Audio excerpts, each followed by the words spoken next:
As we await the first submission of this viewer level session, we'll play something new by JSpot that just came up within the last day. It's Koopaling Flight Academy, which you can see is a level where the instructors at Koopaling Flight Academy have prepared your final exams. So I believe it's kind of a fairly high percentage boss rush. High percentage, of course, skewed by the fact that it seems like most of the players here have received it quite warmly so far. So, let's take a look, let's see how we do, let's see if we know how to fly.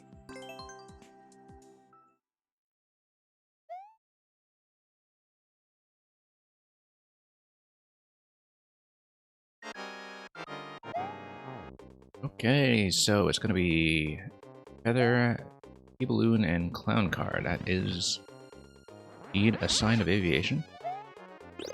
Looks like we'll have a refreshing cape over here. And it looks like we'll probably have to use the cape stomp, in fact. Not much more cleanly than that, of course. But we'll just need to fly and stomp. And that should be the end of that as we nuke one muncher at a time. Pretty simple, and we do have a cape refresh, so this will be fairly gentle to us, I think. So up we go, and back down. And up we go, and back down. Now, notice how the projectile barely interrupts the dive, but we remain invulnerable, so Wendy should, at this point, be able to leave the arena, although we'll just try another stomp and see if we can grab a hit while she's on the ground. Oh, there we go. Single stomp is all it takes because it's equivalent to a hit from a pow block.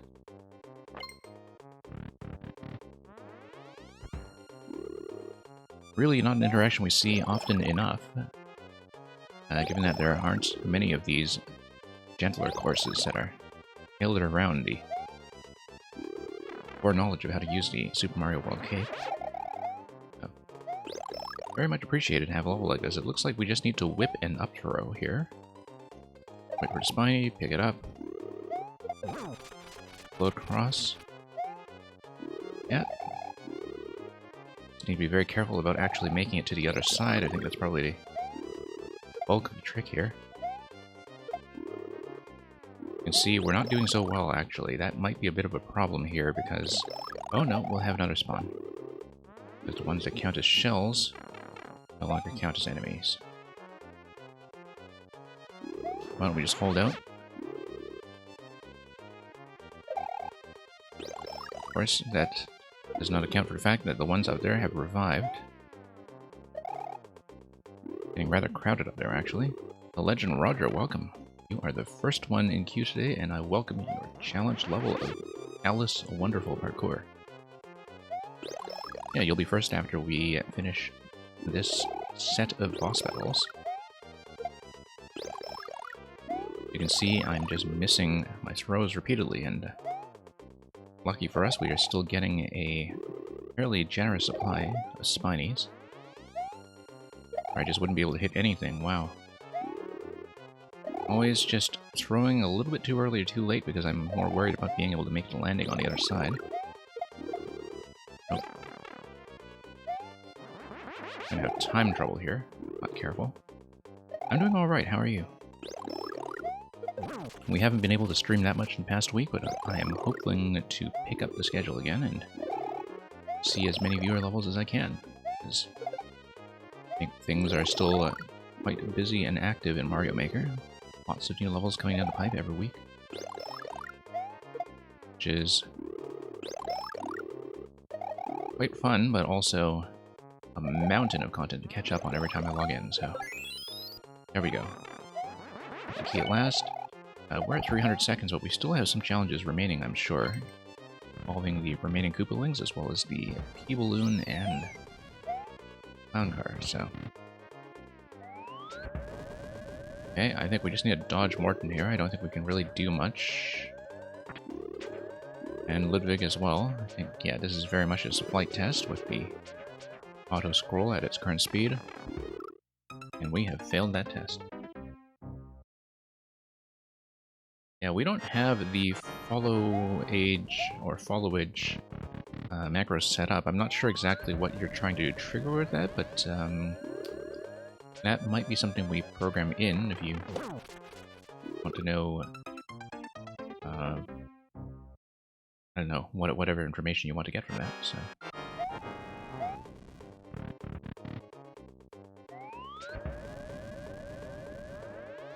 Our bot handles a lot of things, just not that. Well, we gotta be careful here.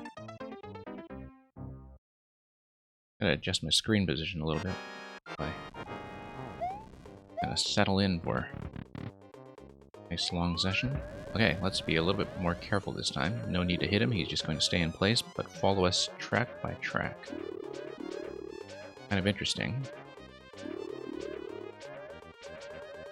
I don't think... Oh, bumped against the edge of the screen. Actually, that's not an interaction I knew about, that with auto-scroll, the edge of the screen would just bounce you back. Did not expect that.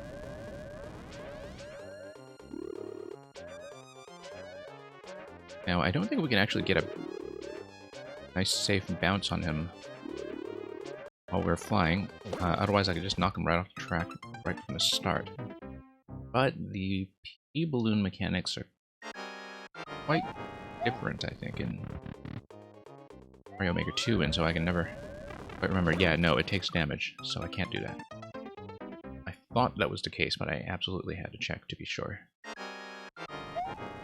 But JSpot, who made this level, is pretty good about quality control when it comes to things like that. Worth testing anyway, though. Always worth testing. Now, this is just checkpoint 1. We have to not hug the right side of the screen quite like that. Getting too eager to outpace the auto-scroll.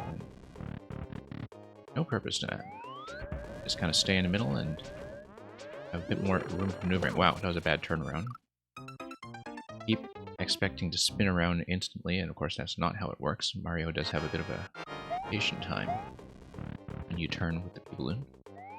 We haven't practiced very much with the P-balloon, so I'm still quite bad at it. But I think if I stay directly above Morton on the bottom track, I should be okay. He only fires diagonally, so... There we go, let's get past here. It's gotta stay pretty much in the middle. Whoa, dodging projectiles is a problem, okay.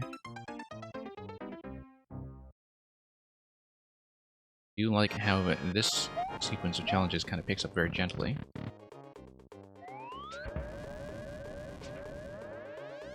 Also, while this is an auto-scroll speed that is perhaps on the slower side when it comes to how fast I can go as the player, it does leave you lots of room of going back and forth, and so when auto-scrolls on the slower speeds, I think that actually tends to work quite well, that you still have the whole play space to run around. Left, right, back and forth. Yeah, let's try to do this a little bit more cleanly. We're already tanking the clear rate like crazy on this, I think, because we... Oh, still not accounting for the turnaround time. Very slow rotation on that P-balloon. Hey, DDO Neon, welcome. We have just started, so we're open to submissions for sure. There's currently 1 in queue. Whoa, whoa, whoa, whoa. The other thing I keep having to learn about the P-balloon is that I don't need to press dash button absolutely all the time. I should just press myself to fly slowly every now and then. I can dodge a bit more carefully, not like that.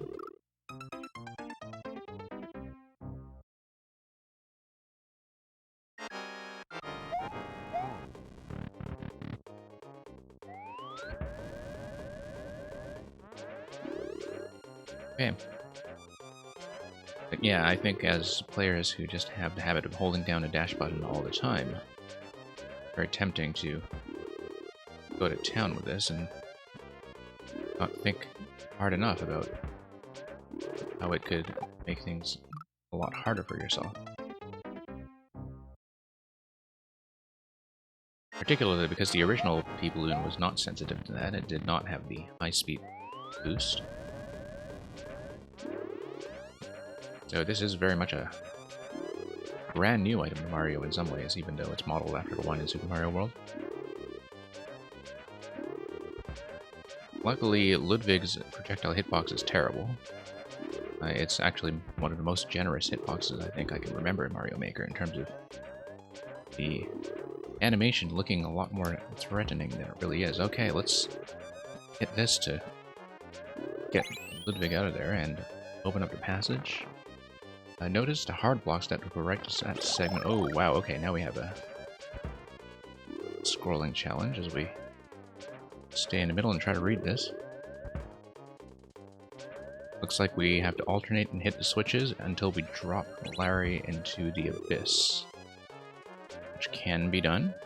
Can be done. Yeah, kind of nice how this is set up, in fact. A lot roomier than it looks. We actually went under the skewer there, which is... It looked very dangerous, but ultimately worked out. There we go, that's the drop.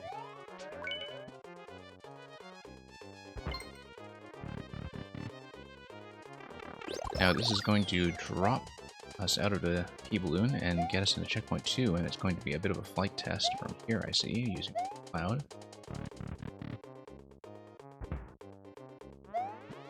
Yeah, we're just going to have to get Lemmy out of there. Get Lemmy out of there and eventually bust our way open once we hijack the clown car. Yep, that is one big CP2 woo.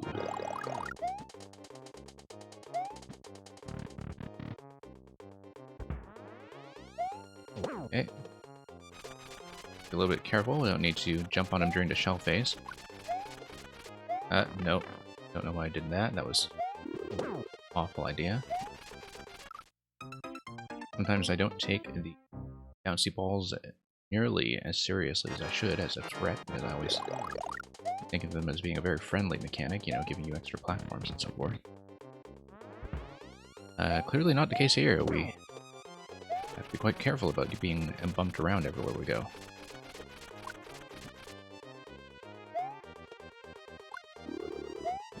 Yeah, could really knock us out of position, even with these platforms being as wide as they are. Let's try to get that second hit. And just a matter of keeping the clown car out of our way, I think, and just bumping him out of there until such time as we can get back into his face. Maybe a little too much in your face. We aimed for that third hit. EDO Neon, thank you for Rail Cannon Morton's attack. We do enjoy Koopaling fights here, so I look forward to what kind of idea you came up with for Morton.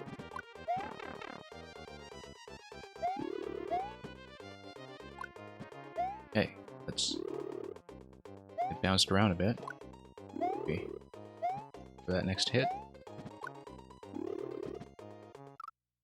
Yeah, just couldn't get into position. I need to let him go lower. The platforms to some extent won't really let me, keep him fairly high. But if I can get Lemmy into a lower position in general, you see how he's being pushed up by those platforms as they come down the tracks, but... yeah, there isn't really a good way to sneak him down low, I think. That's the thing that I'm finding challenging, is that he is in a very high position the whole time. The way he spawned in, he's kind of middle. Very quickly, Lemmy gets pushed up to the top, and so getting enough height on him is a real issue. Conducting this fight and trying to land a hit as capably as I'd like to. That's the second hit right there. And we'll be able to get him very soon, I think. Well, if we don't make any really massive blunders like that. There we go. Grab this, hijack our way through. We are out of here. This looks really dangerous, all these trampolines up top. Looks like we'll need to do something interactive in order to grab the key, and yes, we do. We need to hit Roy as he fires at us, and now it's very clear what the purpose of the trampolines is to control Roy's spawning position in the ceiling and in the floor to ensure that he only comes out on the right side of the screen. Really do appreciate that people are figuring out more and more about how to control Roy's position to make him a fight that it's a little bit more manageable. You can see, of course, that the rocky wrenches are respawning from the pipes.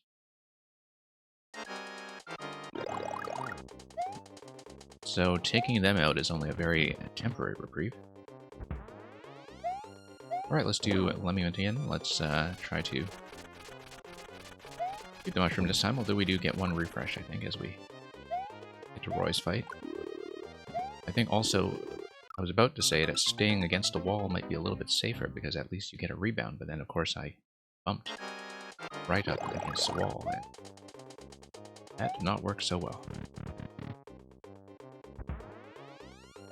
Okay, get a hit on him as early as I can.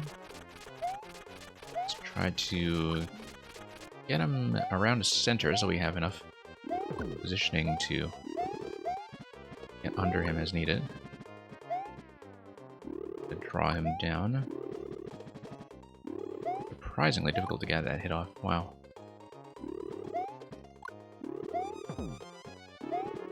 Yeah, keep bumping him upstairs by mistake. There we go, and that's hit number 2. Try to play this cleanly as we head into hit number 3. Yeah.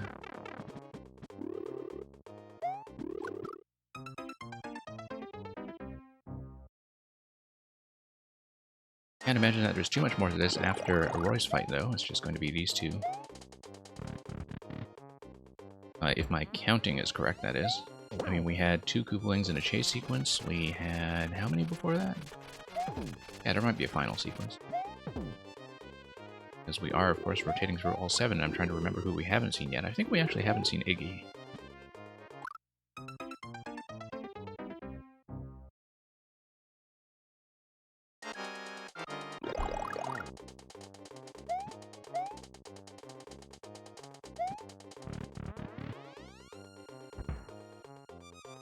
Okay. Hit number 1.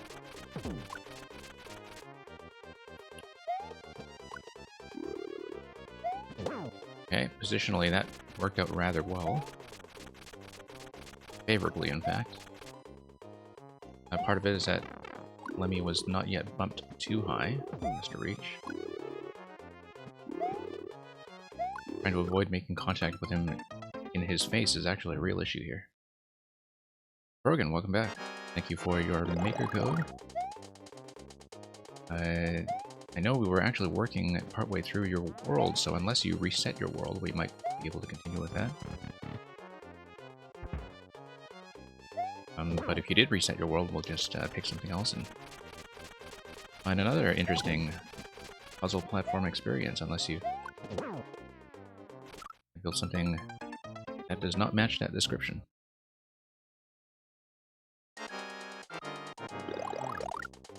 So yeah, really good to get back into this. I did not have much time to do viewer levels last week, and so we had a pretty reduced schedule, and quite nice to get back into this game.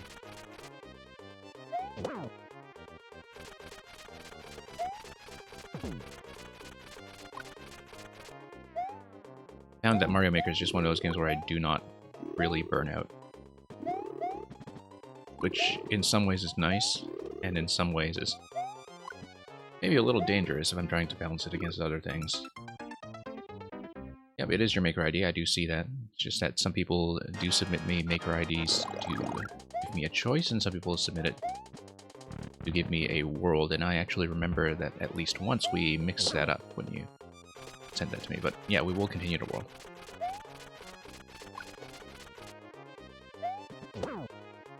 So we make sure we experience for puzzle platforming levels with their proper sequence and theming. There we go. Okay, let's take out Roy. Auto scroll is going to ensure that the left boundary is not really going to matter, but let's clear some space anyhow. I think I could use that extra row. If, no, we don't really get that extra row. It hugs us right against the rainbow here. I think single shots are probably better as well. And Rocky Wrench is respawn anyway, so particularly off the fast pipe up top. Taking him out isn't really going to do much. Just aim directly for Roy. And yeah, pellets I think will work better here than charge shots. I'm just not fast enough on the charge shots to really do much.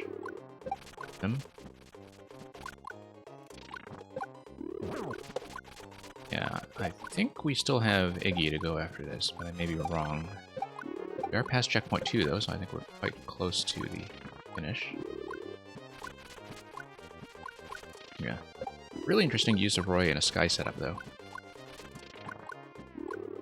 I mean, Roy is somebody I think you really had to make shine through building an arena that is very controlled like this in terms of where he's going to show up. Oh, that's just going to be a GG. More coins from these guys? Yep, more coins. Okay, that's a THX1138, and then we'll file that one away as complete. And let's get into the queue. So yeah, really interesting boss rush from J-Spot there. For all the Koopaling boss rushes I've seen that kind of rotate through all of them, this one has a very distinct aerial identity.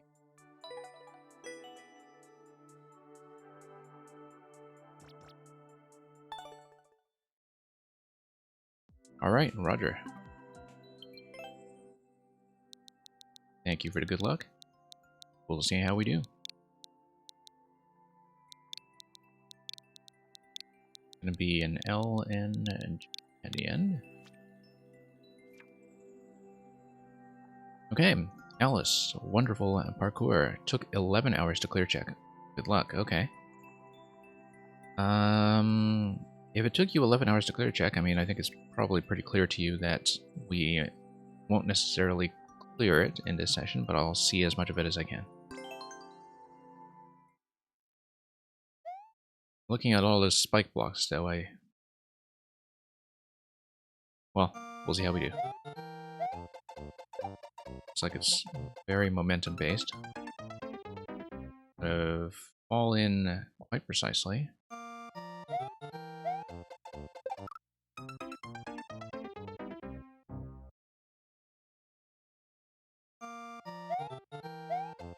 Well, we'll see if we can develop a consistent method for getting through here. If we can't, I do have to admit that precision levels tend to last shorter here than most other types of levels, simply because, you know, after a while, I think wiping on the first screen is not that entertaining. But okay, we actually made it this time. I just reacted poorly to that fact. Got a spin jump over those two thwomps.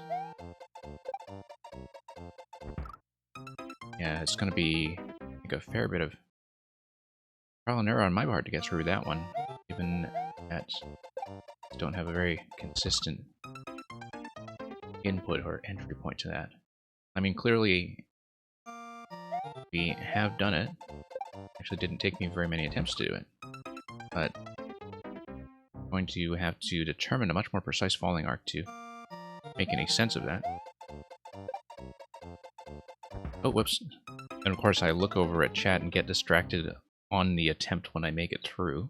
I was completely expecting to just crash against a wall there, and so I thought I'd look over and say hello to Electrodude and Ogsturkey. So, well, what is up? It looks like the stream is up, which is encouraging. I hope it stays that way. Doesn't give us too many problems today.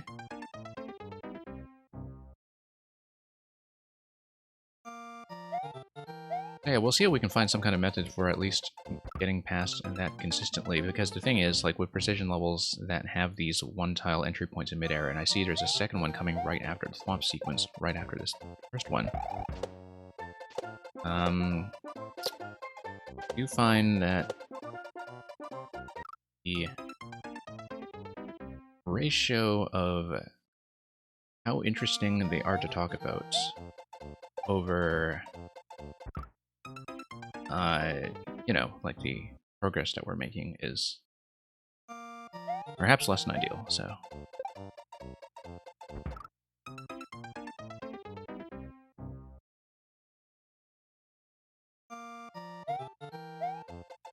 I think, you know, several of you being regulars here, and that you know by now that I think often the metric of how long I will stay on a level on the stream is it interesting to talk about? The issue with precision levels is that I may be quite bad at them, but over repeated attempts, I don't necessarily feel like I'm learning that much. Because clearly I just need to master, you know, how do you fall into the one-tile gap, right? Like, that's going to be the whole trick. I definitely need momentum. Spin, spin, and just go directly and really go all the way out to the rightmost point of that swamp. Hey, Corey at 30130.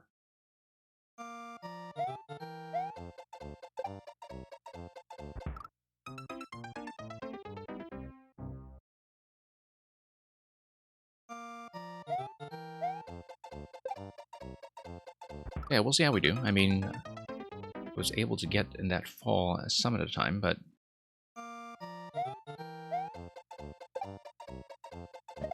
think I definitely don't necessarily have the precision to make that something consistent. I do need to not stop there. I really do need to go directly to maintain momentum. Now, it should work. Whoops.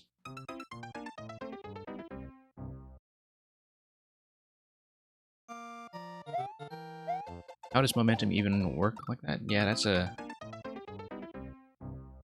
good question. Because I really don't have much horizontal space to build up speed, right?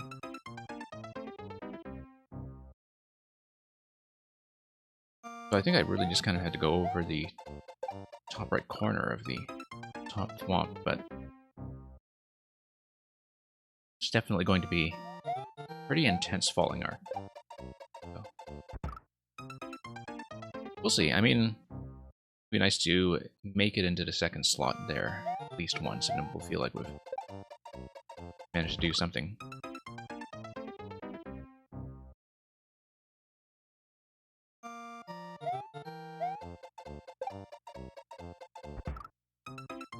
Jubilee I7, welcome. Thank you for the code. Or choose a pipe 100 coins.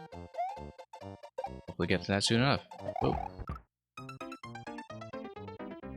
Yeah, every now and then I just need to know how to react to success. I'd be quite bad at reacting to success, but it seems like we have at least a slightly better falling arc into that slot.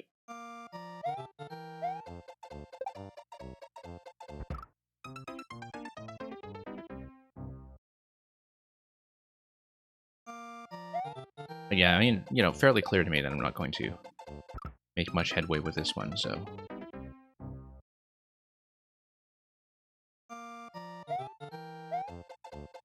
just give it a couple more attempts, I think. Whoops. Now, I'm kind of rushing myself here, and I really don't have to, I don't think. It's a 300-second timer, and we are still learning this, and so... we don't need to take it like a speed run. We should just make sure that we make that landing at all.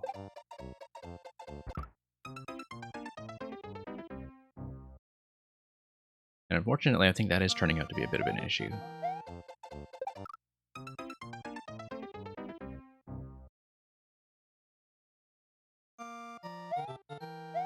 To be honest, I don't really think of the early indicators here as being all that necessary. But then, you know, I mean, I think I differ from some other players, particularly precision-oriented players on that score. Like, because it's not something that's really blind, and particularly not something that's also really speedy. You know, something like the down arrows that lead you towards the slot that you need to fall into, okay, that's useful as a bit of visual clarity, but, you know, basic stuff just showing you where to jump and where you must absolutely spin jump, I feel like actually just kind of obstructs the action a little bit. I mean, you know, the arrows for the fall are quite clearly necessary, but at least the top one shows you that you actually should be falling, but the other ones, I don't know. I feel like sometimes over-indicating things can actually take away from the clarity of a level. But yeah, I'm probably just going to give this 1 or 2 more tries.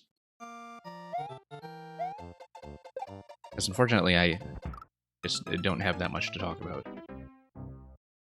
And am also not seeing enough of the course now. Thanks for sending that anyway. It's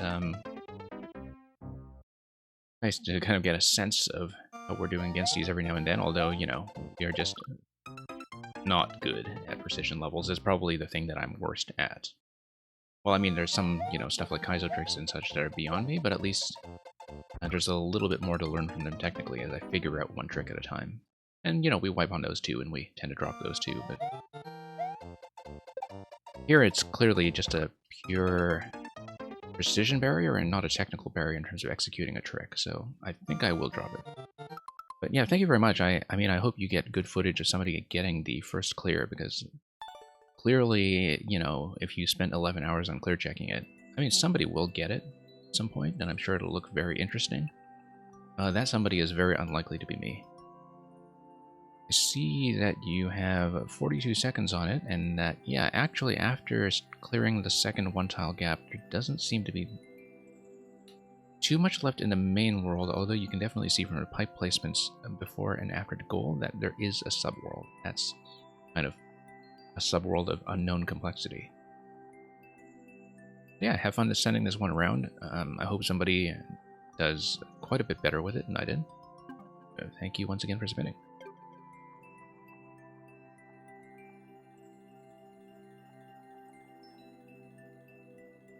That is absolutely a loss.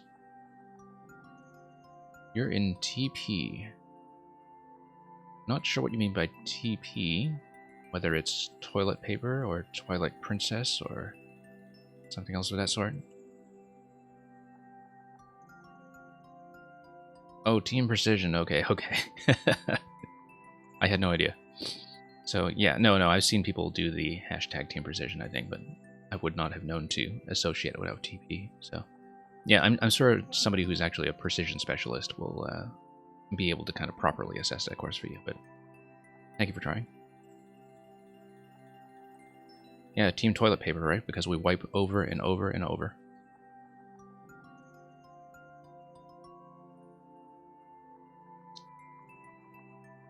DDO Neon. Okay, let's pull this up. I believe you're still here. I mean, you just got here.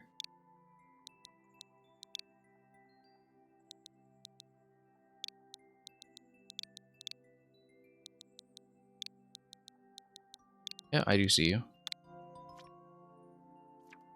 No worries about that as we look at Rail Cannon, Morton's attack. Morton's army with their powerful Rail Cannon is heading to the kingdom. Okay.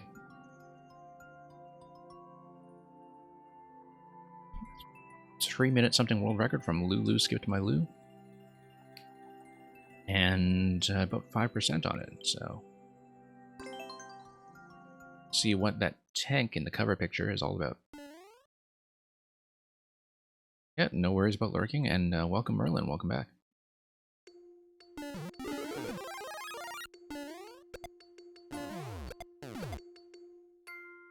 Okay, let's...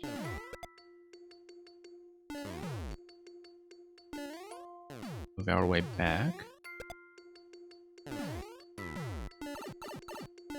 Yeah, very SMB3-ish, this section, except on a much larger scale when it comes to the tank designs.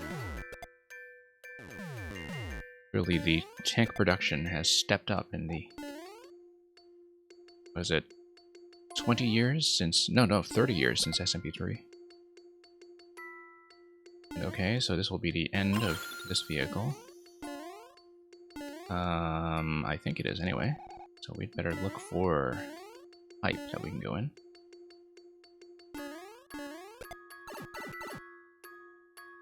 And we will enter the tank. Okay, oh, I see. Okay, so you have a bit of a dungeon map here. And it looks like we're going to enter a pyramidal structure and look for 2 keys and eventually head to the boss that's at the bottom of this gigantic vehicle. A decorative rocky wrench, of course, that we just saw over there, and we will leave the leaves alone. It was surprisingly difficult to say. And search for key number 1.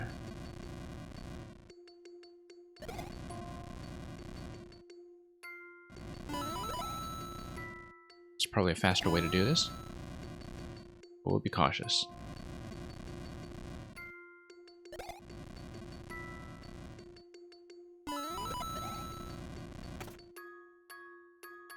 And yeah, Merlin, go ahead and add. We have started very recently, so the queue is still very much open.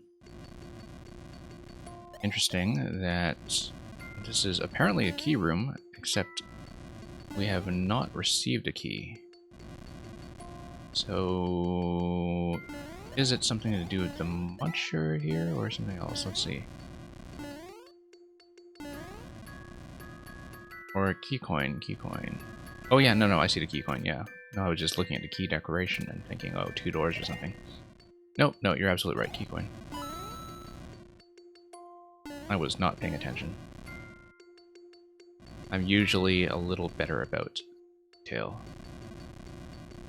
But okay, let's maybe lead some of these projectiles a little bit higher, and so we can actually have some safe passage here. Also surprisingly challenging.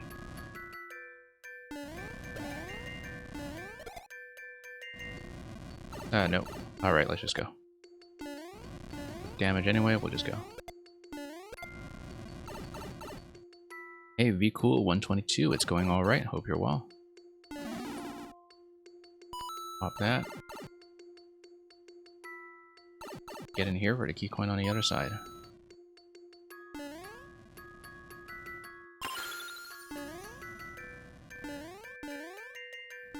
Yeah, I know the 10 coin's optional. I thought about getting that anyway.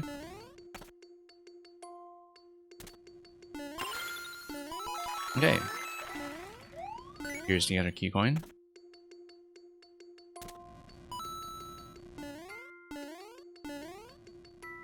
Yeah, this tank is surprisingly large on the inside. Definitely following a bit of video game spatial logic here.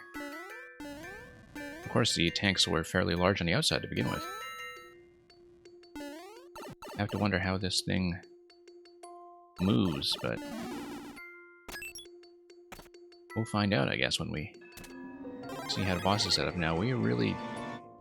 Well, I mean, we're not going to come back here, I assume, so... Armin taking a leap. Yeah, because it is a one-way. Here, whoops. Watching. Okay, so Morton, as advertised, is running the show here, and I'm sure that hitting the on-offs... Let's see, what does that do? Okay, well, I see a Shelmet, whoops. It's reading the level so far. The switch gives you the steps to go upstairs.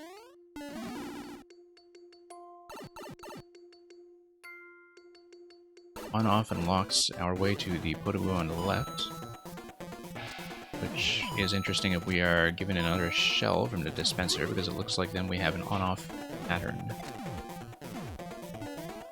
Comes from hitting these upper switches, followed by hitting on-off to the left, which, if we were able to make it through the fire, we'd be able to do with the Tanuki Leaf. But given that it is packed tightly enough to damage us, I think we actually do need to fire a shell into it.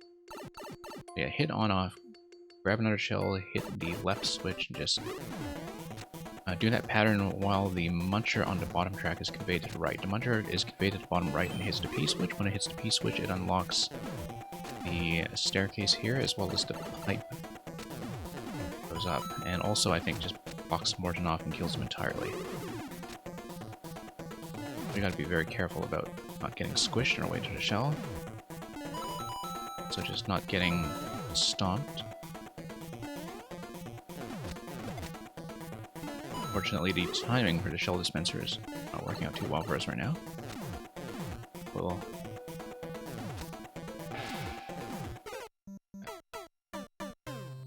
the idea was trying to follow there was to grab a shellmet first and then grab another shell for the throw.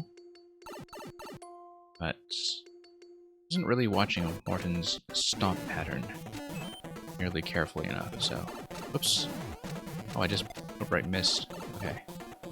That's quite bad.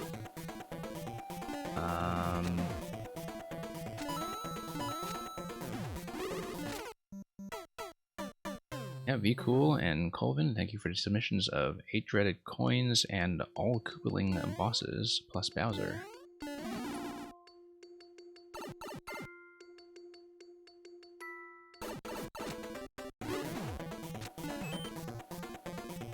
Alright, you know what? Oh, we got stomped again, okay. Watching a lot of things at once.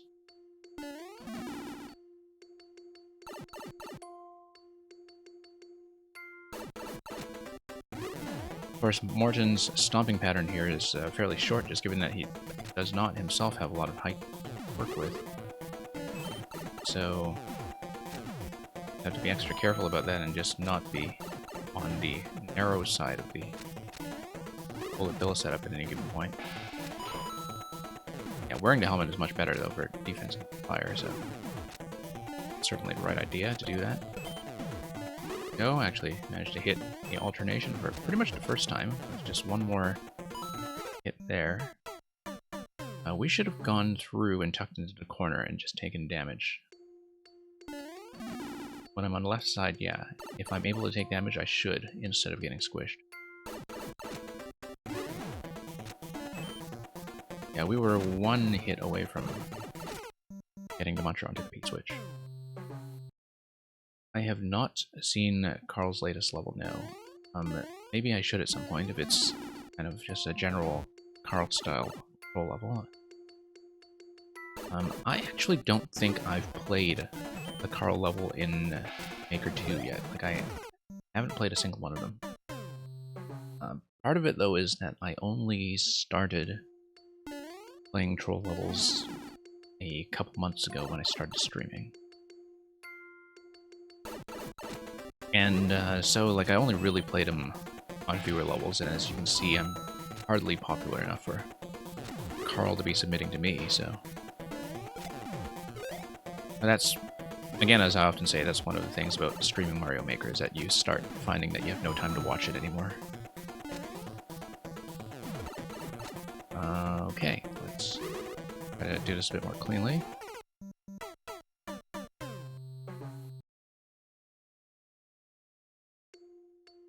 Lately, you can get soft lock when you put the on-off block directly under the switch. Yeah. If you...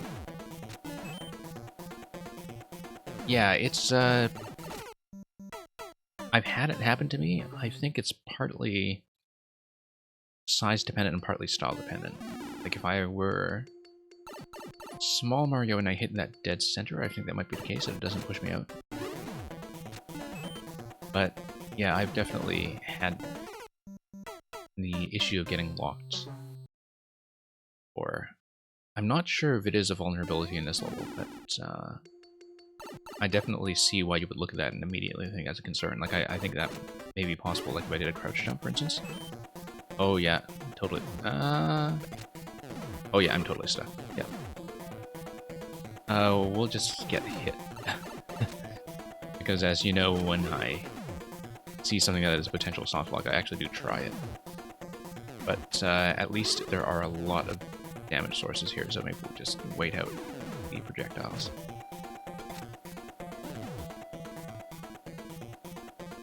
But yeah, definitely when you're taking up one hollow space, so let's just hope that Morton kills me quickly, because those fireballs from his stomp are not really doing their job. Projectiles, thankfully, are doing their job. But yeah, we'll just have to be careful with that, particularly if we are small and have taken damage already.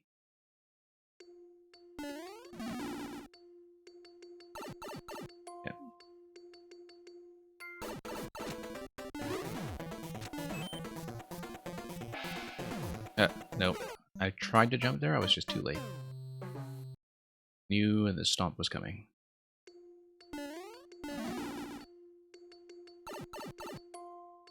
And a little bit tricky to time around the Morton stomp, just given that he has a very short pattern. Although, you know, you do have a couple frames where he is about to stomp. You can see him do it. So I think it is something that you can react to. It's just a very quick stomp, just given that he doesn't cover much height. Okay, let's try to grab another shell to be the next cycle.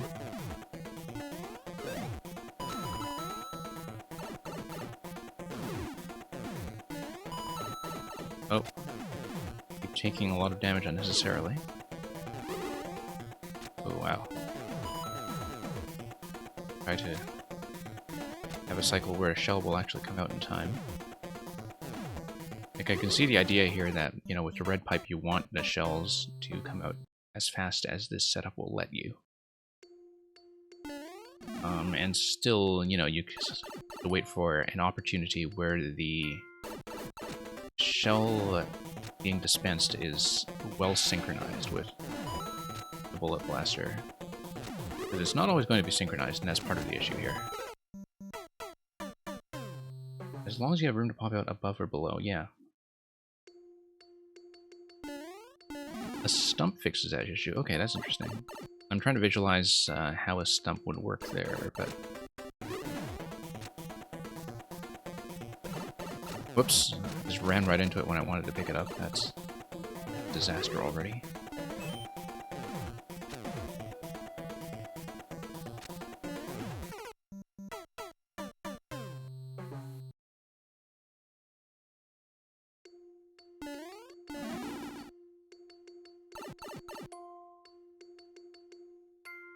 Yeah, the concept of the fight is quite nice. I mean, you know, you do kind of have to be at the mercy of the synchronization when it comes to the shell coming out at a decent time, but there we go.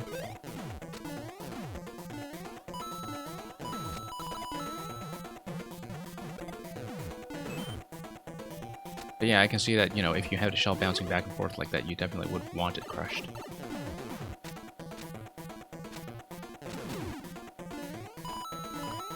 Okay. That should give me a P-switch? No, no, no. There's still a few cycles away, actually. Thought it was all set to go already, and far from it. Nice.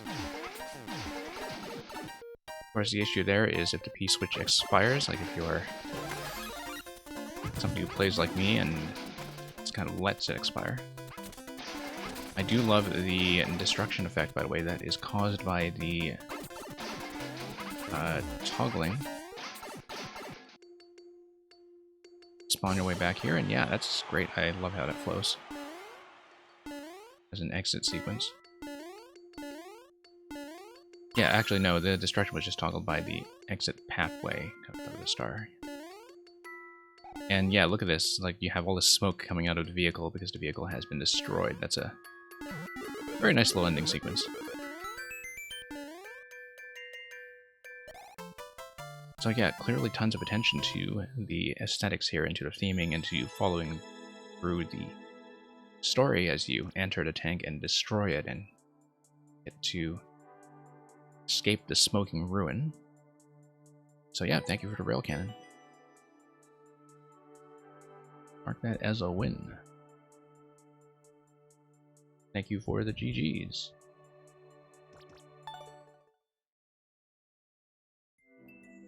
Okay, so it's one of the castles in your world then. Okay, well, you are quite welcome to send us more. Send me anything you like, actually. We'll be open for quite a while. Oops.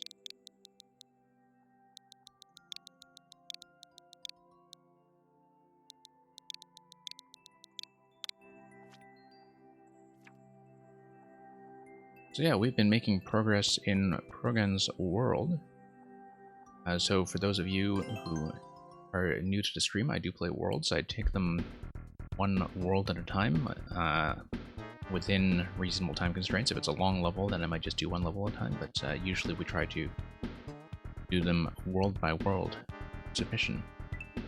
So last time we finished World 1, and we are now on World 2, which has 4 levels. I don't necessarily expect that I'll get through all of them if they are the typical range of time and difficulty that I expect, but we'll see as much as... So yeah, does lava on off? It just kind of shows you that concept right away, actually. But I also see that something is moving underneath. Look at something moving. Looks like air switch, but I'm not actually sure about that. Like some kind of platform, though. Yeah, yeah. Oh yeah, no, it's just things that are being conveyed. Do we have something to hit the switch with? I don't think so. No. Just have to trust this. Wait.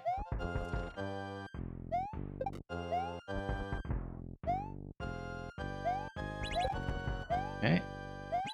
Pretty straightforward so far. I'll block down there. Pick it up. Then... Now taking out the power will just drop the bomb into the lava. The bomb will blow something up. Nice.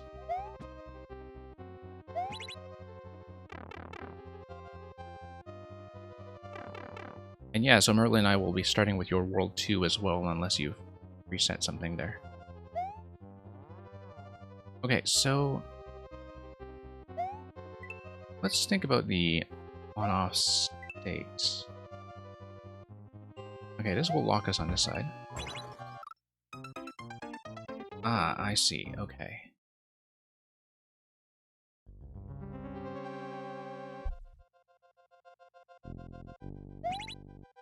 I see. So while things are in the off position, the bottom is safe. Although I think here both of them... no, I get it. Everything is just resting on top of on-off blocks.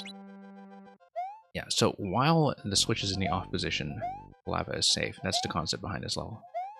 At least safe where the coin trail tells you. I get it now. It actually is consistently dependent on the on or off state, so I don't have to look at the lava and guess.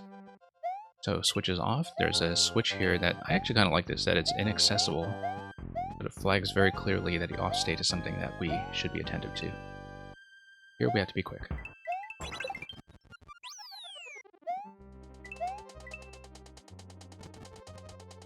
Yeah.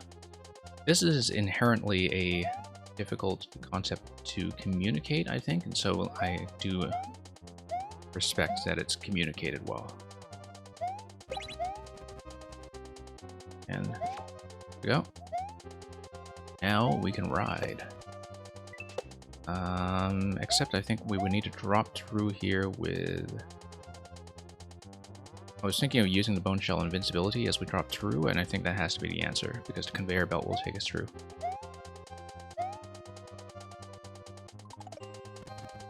Okay. And yeah, on state requires... Oh, I didn't mean to get into that pipe, but I guess we'll do it.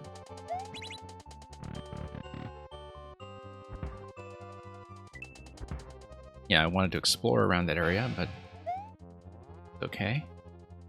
Looks like we need to throw this. Wait, let's read this. Okay. Yeah, because the conveyor belts will send a switch to the off position. Or... ah, no, I need to drop the thwomp. Drop the thwomp and it'll deflect, okay. Drop the thwomp. Drop the thwomp. No. No, I need to throw it and then drop the thwomp. Because I can beat it, given the conveyor speed here. Grab another shell, we'll probably need it.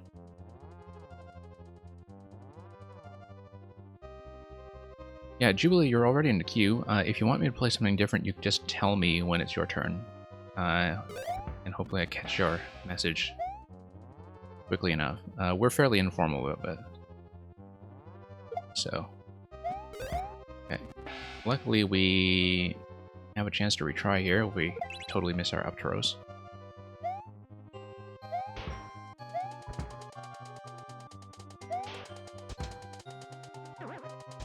But yeah, like I was saying, this is a difficult concept to signal, and so it's kind of nice to see a signal wall. We needed to come through here with the switch toggled though, and so I think I needed to take a shell through. Okay, we have to redo this. Here's a problem. Okay, no, we just go through a door. For a moment, I thought that having the shell drop in that position was going to be a problem, but the door is thankfully there to facilitate. Reset. Yeah. That's a very nice snappy conveyor setup. It's actually quite satisfying. Okay, so we want to do the up throw, but then we need to hit the switch again from the other side, right? So I've got to think about this. Yeah, because if you do the up throw, the shell lands on top of the cloud, which is what happened on the last attempt. Then we need to figure out how to hit from the other side. So let me just give this a moment's thought. Yeah, because I would have thought, like, up throw here. But then how do we grab that again? No. Yeah, because then I need to hit this. Except we can get on top of the thwomp, actually. No, we can't. That's what this is for. Anti-soft lock check. Should have remembered that, actually, from seeing that part of the space earlier.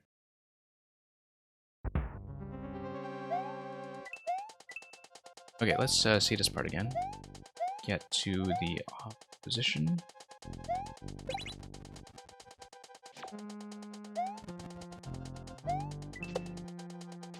Okay, need that donut block back.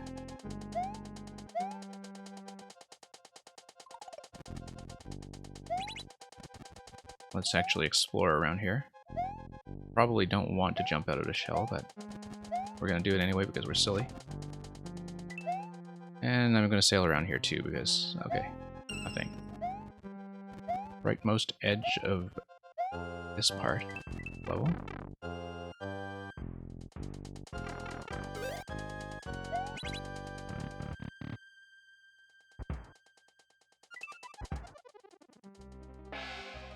Yeah, we'll see about this.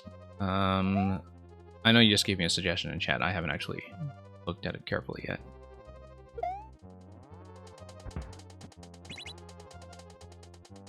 Okay, the bumper on the right side is just a shell dispenser.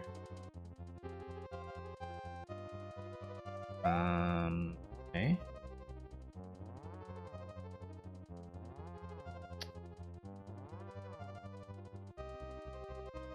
We get to the other side, and then... I mean, clearly up throw onto the cloud is going to be part of this at some point. We might just be doing things in the wrong order. Because we definitely need it to be in the off position. And of course, once the shell is trapped there, it does not respawn from the pipe. So let me think about this.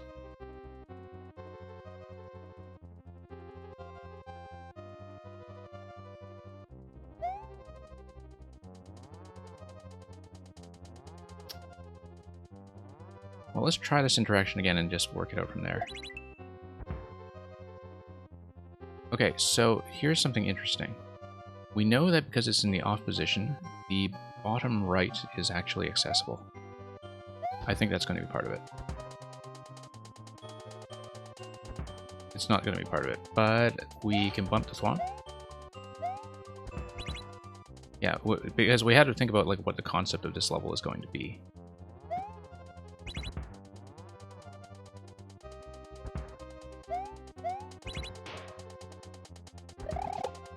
Nope, too high. We have the right solution, we just jumped too high. I just needed to not hold the spin jump button, but we have the solution. We just needed to use the concept that is the central concept of this level, and I should have known that.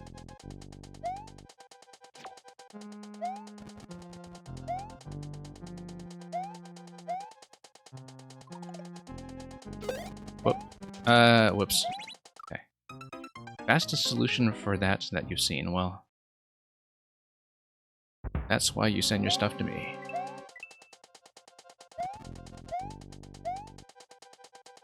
Although, I mean, I have gotten stuck on some pretty sticky puzzles here on the stream. So that definitely has happened. But yeah, I mean, you know, the level has been training us on that concept the whole way through, so I think the signaling is quite fair. And this certainly looks like something that's been through a few things like softlock testing passes already. Although I think you've just been very scrupulous about checking that yourself. Why didn't I... Oh, I should actually take one of the Shaman.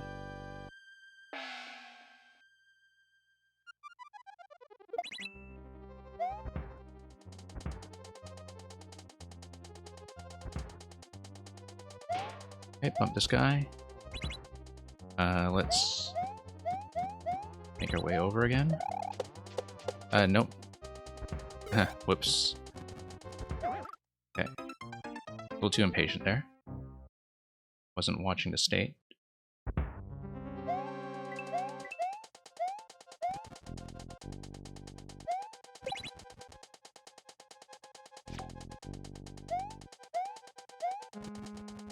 Okay, let's get the donut block back. No. We need to use the invincibility quite a bit lower there. We are dying a little bit to impatience here, which is unnecessary. We don't need to do that to ourselves.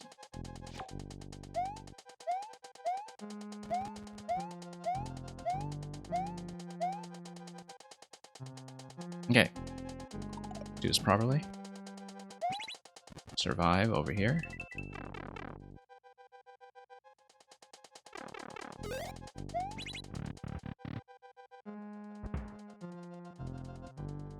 It is a very satisfying kind of aha moment, though, to take that bottom corner.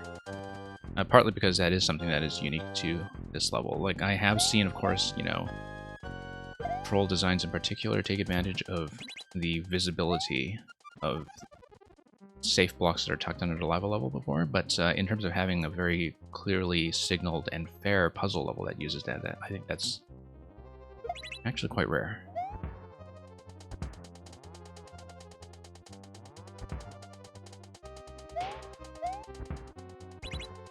Okay, let's do this a few times. We want the state to be on.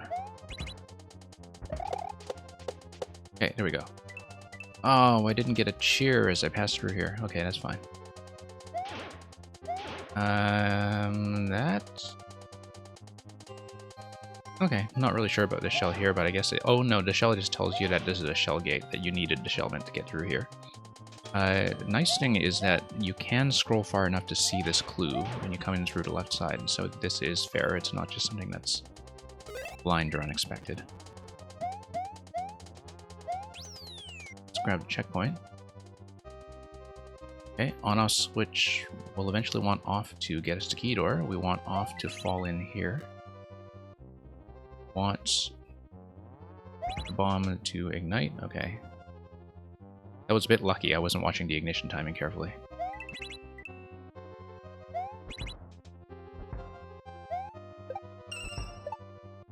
Nice. That was actually kind of nice how it was guided by the coins there. There we go. We want a cannonball to send us over to the next on-off. No, we wanted a higher one. Lower one is too low when we are small.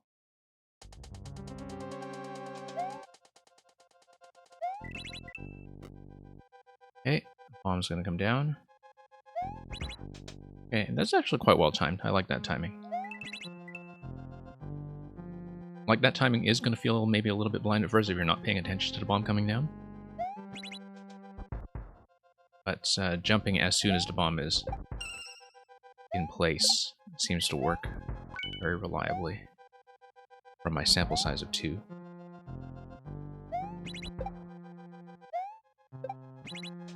Okay. We'll jump over in this next set here. Whoops. Hey, Zephman, welcome back.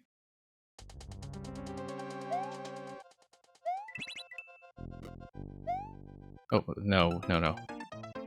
That was a choke. Don't know what I was thinking there. I wasn't paying attention at all. Alright, let's get the bomb down here. Yeah, it looks like the bomb is gated by on-offs, and so the timing is reliable.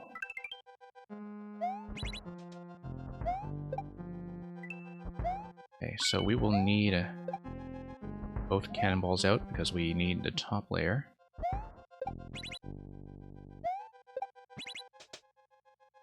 Need a considerably better jump arc here.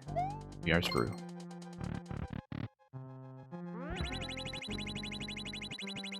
Okay. Let's see. I feel like we just need to dash here, because the thing is, no matter whether the state is on or off, if we are dashing, the gaps are always going to be one-tile gaps. And there we go. I mean, I know I spent a lot of thinking time there. Oh, Zephman, your emotes got approved. Oh, well, that's very good news. Congratulations on getting through the affiliate process.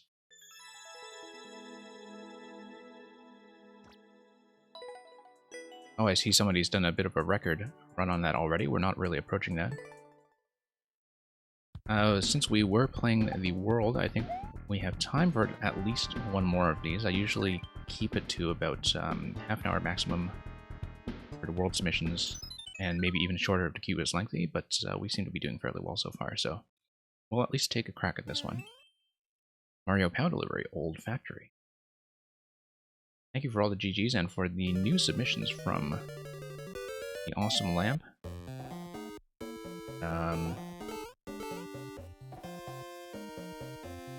Yeah, for Kaizo Collection. Oh, this is the one we've seen already, right? Yeah, we've seen it. That's okay. This is your world, so we'll just try to clear it quickly. We know the solution, so.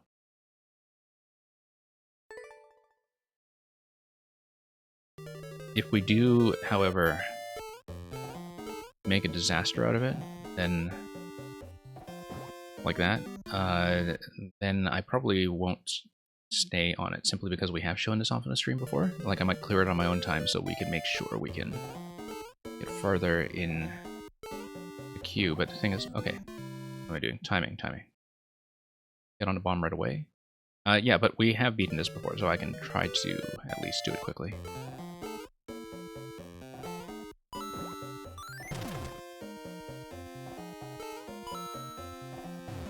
Of course, we beat this a while ago, so let's see if we can still work some magic. Look at that, that was spectacular. No. Change character to Luigi. Okay, just a moment. Oh yeah. Let me mark that as redeemed so I don't forget later.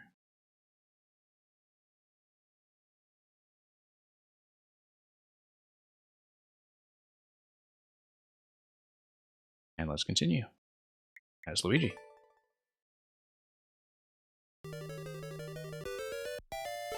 Yeah, glad all of you are very well equipped with the emotes to make that happen. Ah, that was a miss.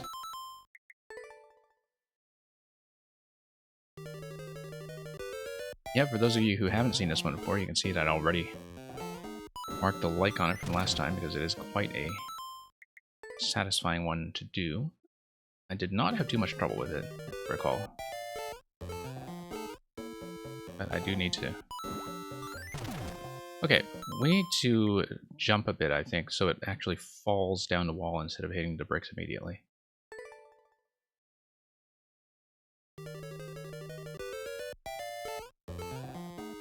But yeah, Proton, like I said, since we have played this one, I won't stay too long if it is somehow causing us a lot of undue trouble. I don't imagine it should.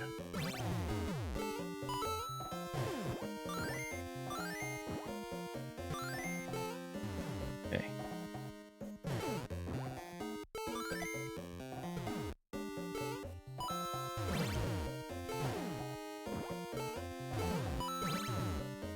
Oh shoot. However... Oh no, we don't have the mushroom. Okay. No, we can actually just take a reset.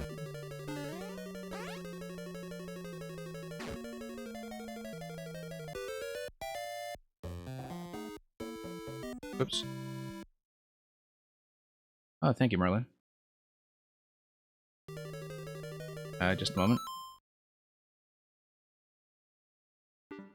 Oh, you call hogwash. Okay, it took me a moment to realize what that emote was, and I had to give it a mouse over. Well, lecture dude, hopefully we will not keep you too long. You do have to run out quickly.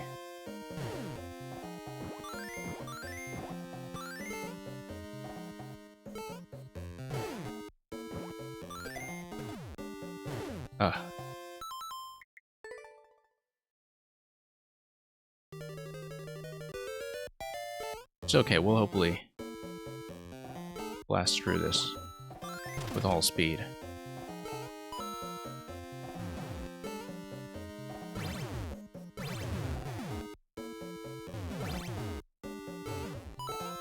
Gotta pay attention and not sabotage ourselves too much.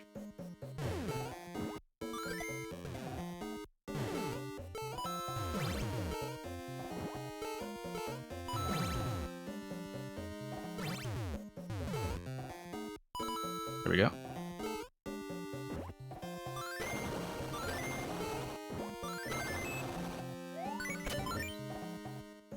Okay, part 1 out of the way.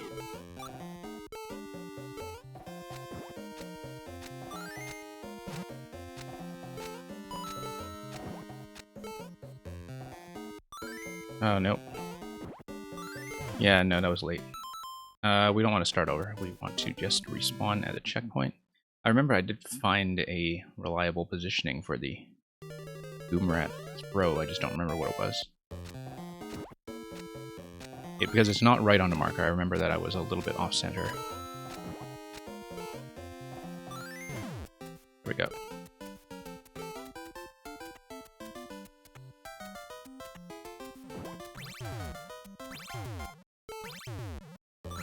Nope. Need to get ahead of that. And toss to get rid of the piranha, and then sneak under the clouds.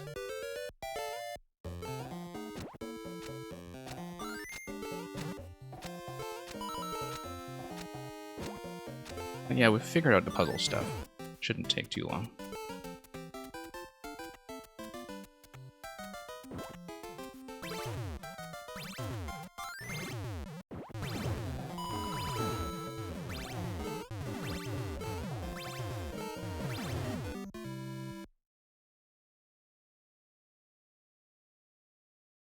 Yeah, so it's pretty much just all execution at this point, and it's fine. It respawns. Drop that down. Yeah, thankfully, I didn't get... I was unloaded at least, but... I'm probably taking this a bit too impatiently because I know that I can, in theory, rush through it. In practice, maybe not so much.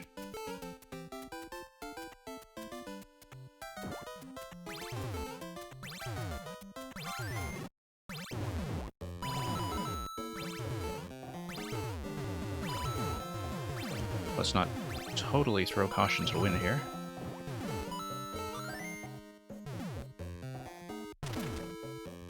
And unload 2 POWs, should be just 2, right? Yep.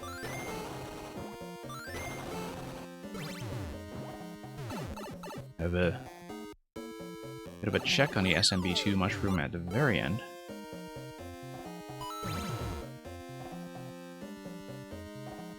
Oh, whoops, no. Yeah, I have to change cannonballs as the swamp over to the left.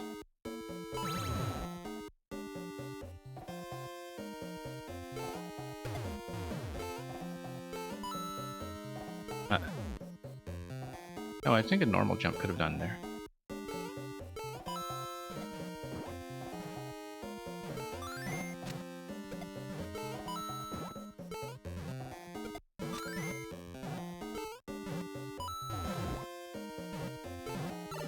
Nope.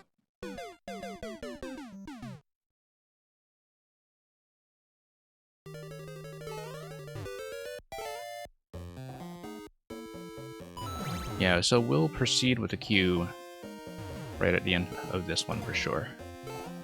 But this is the last segment, so...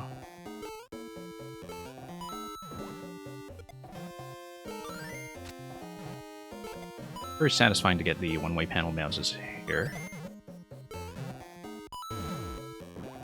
Let's wait for the next cycle. If it's not too late, it might be too late. Ah. Terrible mistake there. Actually, no, there was some kind of reason I think that I needed to take the first cycle.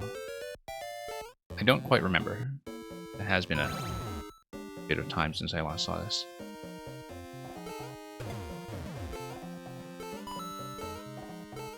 But I think with these levels, the quick timings usually apply. Let's not dawdle for too long. And let's not be too tempted by the 10 coin. No, I needed to grab the cannonball and drop on the lower one right away.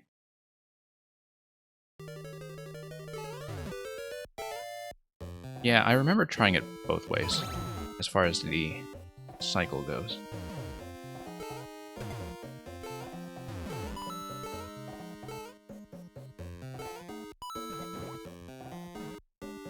But we'll see. I mean, I think this will go down fairly quickly, so...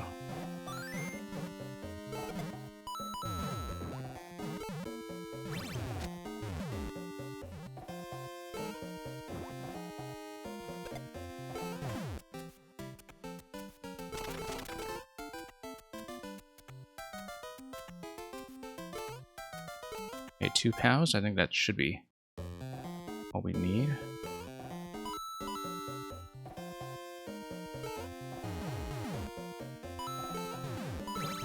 And we just get the POWs through the gates. And that should, I think, be it. Yeah.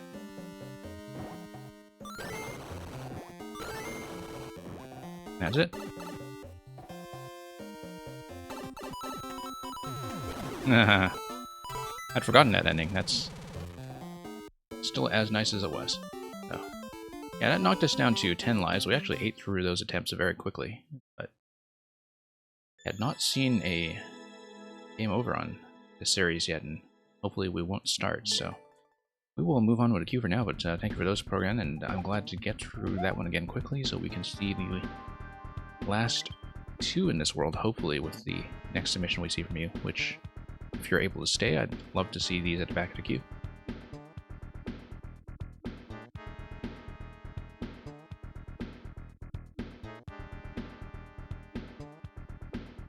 Okay, Electro Dude, hopefully we can do something within the time that you were able to stay.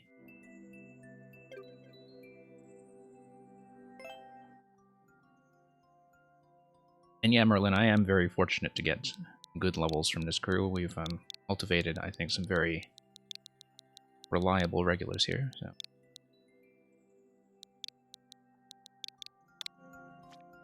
Yeah, thank you for requeuing. Hopefully we can get to the rest.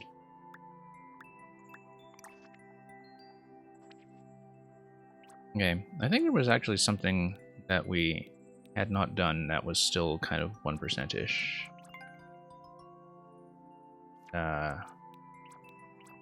But which I think you had actually discouraged me from doing. This isn't the Cape one, right? Oh, right, because you wanted to rebuild this one. Okay, let's do a different one. We can make some more attempts at this one. I hadn't finished it, but I had gotten past CP1. So we might grind at it a little bit longer.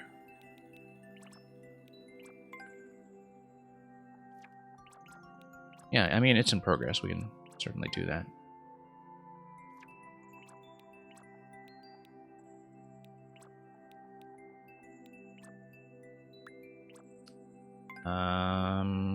New shell, okay.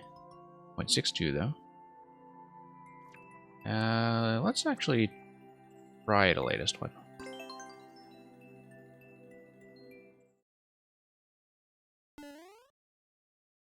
I'm bad at shells, as you know, but I am willing to give this a chance. It's not too strict in terms of time. Okay. High bounces. Okay, we just faced the wrong way. Yeah, hit the block and then shell jump over.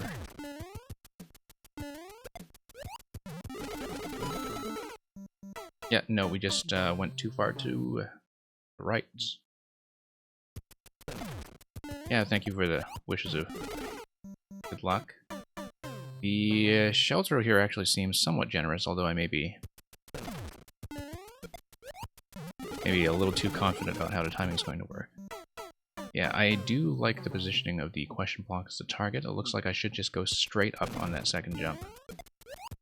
And, yeah, bad positioning, but straight up on the second jump, fire into the question block, and keep going. Yeah, there we go. Okay, no, I just needed to react to that properly, which I'm not doing. Just needed to go forward and then rebounce.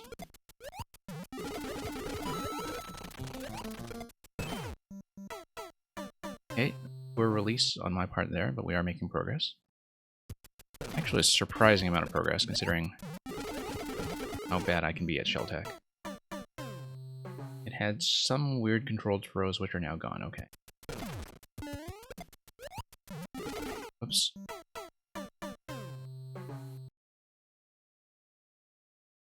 Yeah, so far, like, it feels pretty generous, at least as long as I respond to the rebound timings. I mean, I want to be precise for the sake of just having reliable jump timing.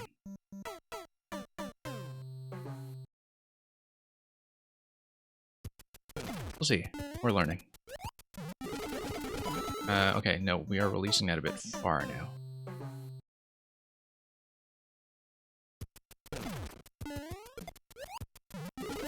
Oh, whoops, just facing the wrong way entirely.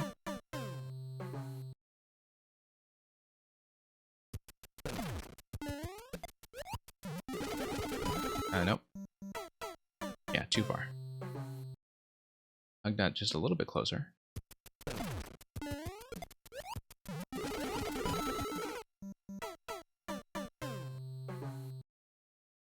We had this down earlier. I seem to be slipping a bit.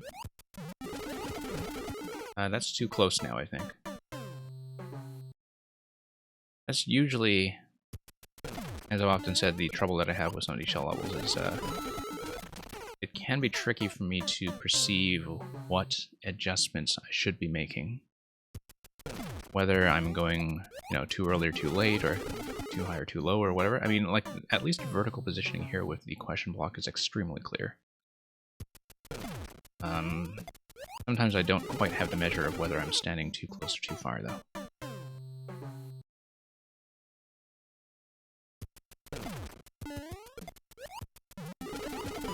Honestly, as far as shell jumps go, this is not as bad as I feared, at least not here.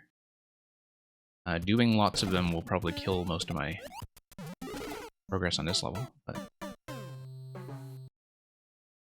Interesting sort of explosive setup there to the right to get all the shells in position. to get the Koopa shell to spawn on top of the mole stack in particular. Like, that's kind of neat.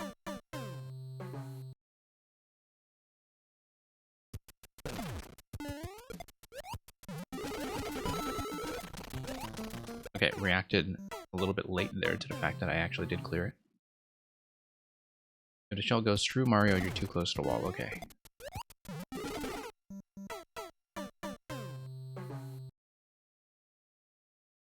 Yeah, you see, Merlin, the issue is that we've finished all of Electro Dude's easier levels already. Bad release. Except for the cape level that apparently is being reworked. That's okay. I mean, if we don't finish it this segment, we'll just try to learn as much as we can, and you know, it'll be preparation for grinding it out eventually.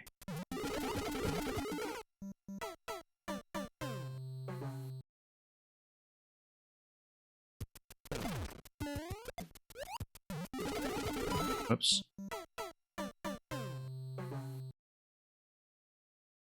Yeah, we'll see if we can get it. Definitely not complaining.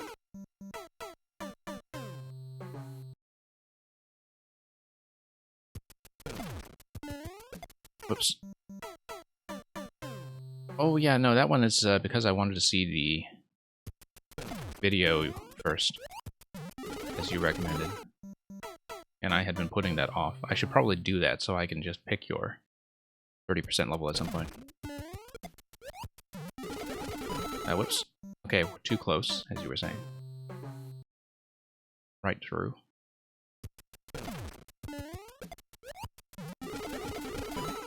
Too far, I think. No, as you were saying, the timing issue. Yeah, there we go. Nope, too late. Or too early, rather. We need to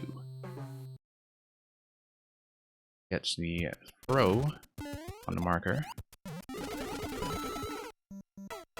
It is satisfying to pull off.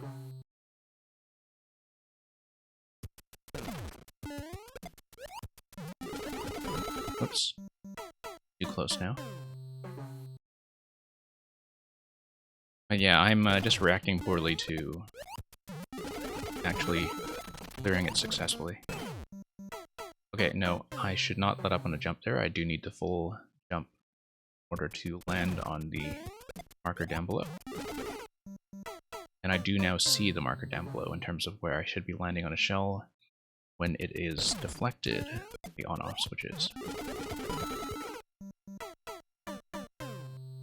And yeah, like I was saying, the throws are technically generous in terms of the landing zone, at least.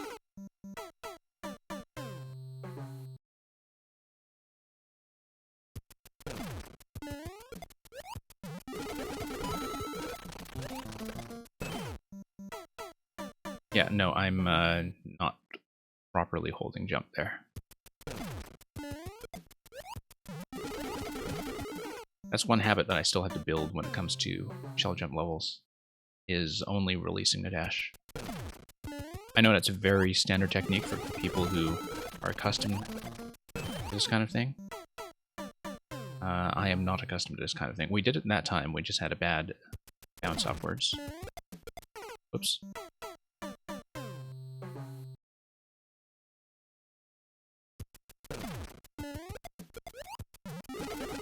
Nope, no.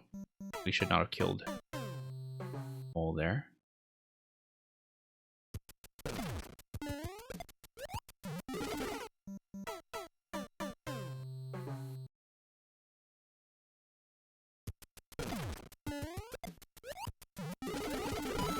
Yeah, getting this with practice. Whoops. Once again, dropping a bit too early.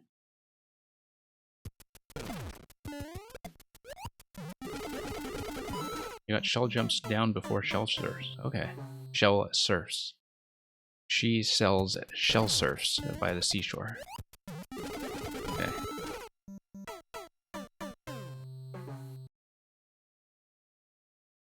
Shell surf, yeah, shell surf.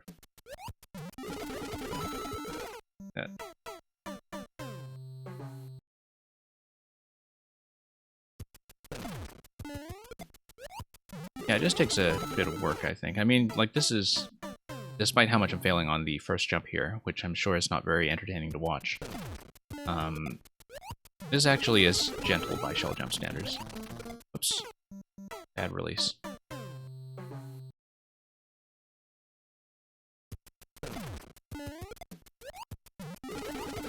Nope. Too close. We'll see. I'd like to at least make it past the first section here, and we'll just learn this a little bit at a time.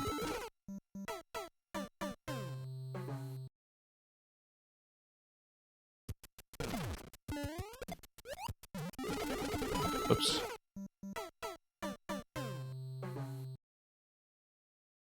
Yeah, because we had made it as far as jump off the Red Koopa shell, just terrible release now. I need to be much higher.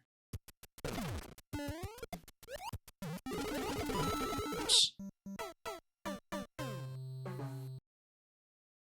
Yeah, I know there are some specific shell jump practice levels. I've taken a look at some of them before. Clearing them is something that's relatively gentle, but that's because they give you a lot of retries, right? So you'll only be generally dying to taking the shell in the face, but not to missing. But I find that consistency is still the thing for me. However, like, I know what I'm supposed to do here in terms of how to fix my inputs on the Koopa shell jump.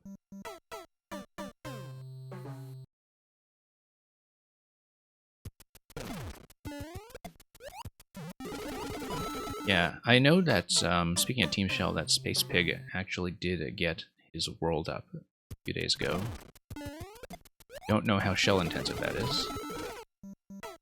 But I did hear that the world was, in fact, uploaded. Something I may take a look at. A different stream if I dare. But yeah, I've had people send me Team Shell things before that I did manage to beat.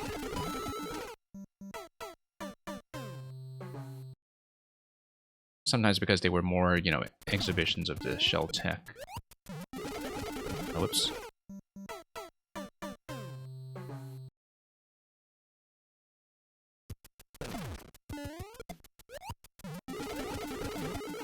Yeah.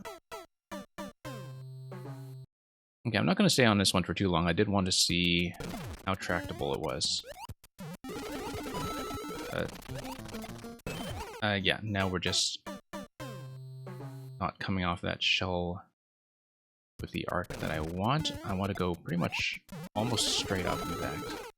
I don't want to hold right out of that jump because the spike block is going to be directly in our path. Whoops.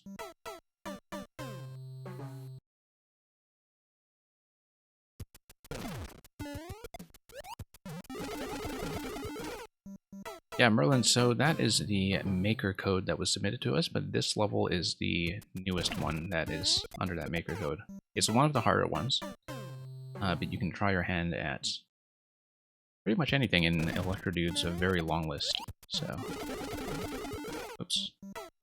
Perdox, thank you for the submission of Falling Creatures in the Dark. No.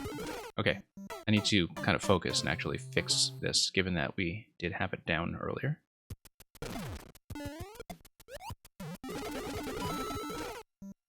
Yeah.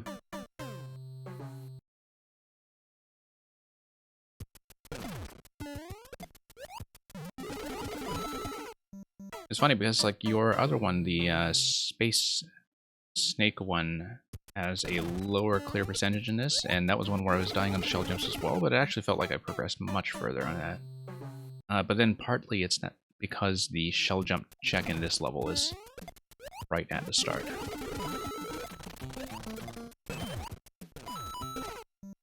Okay. It looked like I was supposed to trigger the skull track, because it was positioned such that I thought it was going to be my target for landing.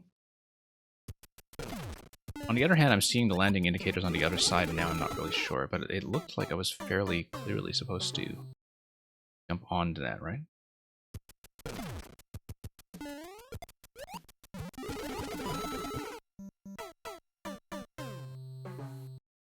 Yeah. Well, let's see how we're doing for time so far.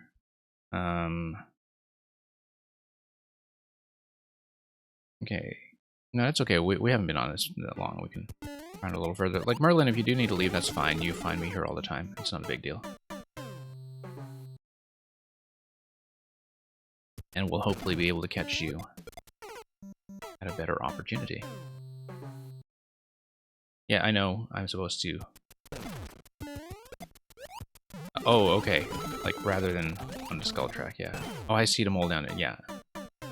I saw the marker, and I do see the coin trail. It's just that, like, I'm looking at the skull track and thinking, okay, what's that telling me?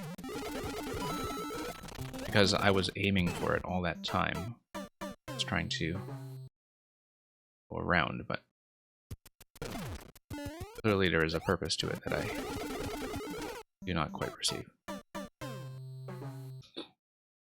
Yeah, I know what's going on now, because obviously when I was managing the Koopa shell jump for the first time, that one right there, because of the direction of the camera scroll, obviously my eye was led towards the skull track as the next thing, and I didn't see the marker over the mole coming in from the bottom right until my first attempt actually getting that far. But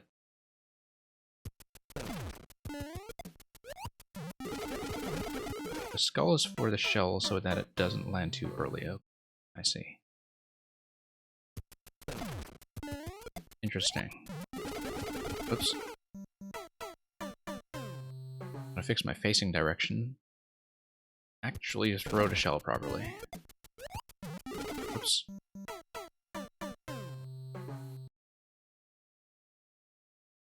Yeah.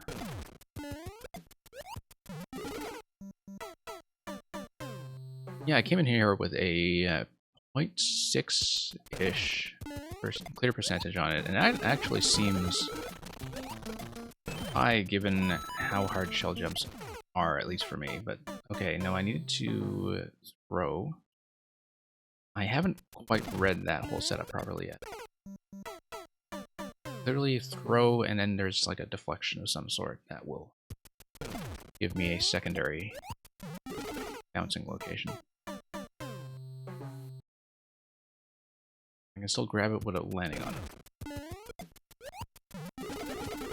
Oops.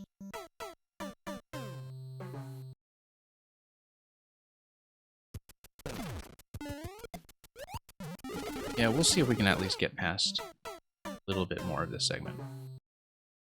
But I feel like clearing the first 3 jumps already kind of feels like progress. But no, I was about to say that, like, 0.6 actually feels pretty high for me. In terms of higher than what I would have expected if you just kind of showed me this level outside of that context. But it could be that it is skewed by being played by a disproportionate number of people who actually do know how to do this thing. That do understand the shell jumps. You'll save it for later? Okay.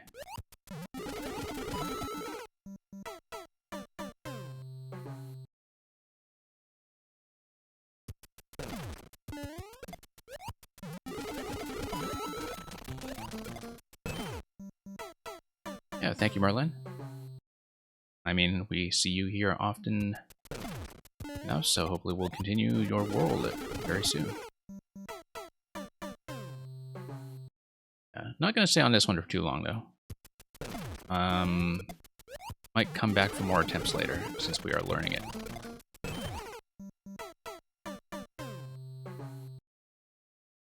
Or maybe go back to the space one and grind that out. I was just kind of curious about the level of difficulty here and seeing how approachable it was for me, and so It is something that I feel like, you know, if I did take the time to grind it out, like maybe I would be able to get much further.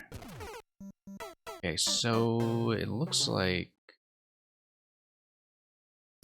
Koopa Shell, if we throw it accurately, is going to bounce back towards that spiny shell. Going to have a bit of a... Well, there's some deflection going on. I don't think I actually read properly, because I feel like it does not go as far as the spiny shell. That's there's a wall there that I didn't see, and a deflection that allows me to land on the shell again in the where it's marked by the two MTP blocks side by side. And yeah, Merlin, thank you for leaving gracefully. Always pleasant to see people, in fact, use that command. I'm making progress, but I haven't actually, you know, read that properly yet. Good morning, Profen.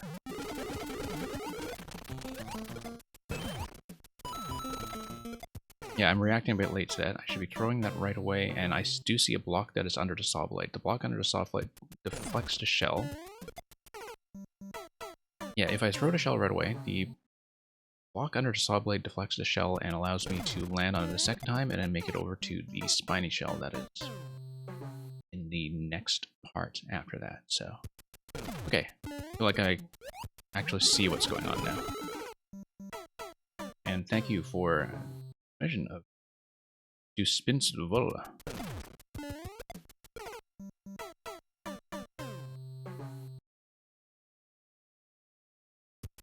Yeah, I do see that the spike ball on the left is rolling over. I didn't really look at where it was going, though. I haven't had time to read over everything carefully. Kind of taking it in one element at a time as I make successful attempts. That's too late. Need to release pretty much as I'm coming up, but at least it's hitting the block under the saw blade accurately. And yeah, I do see that by clearing the brick underneath, that's clearing the path. Whoops.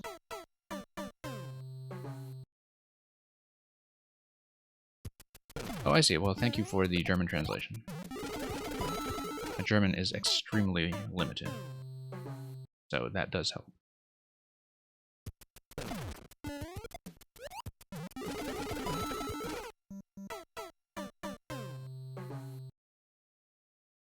Yeah, I do have a family that speak German. I do not really speak German. I can sometimes make out what German text is saying to me, but... Okay. No, too late on that one, although the earlier jumps felt very generous to me that time. On that attempt, I felt like I had a lot of room to work with. Kind of subjectively, anyway. And that tells me that I'm generally just being too close to everything. That's too far that time, or just a release that's much too low.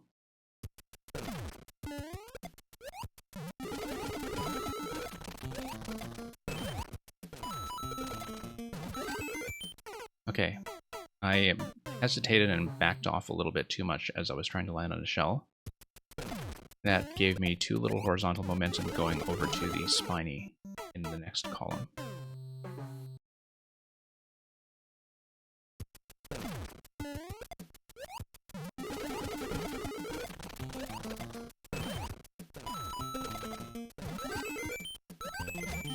Okay, that's just a straight up shell jump over to spiny. Just had a bad release. Because I am reading that for the first time. So. But hey, we are making progress. Surprising amount of progress, in fact. But part of it is at least we're getting the initial problem of finding out what to do out of the way. Oops. And so I can at least kind of focus on execution, even though we're clearly not really improving that much. The early segment. Whoops.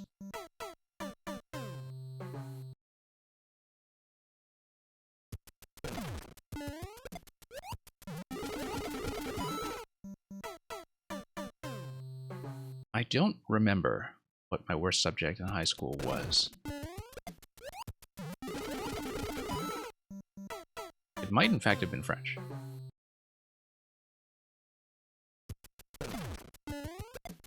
But I would have to think back to that. That was some time ago for me. I'm not going to disclose exactly how long ago, but it was some time ago.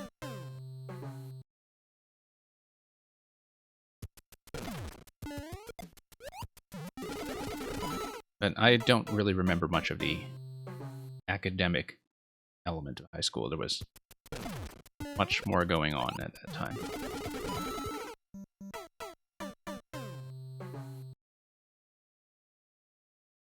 Yeah, depending on people's background, like, I think their aptitude for a particular language is something that, you know, sometimes languages can kind of surprise you by how easily you take to them and how well they fit your mindset or your pattern recognition. But you can have some that are surprisingly easy or surprisingly hard, just depending on how you think about language in the first place.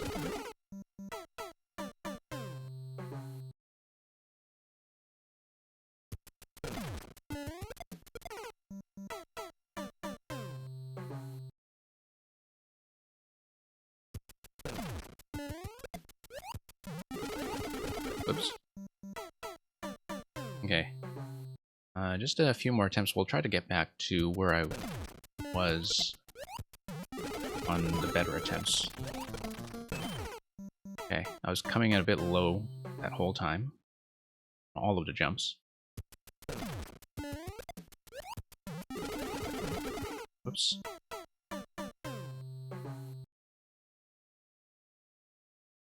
Yeah, I guess if you're from the Netherlands, right, that's, I can see why all of those would be available to be taught. I think in general, that's true of the part of Western Europe where you have a lot more opportunity to interact with other countries on a regular basis. I've generally found that people who are from continental Europe have more languages on average.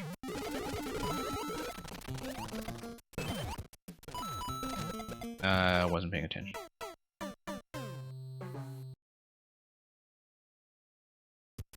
Yeah, DI program, I think that's probably true for a lot of people who have taken to Mario Maker. That's,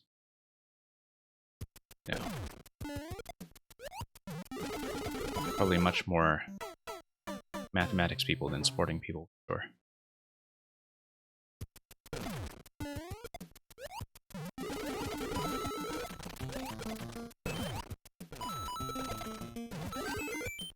Okay, nope, didn't pick that up properly. And I do see what's going on with the spike ball as it rolls over and smashes the ice blocks that were to the right of that segment. I am pretty satisfied with progressing up to that point. Like, I'll try to take a few more attempts to recreate that, but I feel like this is definitely one to progress through over multiple sessions or one longer session.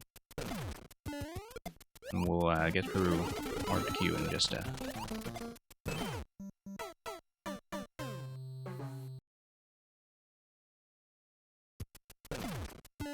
So thank you for those who have been waiting patiently and seeing me wipe on the first jump over and over.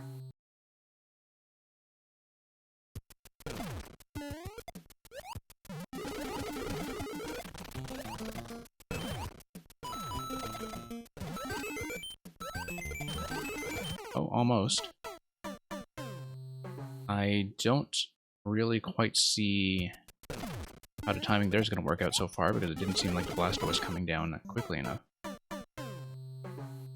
You have to mute, but you're here. Okay, well, thank you for letting me know, Propfen. I'll just rely on the online status, and I'll trust that if I get to you. When I get to you, rather. You're in the queue, so I will get to you if you stay online.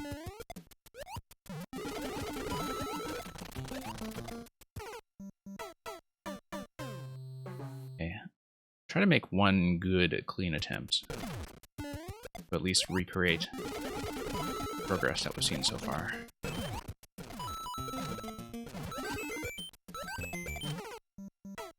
Yeah.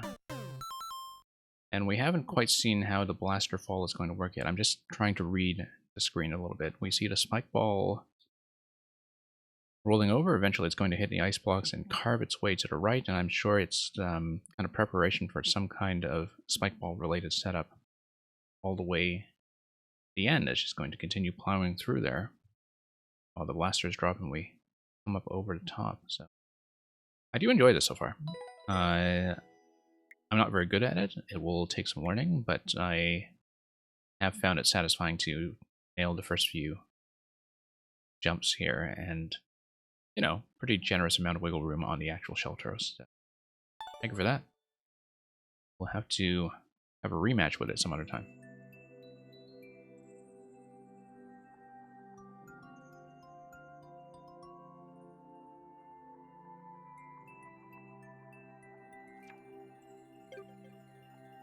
And yeah, you are here all the time. You know how it works. So, Jubilee, if you have stuck around. I think Jubilee might have left us. But Jubilee, this will be first call.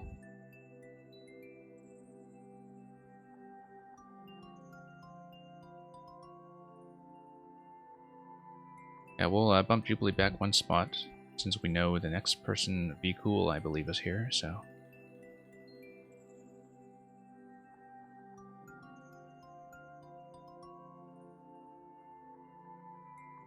Be Cool, Twitch seems to believe you are still here.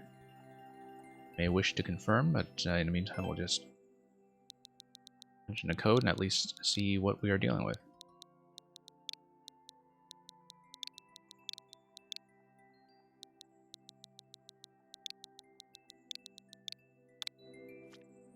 If this is something likely though, you'll probably want to check in.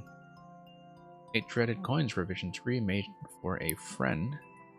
Expect some garbage, okay. Thank you for checking in. This was made in January and only has 7 clears on it so far. World record is quite a lengthy time. So something on a difficult side. Well, we will see how far we can progress.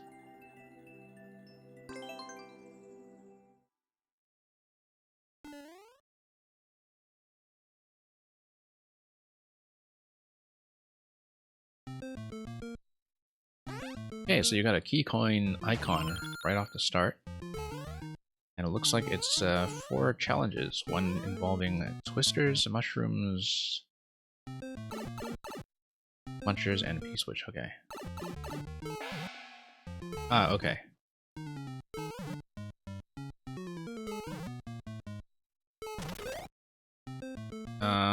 Well, that is going to be the end of that. No it's not. I actually don't need to survive shell the whole way. We do have a 1-hit buffer, which is surprisingly generous.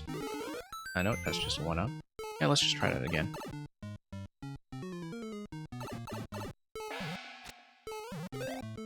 I am, however, bad at being precise. So the bottom row here has me very concerned. I think we'll just have to go, go, go. Whoops. Oh, you ran out of warp pipe, so it is not a... Okay.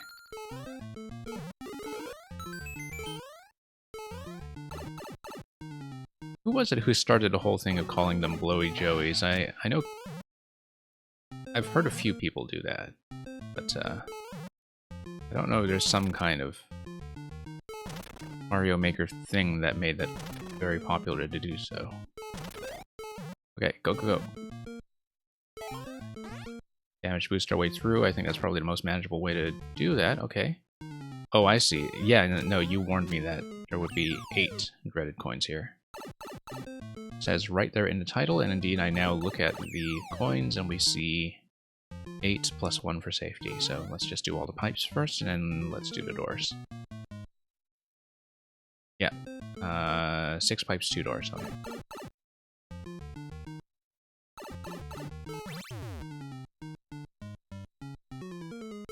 And Okay. That was quite a bit more manageable, actually.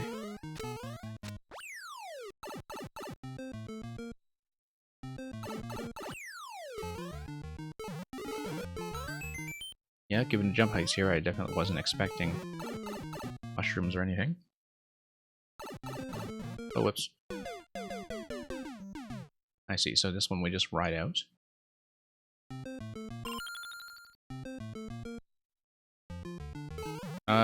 The big clouds? I thought they were Typhoos, actually. Unless I'm confusing them with a different cloud enemy. I thought they were Typhoos.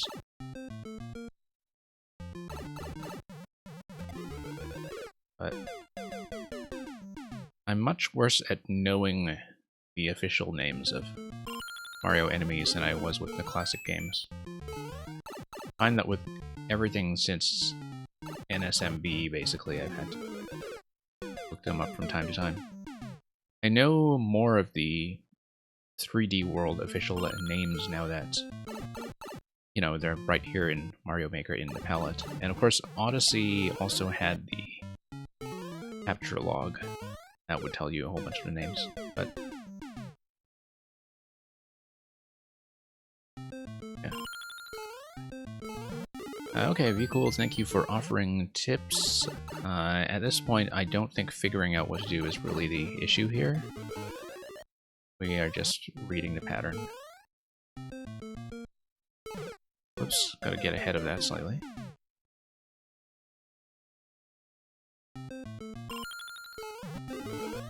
Yeah, I think snake blocks do inherently require you to think about reaction time.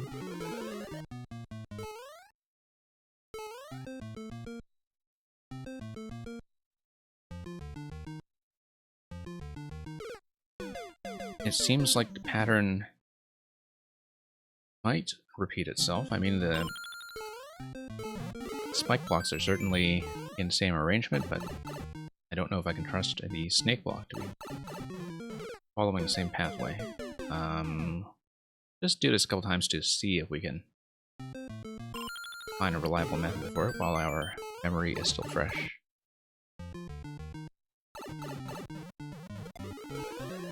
Yeah, might as well get the hardest stuff out of the way first.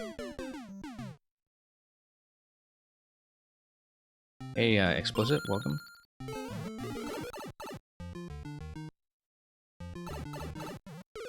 Whoops. Explicit 200, yes, I do worlds. Let me actually put in my worlds macro. I do them one world at a time, so if you submit, then I do world 1, or until I hit game over, or until I hit, like, about half an hour, usually. And then I get 2 more people in the queue, if the queue is still open, and you can always resubmit for me to continue with world 2, etc. I do, however, observe game over, so that is one thing I do to try to keep things interesting. But I absolutely take worlds, yes. Whoops. I gotta pay attention to this. I've been too busy reading chat and talking.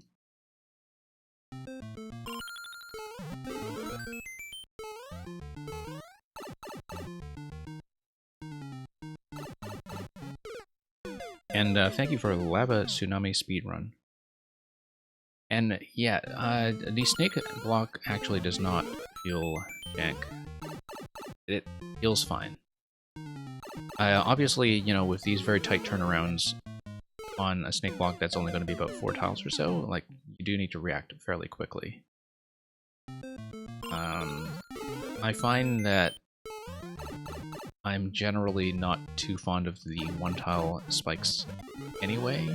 It's like not this level's fault for sure.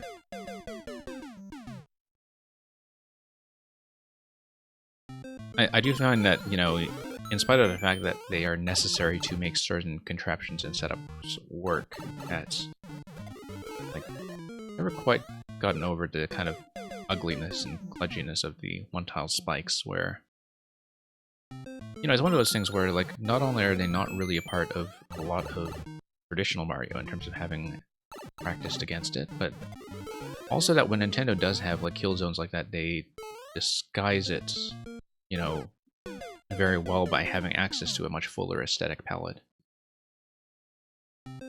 And so, like, as far as original Mario Maker elements go, the one-tile spikes have always felt a little bit off for me, and I do realize that, like, part of it is that the hitboxes are supposedly worse in Maker 2 than they were in Maker 1.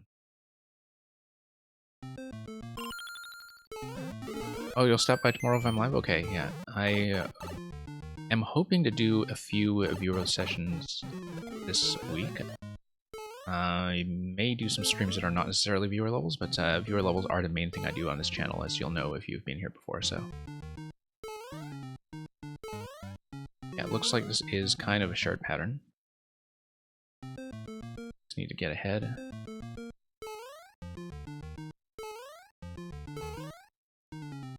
Approximately a shared pattern.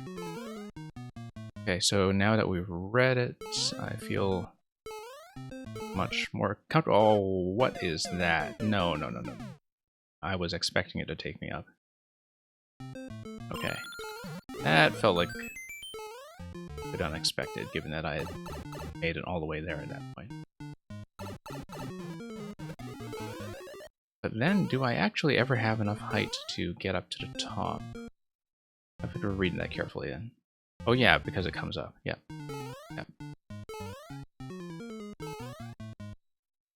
I like that this is a repeated pattern, though, that you can practice against. Approximately. There are a few minor alterations to it, but for the most part, you can apply one method to it very reliably, yeah. Oh, I see, I just got totally trolled by my tunnel vision following the track at the end there. Yeah, that's totally my fault.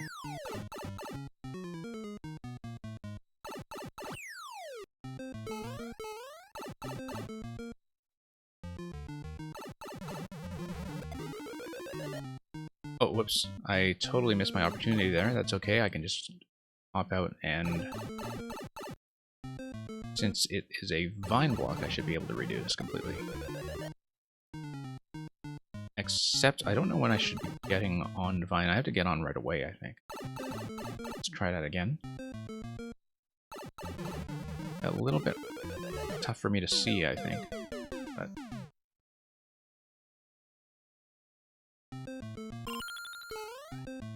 Okay, we'll just try to do this properly. And in fact, the fact that this is not enforced as a one-way pipe gives me an idea.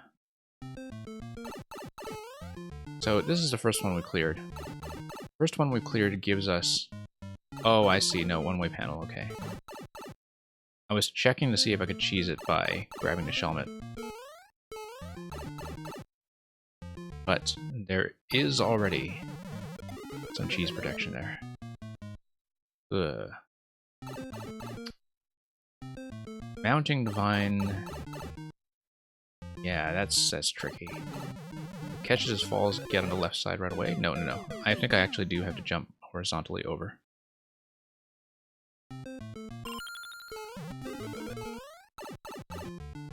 Yeah, the quality controls seem pretty tight on this level. I thought I would check anyway, because I do check that kind of thing. I don't know how I'm supposed to get on the vine here. Like, I don't see the window of opportunity. At least, not one that is not too tight. Like, obviously I do need it to fall. Actually, no, it must fall, and I know that because before it falls, the entire vine is going to be above Spike. So I do need it to fall, and I need to jump to the right. I just need to do a very low foot jump. Look carefully, the vine comes back. Yes, it absolutely does. Yes. Yeah.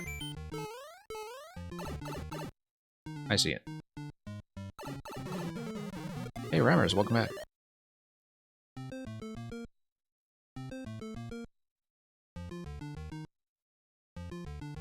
Yeah, I see. And... Okay, now the vine is up. Oh, gotta wait.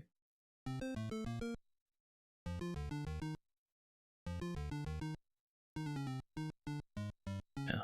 I think I'm typically inclined to expect that the timing is not going to be generous, and actually that's still tough. No, I just need to fall into it. Mount it on the lower 2 blocks.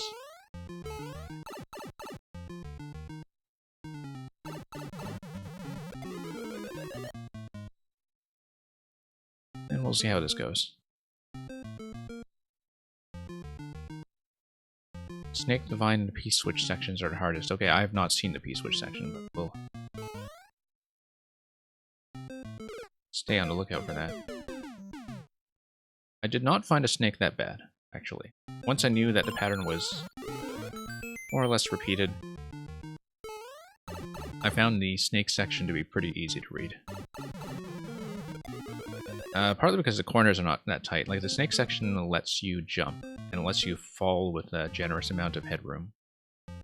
And I find that that tends to be the difference, is that, like, I have much more trouble with controlled jumps that don't give you a lot of headroom to work with, where I'm bumping my head against something. Which tends to be the trouble I have with elements like the one-tile spikes, is the one-tile spikes are one of the few ways that you do, in fact, enforce low ceilings in Mario Maker. Like, you don't actually have that many options for forcing death with low ceilings.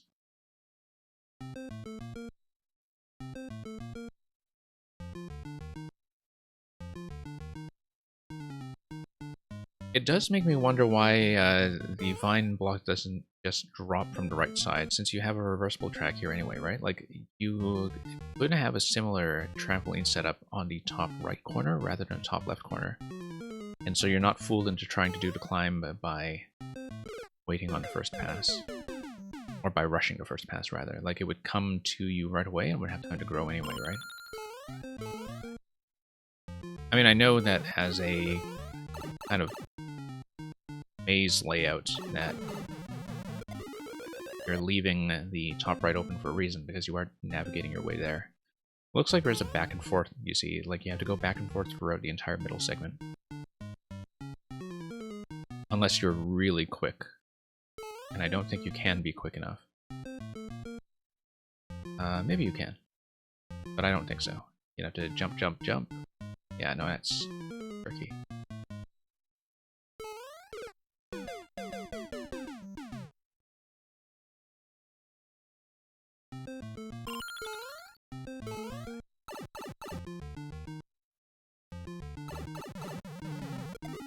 Doesn't work while the vine is growing. Huh.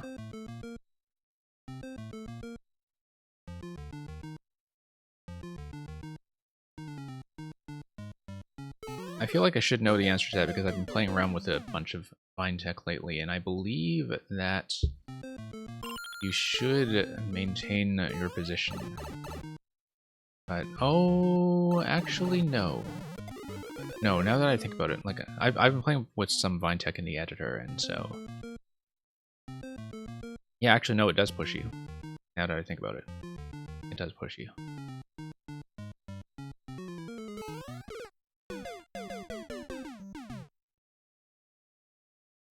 Oh, he stays still? Okay. Oh, no, yeah, it's because when it's fully grown and you have it on a track where the base of the vine is moving up, then it pushes you. When the base is in a stable horizontal position, as you see here, then it does not.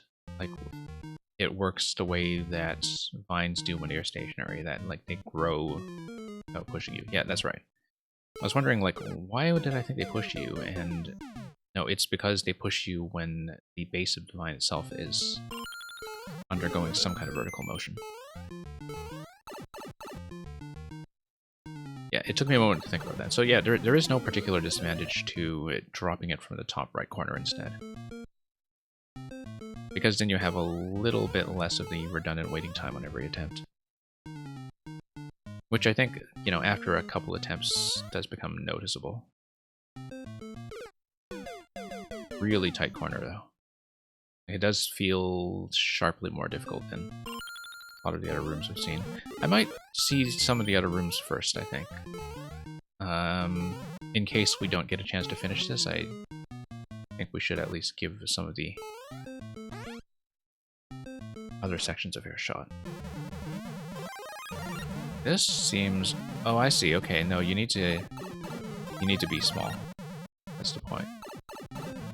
But then there are no mushrooms that spawn at this level, so why...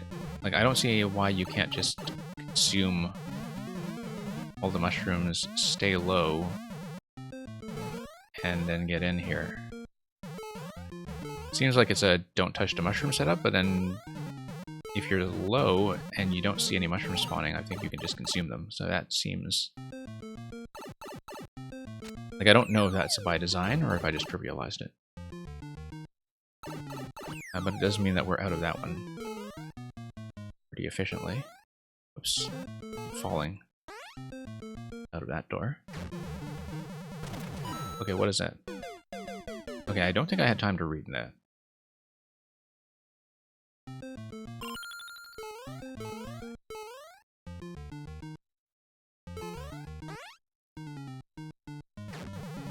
You can have a foot on the spike. I'm not sure... Not quite sure what you're getting at with that, but... Oh, I see. This is a... don't look setup of some sort, isn't it? Hang on, I need to read that. It looks like it's either like one of those don't look or don't jump or something like that. Oh yeah, I see a boo. It's totally a don't look left. Very clearly don't look left, in fact. No, falling in here is going to be death because you need to look left. Yeah. I'm glad I watched out for that boo. It took me a moment to realize that it was a don't look left, which I think is always very difficult signal. Like, the tech is cool and I know why people play with it so much, but I think don't look left is in some ways one of the hardest things to do fairly. We need to grab the coin, but then we need to fall safely. Let me think about how to do that.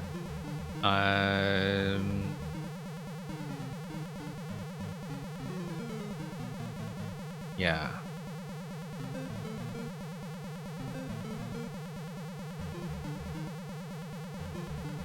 But if I'm in the rightmost spot, it doesn't matter, right? Like, the boo's not gonna move. Oh. Oh, I see. The POW block is there to enforce that everything falls down, so you can't just wait out the timer. Okay.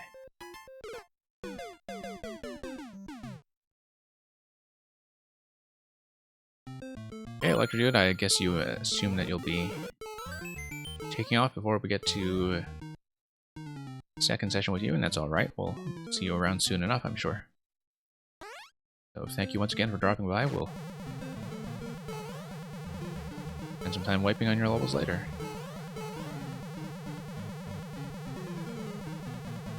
Okay, it looks like there should be some kind of bounce back that I do here.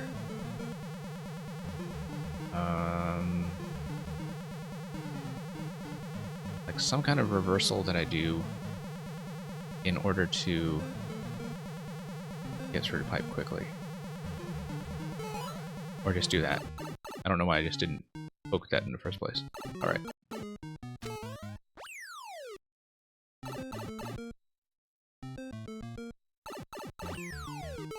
Okay, we have 3 more challenges, right? And so we haven't gone up to top pipes yet. And we didn't actually beat the time block. Oh, this is blocked off. Okay. That's interesting. Yeah, this one is definitely a challenge, though. Okay, you said something about the twister earlier not actually being a challenge, right? Okay. We just need to be... Where? Maybe. Let's see.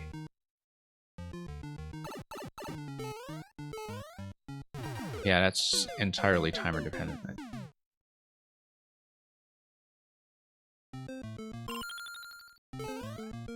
While jumping in SMB1, you don't turn around. Oh, yeah, right, hence the trampoline that you had on the upper level.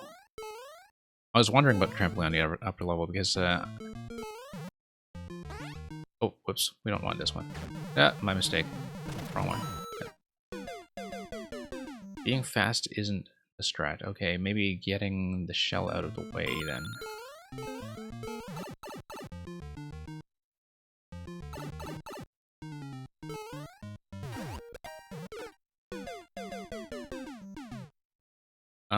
Actually no, I can wait it out.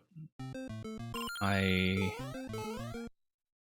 can P-switch jump my way over and just wait it out.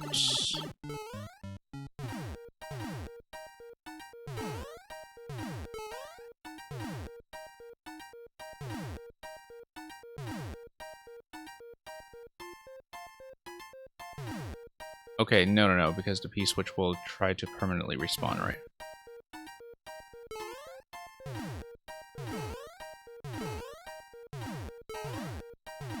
Yeah, it seems like I probably don't want to get every P-switch. That seems like a bad idea.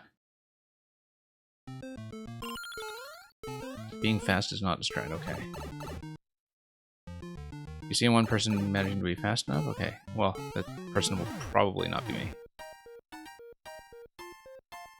I almost think like hitting these in midair and having the shell kind of soft drop might be part of it, but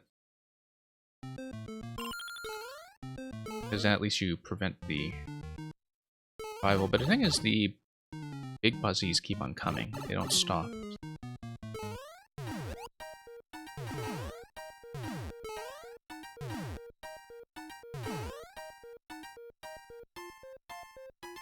Yeah, just gonna be constantly stepped on. However, if I let them through, then I can eliminate them all at once. That's a terrible idea, actually.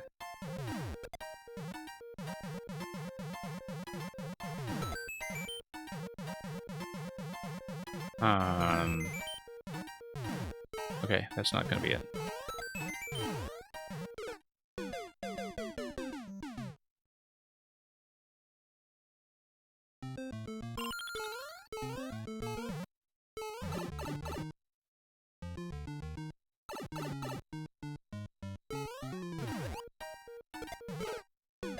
Yeah, it looks like it's going to be something with having enough of them spawn and get trapped between the successive P-blocks, perhaps. Like, where you want... Like, there is going to be a maximum number that come out of the pipe. I think it's like 6 or something. And then... Whoops. Mistake. And I feel like I actually need them all to be spawned and for all the buzzies to run around between the P-blocks.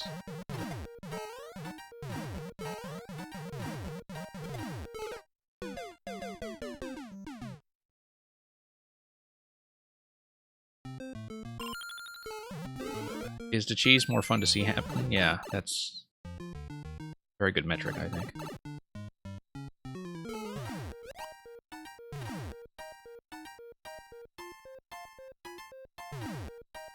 Okay, except that guy's trapped now. That's fine. I don't mind that much. Yeah, I think actually I want 6 of them out. I want all of them to stay up. I don't want to deflect any of them. Or kill any of them. And...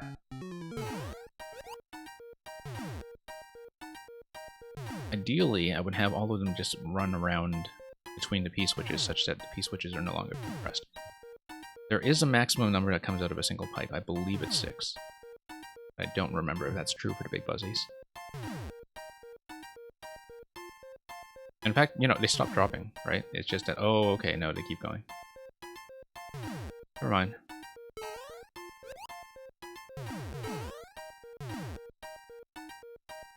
Yeah, that's not going to be the right strategy, I think.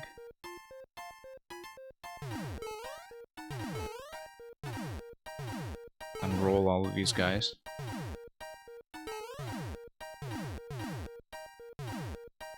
Now, are we eventually going to get to the point where we can...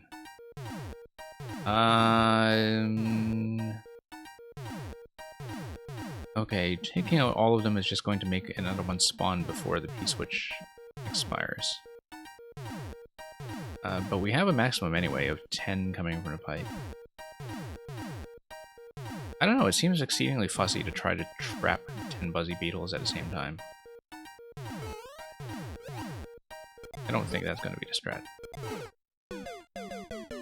Yeah, it does look like 10 is the max. I do see a kind of theoretical solution where you trap 10 of them between the P-switches. So what's going on with the Twister anyway? So the Twister is a non-challenge? It's just not there? Because then where is the last of the 8 challenges coming from? We have 4 here. We have the 2 doors. We have this guy here that we haven't beaten. If this is inaccessible, where's coin 8 coming from? I don't see what's going on with that. Sending a beetle back and forth, bouncing on the first P-switch. Oh. Does that actually prevent them from...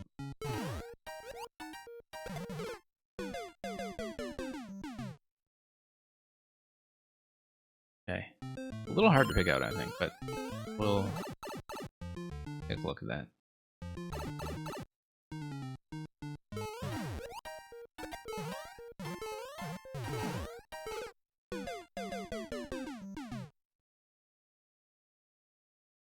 Blowable blocks are something fishy. Yeah.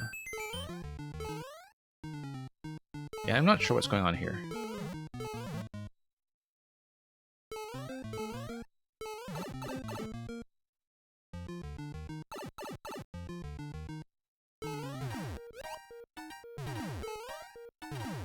And back and forth, really, okay.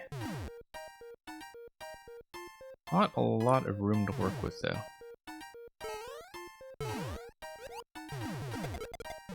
Yeah, I think the issue I have with this is that,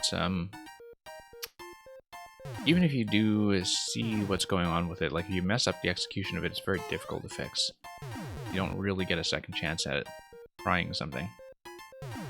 Unless I just really misunderstand something about it, which is quite possible.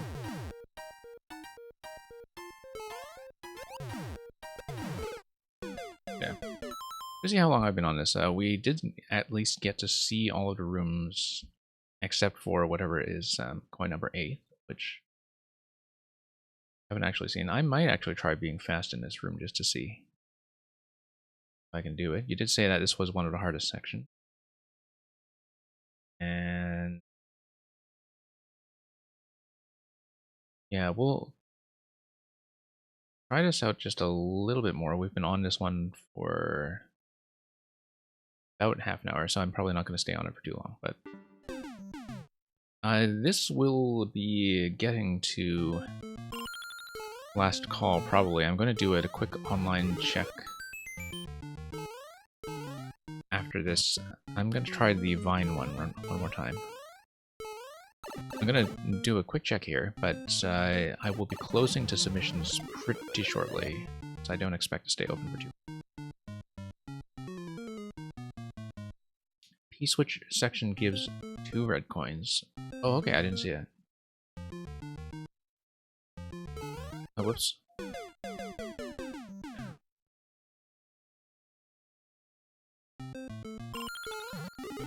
Yeah, you did say that this Vine section and the P-switch section were the hardest ones. I totally see why. Vine section, the difficulty we have, well, first of all, is getting on the Vine, and secondly, rounding the first corner. I have not made it my feet past the first corner. So yeah, I will be closing the queue quite shortly, so if any of you watching the stream have any submissions, now would be the time to put them in. Because we have enough to get through, even accounting for people who are offline, that I do want to keep up my usual guarantee of getting through everybody who has submitted by closing, so.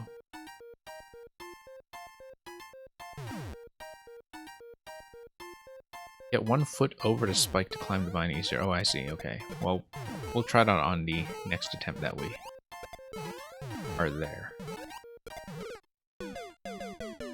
Yeah. But then getting over the first hump is still going to be an issue, I think. Even if we do cautiously. A toot left.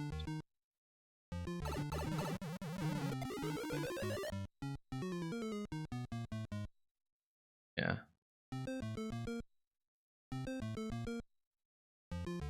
Yeah, the spike hitboxes in this game are not intuitive, as you can tell. Oh, whoops. Didn't really want to flip onto that side. D-pad was not going to be cooperative here. Yeah, I could tell that the left and right direction was going to matter for sure. And that seemed fairly clear. Yeah, this will be the last attempt on this one, I think.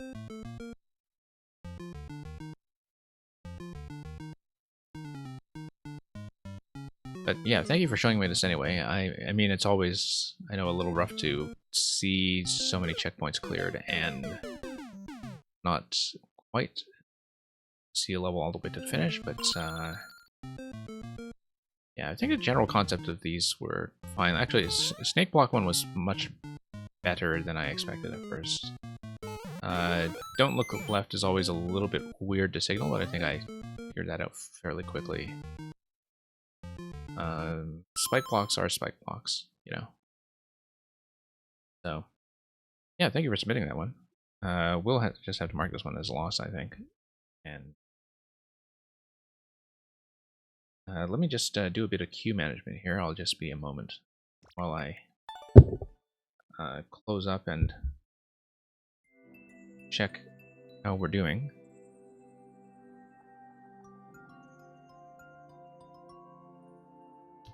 Yeah, no worries. Thanks for sending it. I'm glad we managed to kind of at least see all of the available rooms, even if we could not beat them. So currently it looks like the online-offline list is about half and half. So if you are online in here, we will hopefully get back to you very soon.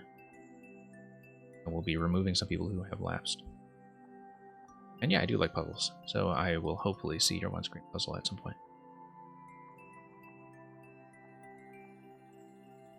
Splish. And thank you for the follow.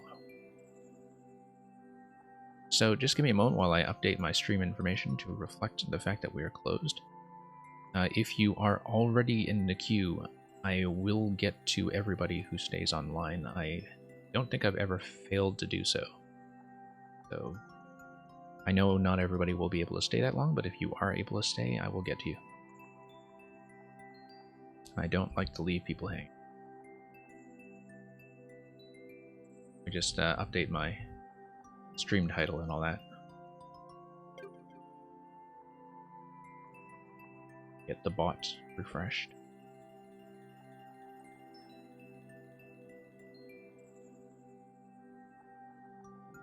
Yeah, I appreciate the follow for my effort. We try to give levels enough room to breathe around here. I mean, I don't like feeling like we're just kind of rushing through things. You know, setting hard time limits or anything like that. We'll usually at least try to feel like we've gotten a sense of the design and what you put in.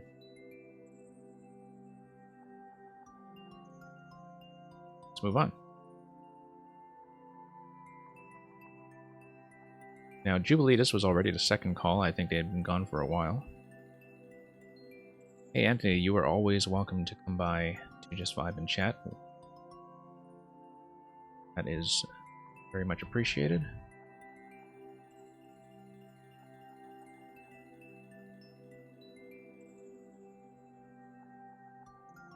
Colvin, I believe, is still here.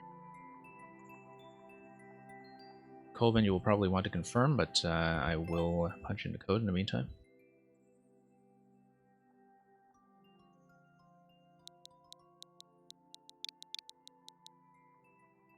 Yeah, so I will try to get through everybody who is listed as online. Thank you for checking in. I strongly recommend that people do, in fact, speak up in chat if they can. I know some of you might be lurking, but when you are called, it's much better if you speak up in chat, because then I will actually stay on. So includes all the Koopalings with a twist. 2 clears so far, sub 1%, and I think part of that might just be due to length as a boss rush, because you can see a 6-minute record on this. That's fine. We'll try to do it and see if we can make it.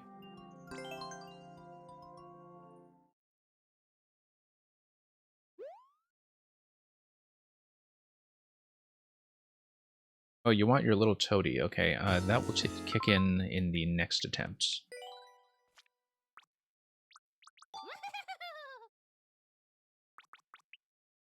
Yeah, thank you for that, Anthony. We'll have that kick in on the next attempt. Let me just manage the reward quickly. Mark that as redeemed.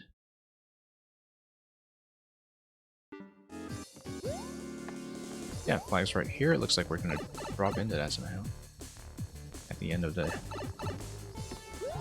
boss sequence that apparently has some kind of twist. Yeah, that's just Lemmy somewhere up there. And, okay. We have fire, right? Yeah, we do. So let me just scout around here a bit. Okay, that's just more fire, which is great.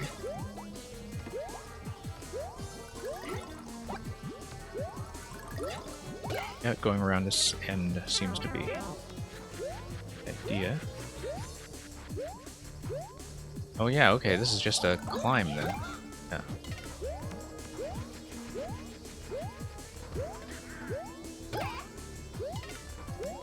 I think dropping them is part of the idea, unless there's any kind of key-based lock.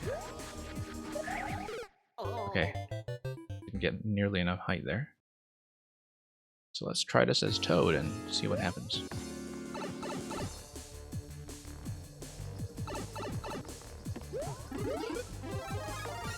So yeah, a fairly gentle reset point at the bottom, which actually kind of makes me concerned because this is still something that's sub 1%, and so like clearly having a reset point at the bottom, like a safety net there, doesn't actually count for much.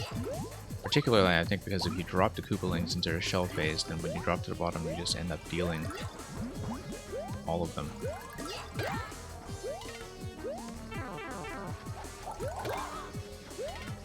Although, well, I know, it might actually despawn by that point, but vertical despawn rules are not what they were launch. Oh, Roy. Roy on this kind of staircase setup, I think, is maybe not up to his usual standard as a mini-boss. Getting over at Koopaling Edition, yeah, that's pretty much it. I mean, we know that this is a vertical subworld at this point. And kind of tell from the spacing.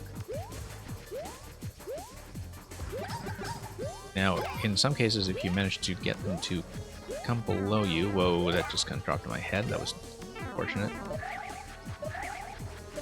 Okay.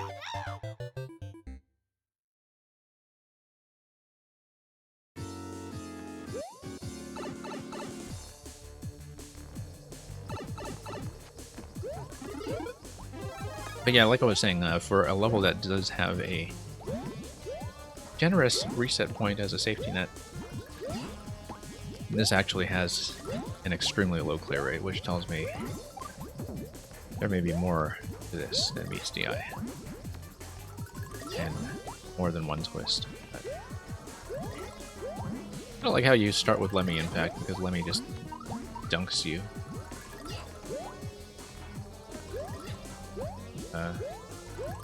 It dunks you in a way that's, you know, generally pretty harmless. I think having Lemmy last would have been maybe a little bit frustrating to deal with. You know, to get all the way up top and then just to have the balls push you. But that's an idea for hard mode, you know, if you want to build hard mode. Yeah. Now, having the Koopalings drop in your head is a little bit rough, but that's okay, just let him jump. Roy just needs to go bury himself. Morton is going to stomp, isn't he? Okay.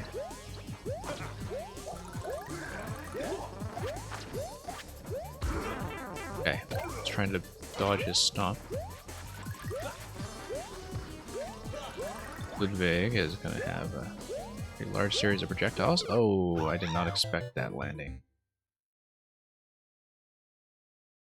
I think having them get off screen like that is a little bit difficult to plan around, but I mean, some of them do a straight landing, but Ludwig, when he has wings like that, I don't really know where he's going to go unless he aims for you directly, which I'm not sure is the case. Actually, even Lemmy has wings over here. Lemmy's wings are not that useful for him here, though, because he just... Actually, they all have wings, don't they? That's why they do such a high jump. Also big. Also gigantic. Yeah. Just gotta change positions horizontally, I think, and then you can lead them. Yeah, because they'll try to get on top of you. Just need to get rid of Roy over there.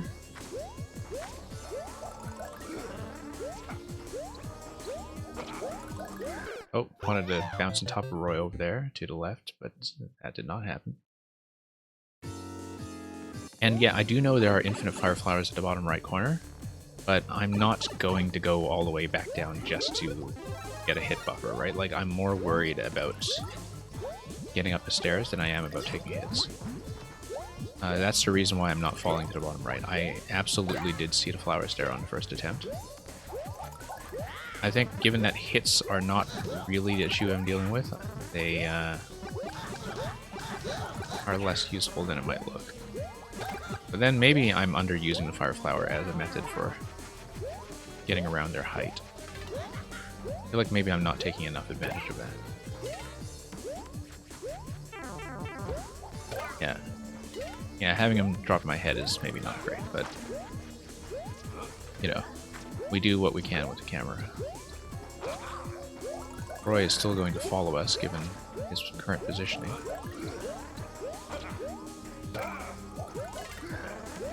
Okay, Morton, yeah. Morton, I have to worry about the stun and also about the fire that comes out of the stun.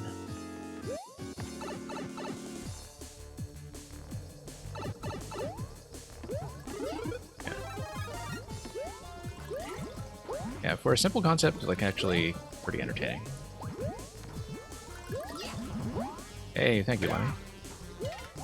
That's another reason why Lemmy is at the bottom, I guess, is that makes certain things maybe easier than you intend. Okay, come on. Iggy needs to get out of my way, he's much too tall. Iggy is, you know, being sprouted like that. There we go. Oh, forgot. Thought that Wendy was going to drop in my head like that. Yeah, you have to get around them on a high ground as soon as you can, I think. Get a height advantage. As soon as you get a height advantage, they become much more manageable. Get Roy out of the way. Okay, Morton, I need to let him do a straight drop. Whoa, just whacked me on the head with a staff. Look at that. I mean, I know technically it was fire damage, but the animation certainly looked like he just clubbed me on my mushroom head.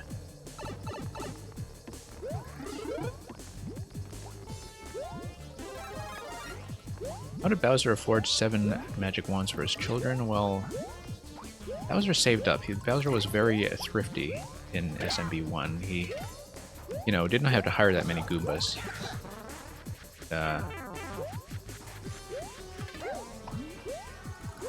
Also just, you know, built his levels using the basic tool set like it was week 1 of Mario Maker 1. When you had to unlock everything, Bowser just decided to keep a very lean tool set, and so, you know, that under budgetary constraints, and so by the time Bowser got to SMB3, he had quite a surplus to work with. And yeah, I remember the global loading rules changing quite early when it came to the subworld loading trick.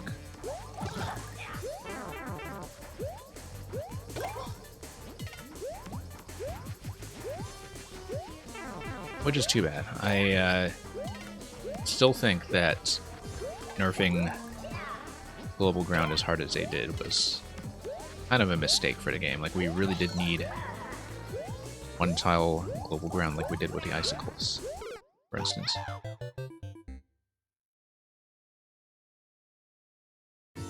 I mean, I feel much better about Mario Maker 2 in general after having had the two giant content patches, the 2.0 patch with Link and the latest patch that we all know about from a month ago. But you can definitely see where some of the complaints about it being inflexible are coming from. Oh. You know, and obviously some things are going to be different from game to game in terms of the engine, but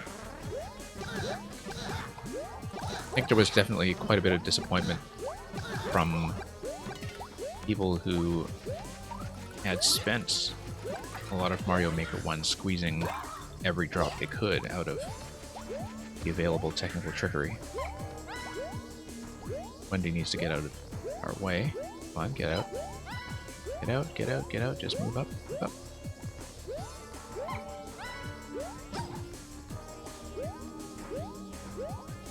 Can I move Wendy? Let's see. I think I need to hit her.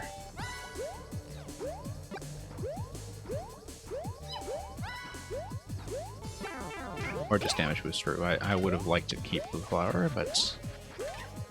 Oh. Keep forgetting about that every time. Okay.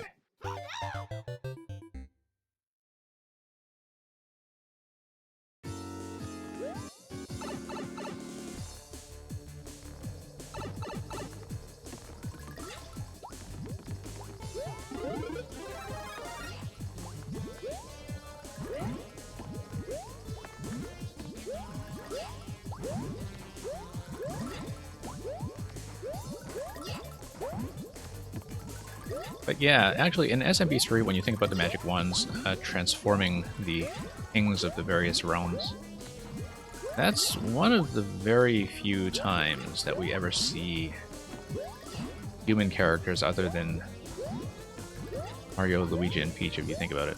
Or Princess Toadstool, as she was known back then. The human kings that are transformed into various animals never really do return again.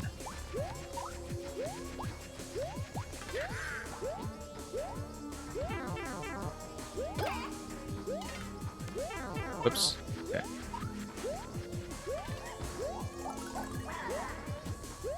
Okay, Larry needs to get out of the way. Whoops.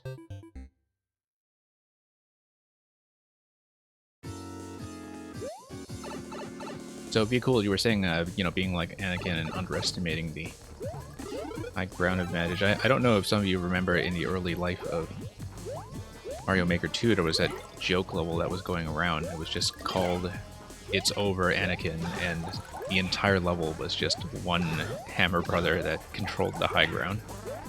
I think it was actually very difficult. Because Hammer Brother with high ground? Yeah, not something you want to deal with. The kind of thing that turns you to the dark side.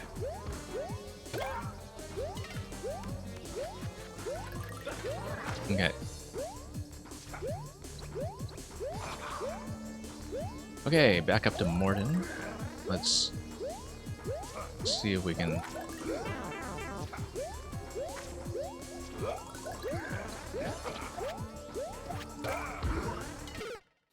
Okay, so Morton in giant winged form in NSMBU, under all those conditions combined, it's just going to spit out flames to the left and right, partly because I guess they're not traversing the donut blocks since they're not firing on top of the donut blocks, like they're just firing in midair, so they are just launching until they make some kind of point of contact.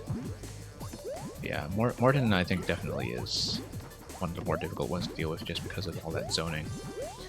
Although, if we are able to damage boost at that point, I think Morton is a good choice for just taking damage and running it. So if I can obtain some capacity to take damage that late in the level, I think I actually will. Of course, that would require us to not have these fellows fall on our head. Okay, let's go Larry. Yeah. I actually should swap Roy. He doesn't bug us up here, but... Okay, we're gonna do the damage boost strategy with Martin. Let's go. Let's see if we have to deal Junior or... Oh, Ludwig. That's right. Forgot about Ludwig. Ludwig and his giant flight pattern. Great. Oh, Boom Boom. Ah, we don't care about Boom Boom. What? Do we? Yeah, we care about Boom Boom. We care. Oh, okay. It was a mistake not to care about Boo Boo.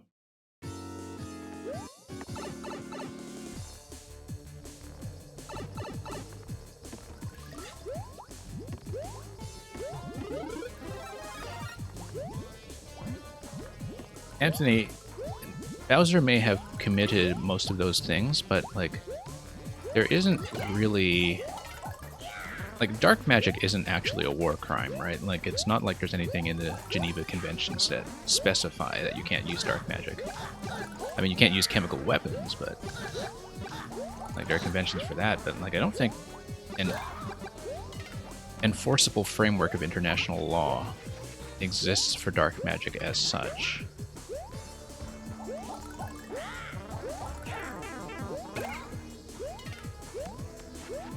Okay, let's... Oh. Okay, not having damage boost available when we get to Morden is kind of a problem.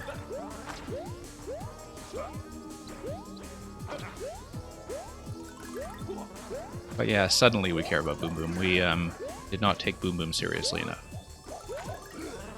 And that was to our peril.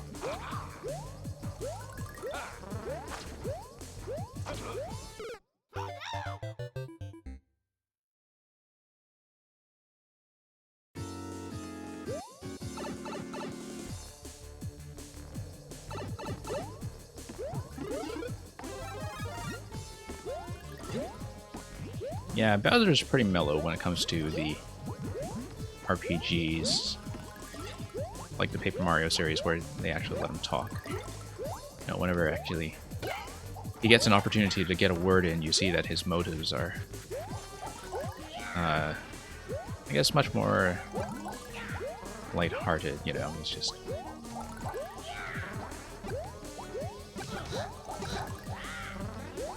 But then, you know, I guess Bowser has not often been given a chance to actually state his political agenda, why he wants to kidnap the princess and take control of the Mushroom Kingdom. I get the sense that he just likes lava architecture. You know, just likes to finance his building projects.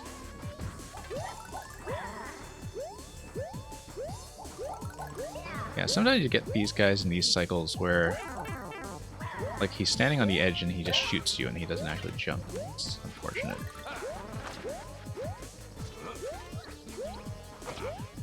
This is, for something that's so simple, actually a very entertaining level to play. I don't know if it comes out as being as entertaining when you're just watching it, but for something that looks like, you know, you could just slap it together in a couple minutes as a very simple concept, it actually is like a fairly well-tuned sequence of mini-boss encounters.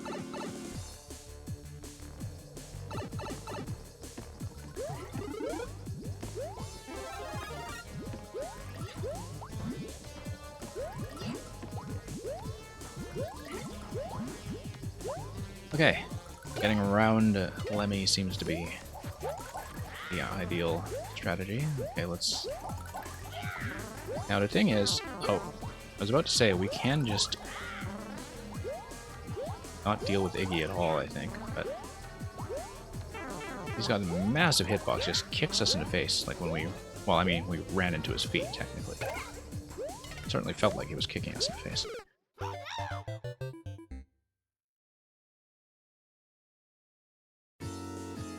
Okay.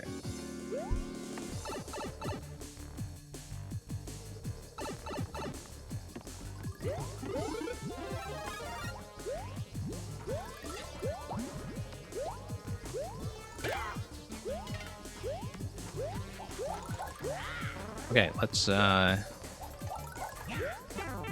actually pay attention.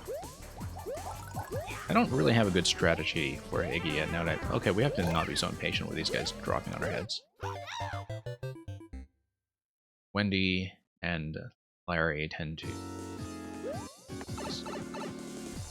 and get to jump on me every single time.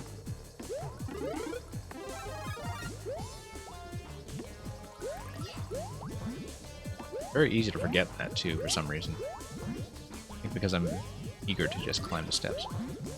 Okay, Lemmy should not be giving us this much trouble. However, like, the fact that there is a... I mean, like, conceptually this is not difficult. So the fact that there is a 6-minute or so record on it really does kind of concern me, because I get the impression that there's quite a lot more to this that we have not seen. You know, because we still need to exit to the main world.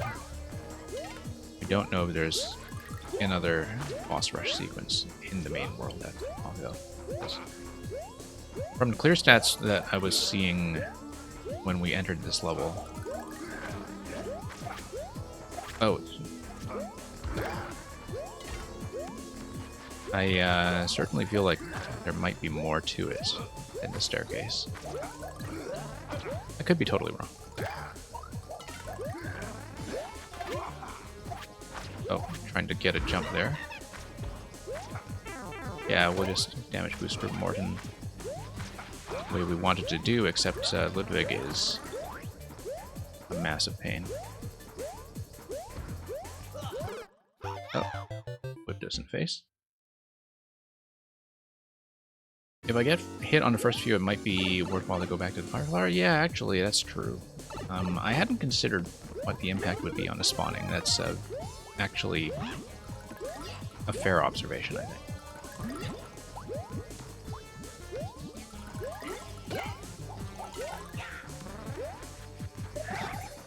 Okay.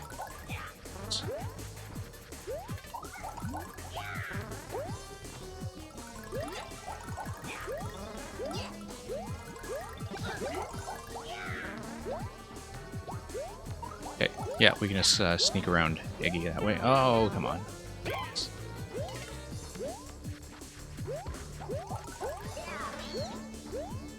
Yeah, really have to not get stomped by Wendy. Whoops. Okay. Sure, let's just redo it.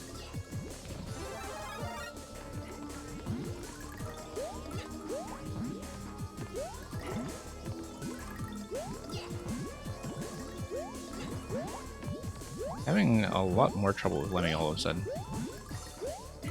Okay.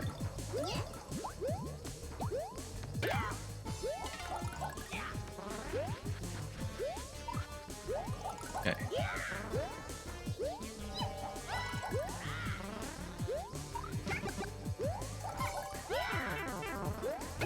Okay.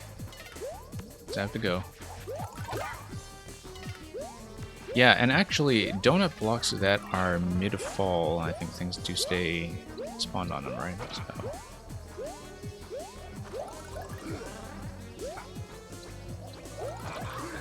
Then there's that, you know, like I have to kind of refresh my memory of the vertical global loading rules.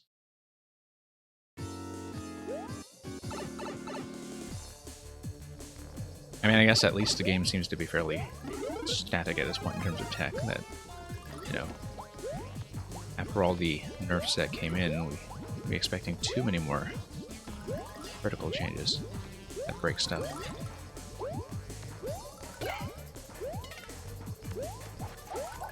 Okay, go around him. Let's let Wendy drop for once. Let's let Wendy jump. Much better. Actually, having fire as we get to Morton is going to help quite a bit too.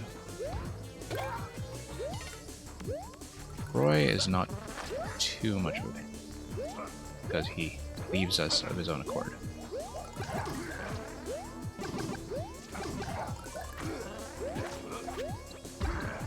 Oh, okay, just gotta go. Okay. Ludwig is going to drop in that block.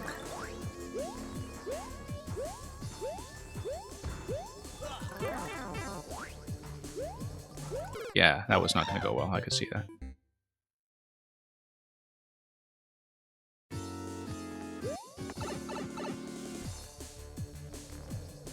Has Mario done actual murder? Because I think, you know, in terms of the ethics of what Mario is doing in blasting through Bowser's army, like, technically the Goombas are enemy combatants, right? Like, if you're actually, you know, attacking the enemy combatants in a time of war, I think that's kind of entirely fair as a form of retaliation. Like, it's not really something that we would consider murder in a... if the Mushroom Kingdom had any kind of sensible legal framework.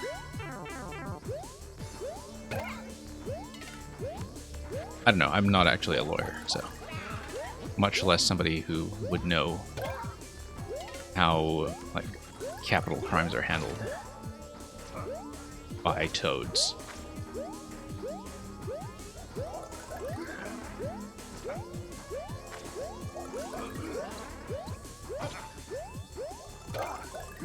Whoops.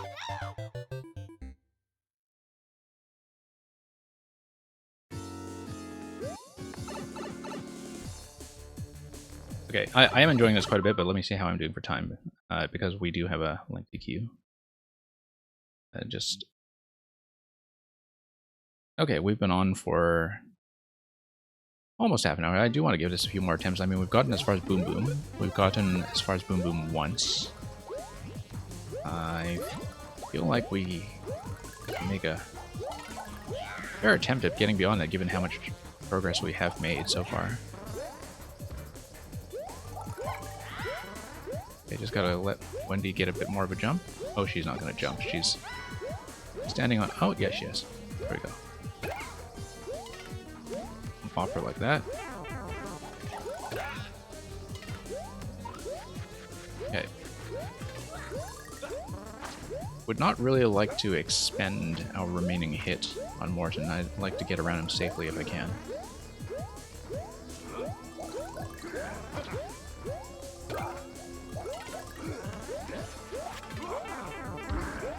Nope, that's not gonna work. Okay, Ludwig is going to spawn on the left side. He is probably going to land on the right. We got to stay very low for that because the triple projectile is basically going to work like a shotgun. Don't want to be within its burst. Okay. Whoops. Okay, that's a disaster. In some ways, I think it might actually be better to restart rather than try to go down and grab the flower. And the reason is because at least if you restart, you can follow a consistent pattern, whereas you don't know what their positioning is going to be like coming into further attempts. You know, do things this way. But what we can do is we can just go for the pipe and let's try to reset all of their positions. I feel like learning each of these encounters with consistent starting positions is much more helpful than refusing to die.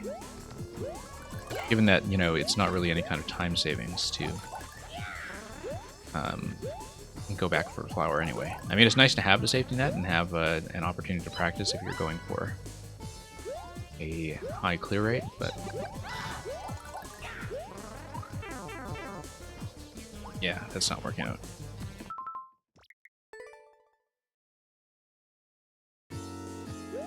Okay, not too many more attempts on this, unfortunately, but we'll see. We seem to be getting somewhere with getting as far as flying Boom Boom, and you know, he's technically got one of the easier patterns to deal with out of anybody because he's not firing projectiles, and yet we failed miserably in taking Boom Boom as seriously as he merits. So.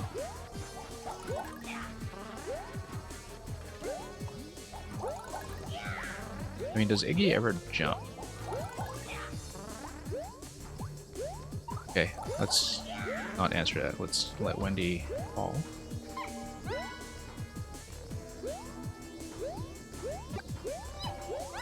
Let Wendy jump and let us through, perhaps.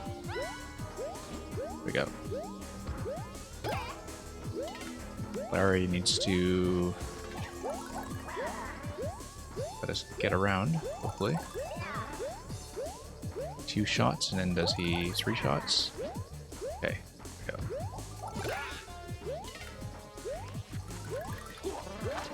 Okay. Skip Roy.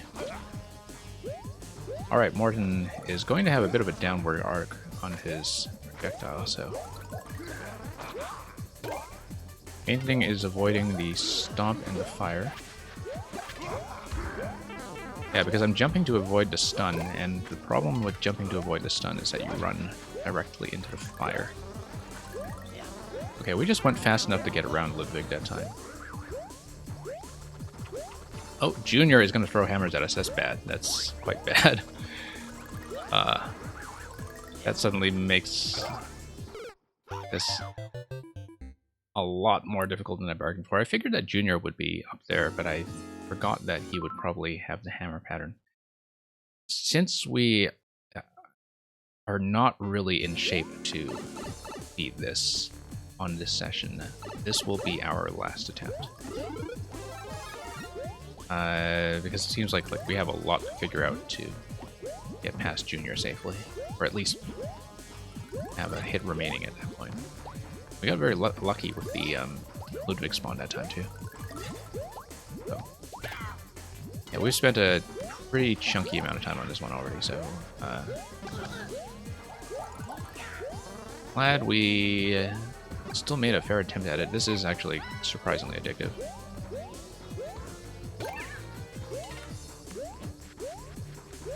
Okay.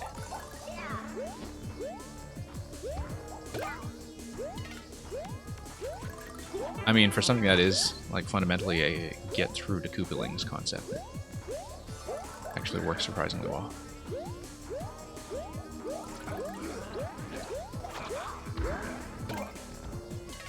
Oh, that was a disaster. Oh, that was also a disaster. Well, at least we've thrown everybody out of position at this point. Oh, Morton is just here. Yeah, that's it. All Koopaling bosses plus Bowser. We did not even see Bowser, so... long ways off actually completing that. But for a simple layout, actually quite playable. So, thank you for that. We'll mark that one as a loss. Congratulations to the 2 clears so far. I am beginning to see where the low clear rate is coming from.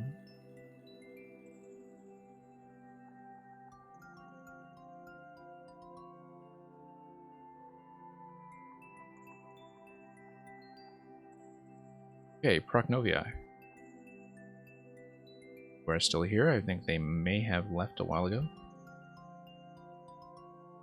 We'll just give you a brief moment to respond in case which is wrong, but I will be removing people directly since we are closed up and trying to get through everybody who has submitted.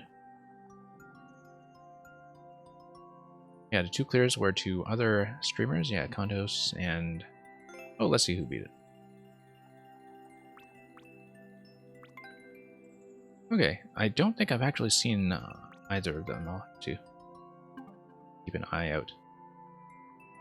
Yeah, depending on where you are in the day in terms of when you're active, you can see completely different streamers, as you might imagine, just given people's schedules. Okay, Procnovia did not check in. We're going to remove and on.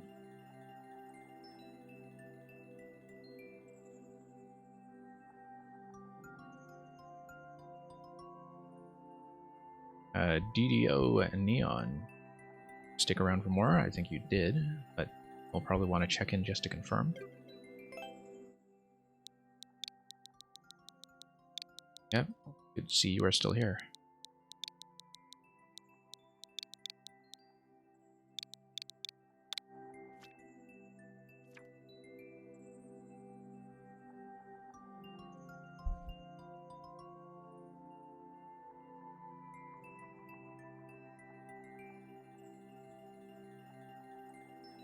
Okay, Toy Factory, Lemmy's attack. Okay, yeah, in keeping with the boss levels that you've been showing me so far, starting with the Morton tank level that we saw earlier in this session.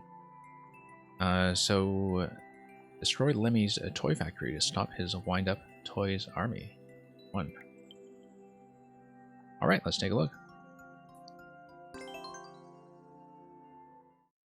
And yeah, Anthony, as far as terrorism, weapon trafficking, identity theft, and so much more goes, you see,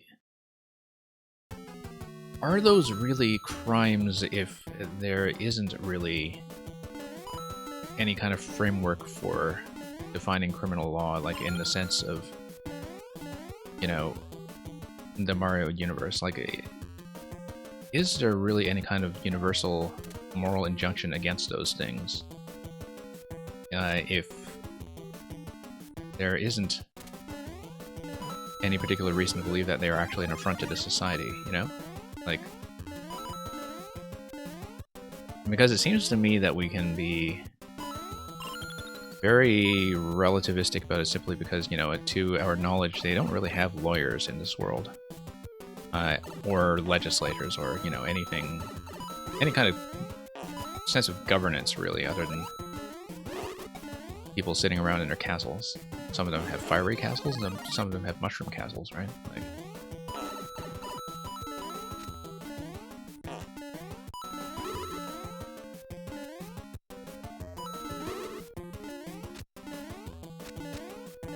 okay, so that's going to be 1 coin here.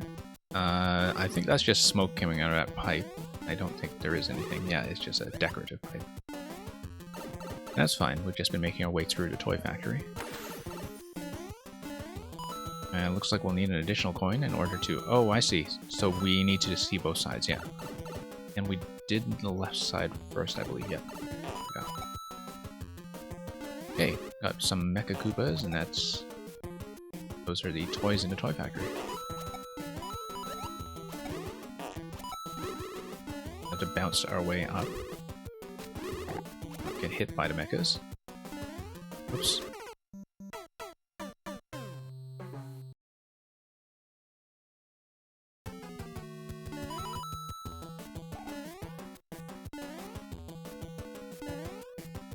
Actually, Anthony, there's nothing particularly strange about having strong opinions about the criminal records of fictional characters. Like, if you think about it, that's the entire basis of the mystery genre, right? Like, that's the entire basis of something like, I don't know, Law and Order, which I don't know very well, but you get the idea. That we're talking about the criminality of fictional characters all the time. That's the entire basis of the gangster genre.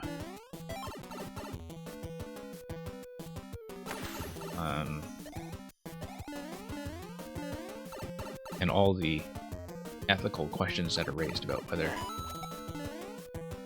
characters are being justly punished, or whether they are, in their own way, doing the right thing.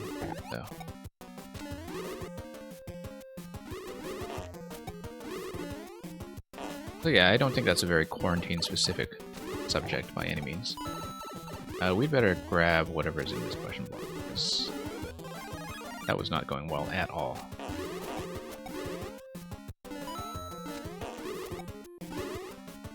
Yeah, we should have taken this path to the left to begin with. That was much safer.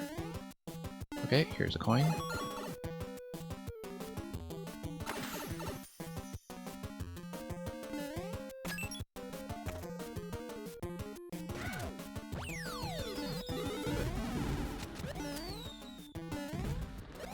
But then, yeah, that is kind of an interesting point, though. Like, what exactly is wrong with Bowser deciding to take over the kingdom? Like, if, I mean, other than the fact that I guess we're just on the side of the princess because we're on the side of the princess, right? Like, what actually is, you know, Bowser doing that is actually objectionable?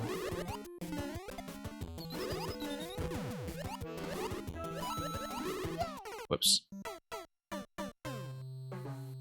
We're, you know, having such a discussion about Koopa criminal law, and I'm not paying nearly enough attention to this level, which is very interesting, by the way. I like this, kind of challenge setup here that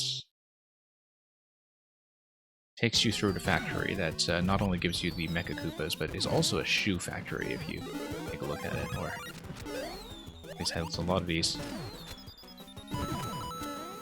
Yeah. Do need a shoe in order to get through this.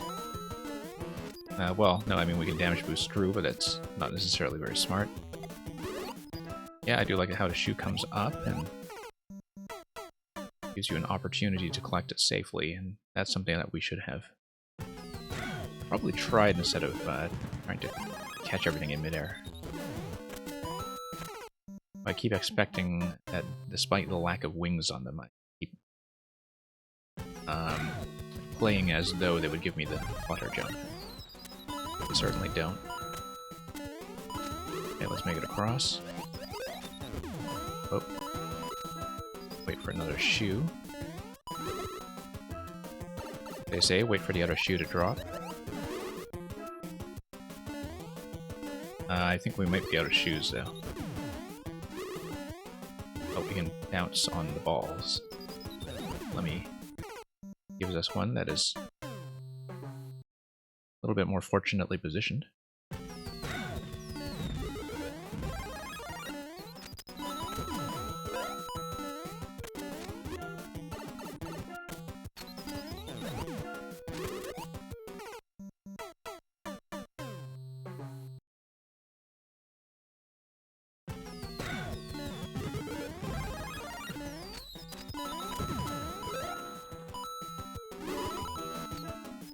I mean, I suppose, you know, we can generally agree that, like, kidnapping is usually not something that you want to be doing. And so, the transgression that Bowser would mostly be guilty of is simply kidnapping. But then the question is, like, does it make a difference that he's kidnapping a princess versus somebody of less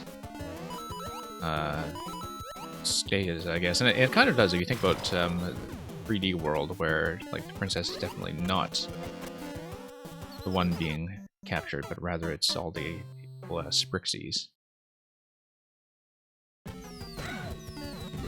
And yeah, this spot here is maybe a little bit awkward because of the claws, but I'm also not taking enough advantage of the opportunity to jump out of the boot if I'm in trouble. I should be doing more to jump out of the boots if I... Yeah, actually, no, I see what's throwing me off there. It's actually just the headroom on the ceiling when I do get up on a claw. Is that, like, I always expect to have a little more headroom than I do. The Lemmy himself is rather safe. Okay, now let's get through this part then. We have a boot in hand this time. Gotta let this guy through, I think. Ah, no. Didn't have enough room to get a jump on him.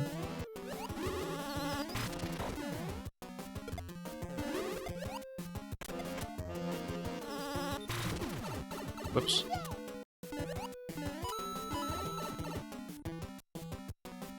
And up to the top of the factory we go, it looks like.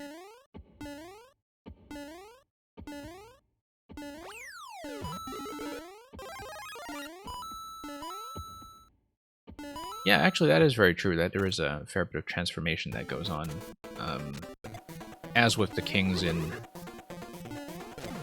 Super Mario 3. But yeah, what you mentioned about the Toads is something that I've heard before, that apparently, you know, like all the bricks are transformed toads or whatever, and so when you break the bricks, you're actually killing your transformed brethren. I don't know where that comes from. I don't remember that being in the manual, but it seems like it's something that I have heard before in Mario lore. Did we hit a checkpoint before this boss? Yeah, we did. Left door.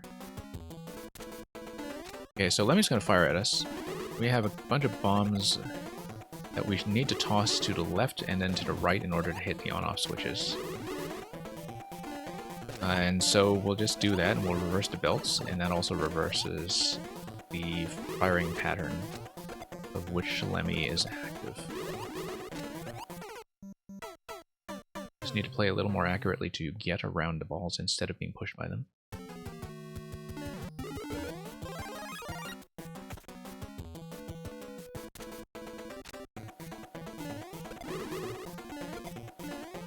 Well, I mean, you know, it might be that Mario has been authorized to cause a little bit of collateral damage, but I think the terms of his contract are unclear in terms of what he is allowed to do.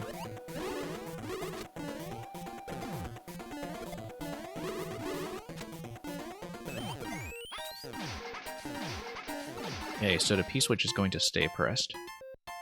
And we are going to bust the toy factory. I got a 50 coin up there. They should have made a better attempt at it, so... once again, great submission from DDO Neon. And yeah, you did note to me that these were 2 boss levels that were part of your world. I don't know if your world had already been completed, but it looks like you had uploaded, yeah, 2 worlds with 10 levels so far. So I don't know if that's still a work in progress or something that's finished for now, but certainly the bosses in place seem to be working quite well. So thank you once again for the submission.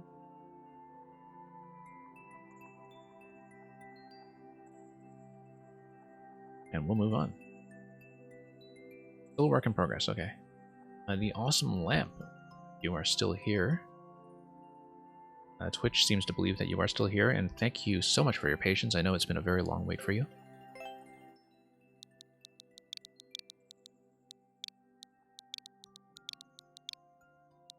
Yeah, viewer levels, I mean, having submitted to other people's streams before myself, I know they can be a very exhausting experience.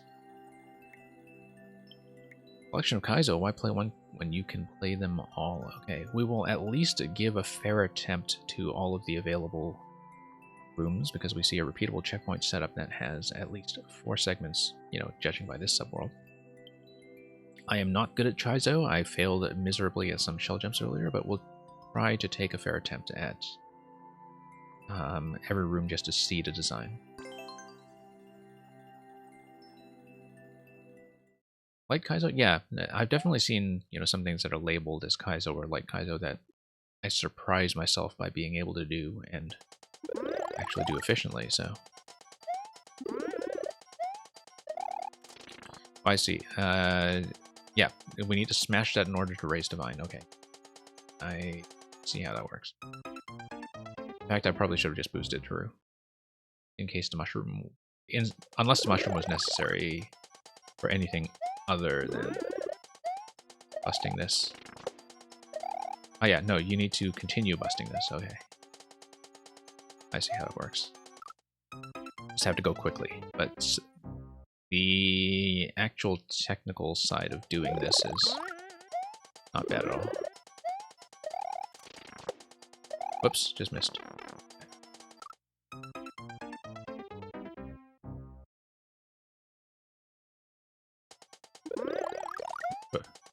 I was looking over at chat.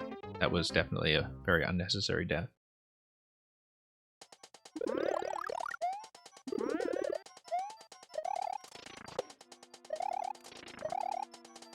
Yeah, it's fun to see the Koopalings in such a strongly themed setting. What did I do here? Oh. No, there's no way I need to take damage here, right? Like, I think I just missed something. I wasn't paying attention. I was looking at the Thwomp. I mean, I could have damage boosted over... or lost a mushroom if that's the intended design. It's like it is the intended design, and then I just stomp over in a Thwomp. Yeah. Here we go. At least we have a 500-second timer, which is quite generous, and you would want a generous timer anyway, since given that you reset on each of the repeated segments. So let's do Muncher Pow first.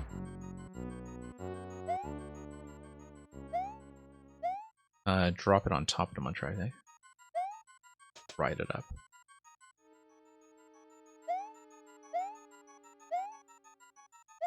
Okay. No, that's a down throw. Yeah, soft drop. But a soft drop from this position. Not the terrible position we had here. Yeah. Yeah, I wanted to jump up first and then soft drop, as per the indicator. Yeah, actually very light so far. From a technical perspective, very relaxed.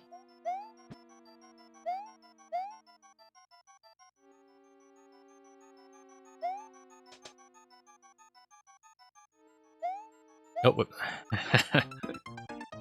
Whoops. That was not so great.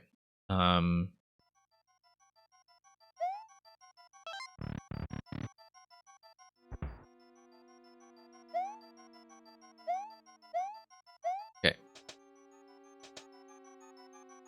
Yeah, not that strict at all, actually.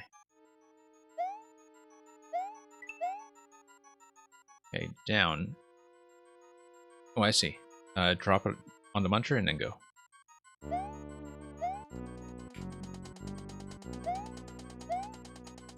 Okay.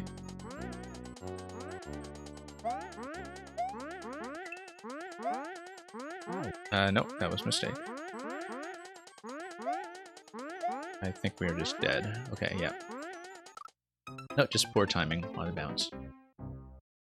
It looks like their synchronization would depend on when you are scrolling in from left to right, though, right? So, like, the way I'm reading this, it looks like the timing of those two towers on the right can't actually be reliable between attempts, although I might be misreading something. I'm going to take a closer look at it, but I definitely know that that's the first thing that would worry me about that setup, is that, like, scrolling over is going to throw off the timing. Unless scrolling over is kind of controlled by one of the earlier mandatory jumps that you have to do that moves you left to right.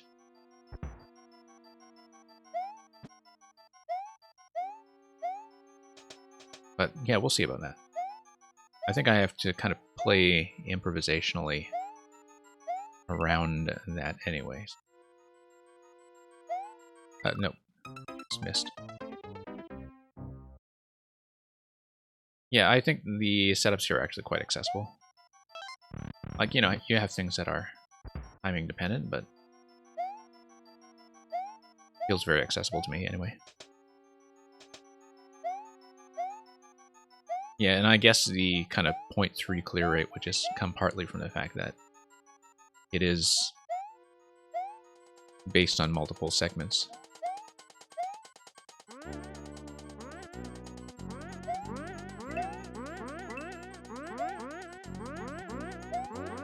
Nope. Okay. Came in a bit low. Just thinking about momentum when it comes to getting off of that POW. Yeah.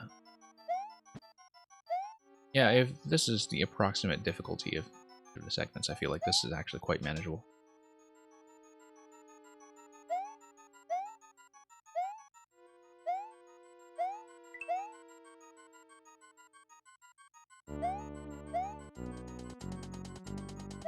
Oh, whoops. 8 sections in total? Okay, yeah, right, because you'll have 4 each. And I see that from the coins as well. I did notice that from the coins. And yeah, that would explain the low clear rate. Because each of these individually, they feel like they would be much more in the, you know, 2% range or something. Whoops. That was very poorly judged. I knew I was too late on that drop anyhow, and the positioning was just way off what I wanted it to be.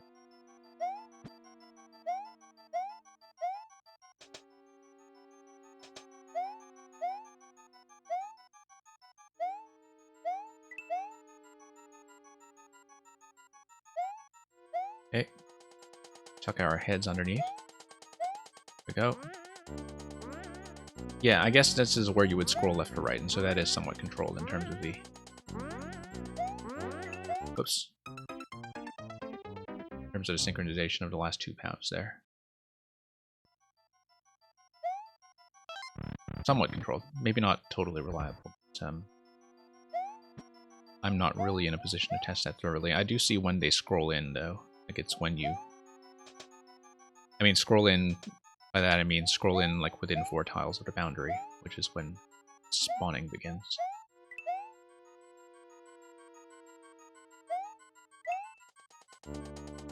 No. Next cycle. Dropped it too far from the edge. Okay, there.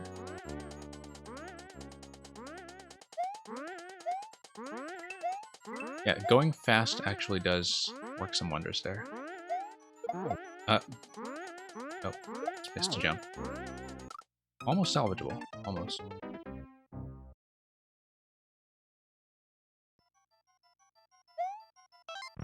Yeah, we'll see as many as we can. I mean, I do enjoy kind of, whoops, multi-segment repeatable checkpoint levels. They definitely do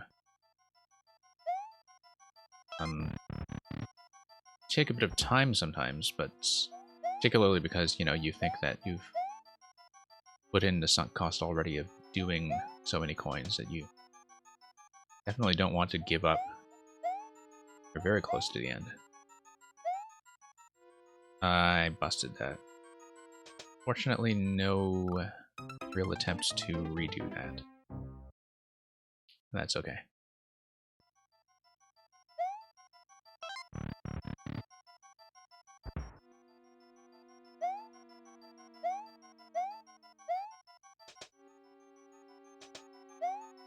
What?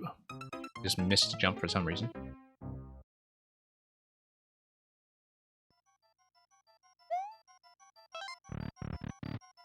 And yeah, I do see what you said about the variability of the POW timings. Like, looking at it, it is possible, like, even in the most extreme mismatch.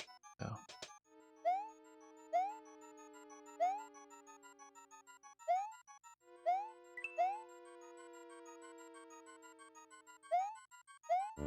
Okay, let's drop this. Go. Yeah. Going fast. Do it. I needed full momentum, I think. Let's just build momentum again. Nope, not enough.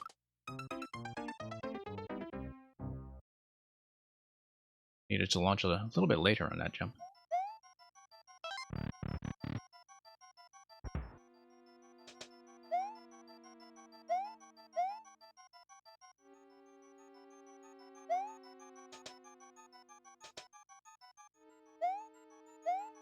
Up we go.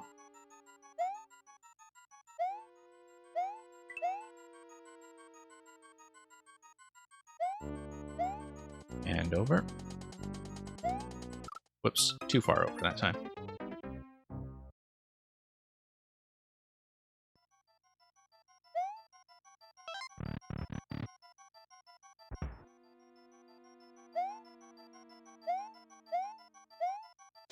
Yeah, if I don't manage to do the whole thing just due to the time and the length of the queue, I definitely do want to push through the whole thing at some point. So even if it's not on a viewer level session, I would definitely try to get the full clear recorded. Quite often what I'll do is on the weekends I kind of do backlog streams where I just finish up some of the better levels that I had not been able to clear during viewer levels. This would be a very good candidate for that if I don't manage to get through it fully. I do think everything I've seen so far is very doable for me. It's just entirely a question of time. Just kind of looking up here to see what the heights are. You know, in case you have a power drop and kind of weird shenanigans.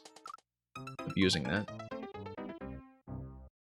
But I think everything in this back and forth setup is fairly well tuned. Cheese protection and such.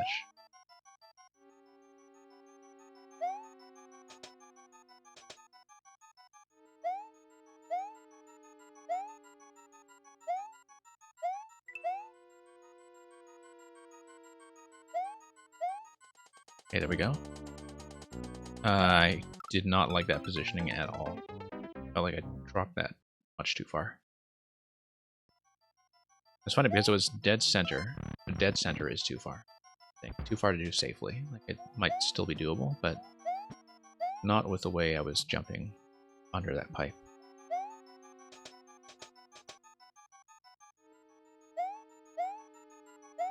Okay. That was terrible. Okay. But salvageable.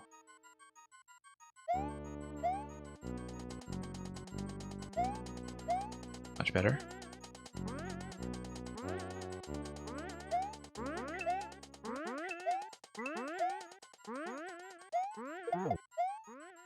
I might have mistakenly let up slightly on a jump there, which I should not be doing.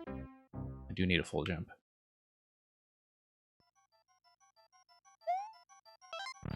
Well, in terms of wanting to do a kind of concentrated stream on it, it's more that, like, you know, viewer levels there is, even when I don't enforce a very strict time limit, like, there is a certain time pressure to get to other people while they're waiting patiently while they're present. Which is unfortunately to the disadvantage of, like, some good ambitious levels, particularly ones that have lots of segments. And, you know, extending it over multiple segments is what repeatable checkpoints are for. Even if you do need it to be tractable to a single segment by clear check, I need more momentum. I need 2 full jumps of momentum. But I think the thing that, you know, allows you to mark down a level as, okay, clearly I'll want to do the whole thing, is when the level of quality is clearly pretty consistent, you know? If I'm struggling with this room for too long, I may at least look at as many of this initial set of 4 rooms as I can before I proceed. I'll definitely at least look at the first 4.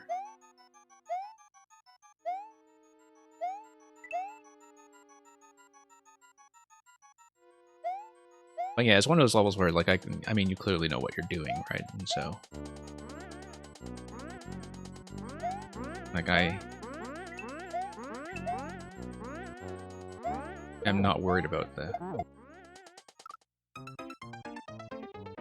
rest of the level being playable.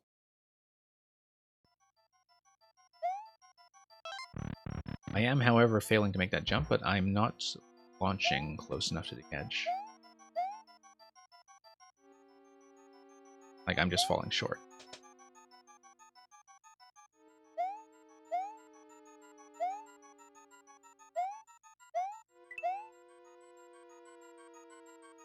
Yeah.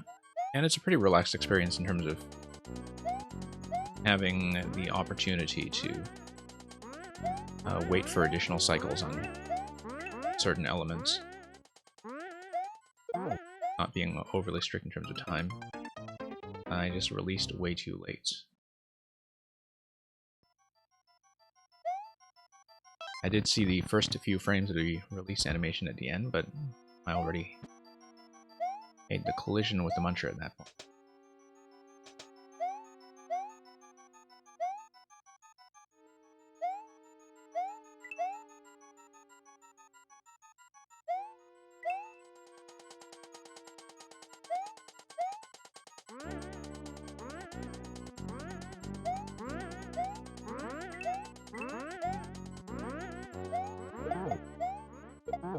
No. That's just a straight drop. Yeah, straight drop. But I do need to hold left out of that in order to make it across the gap.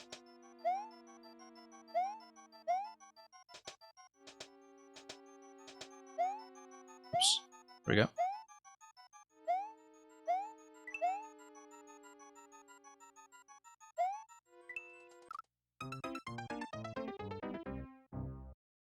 Flying munchers coming out of pipes reach further in liquid. Okay. I knew that they were susceptible to the drag effect that you normally get. I don't think I actually knew that they went further.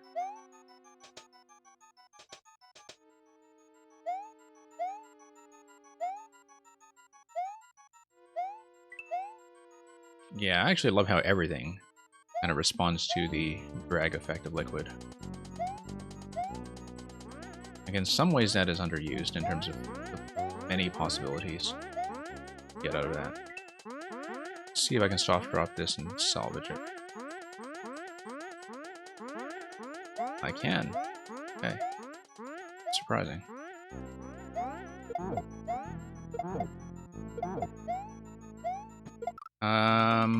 Up throw, yeah, okay.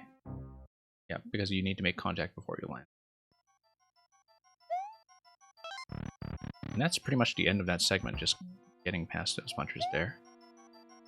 I mean, you know, I did need to kind of die to reading it the first time, just because I don't sight read those things very well when I encounter them, but no, everything was very clear, I just needed to see it.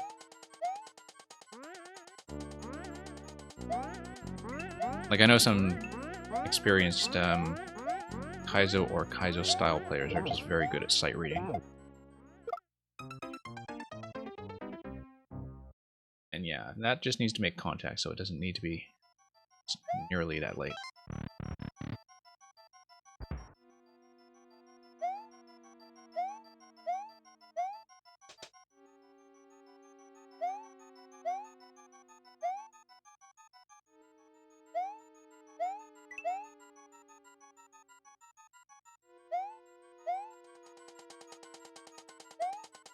Whoops.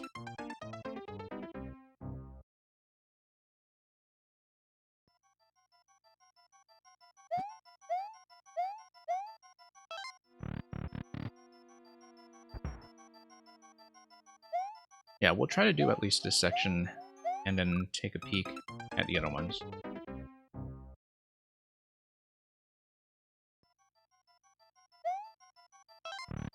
I feel like I'm quite close to passing this one at least.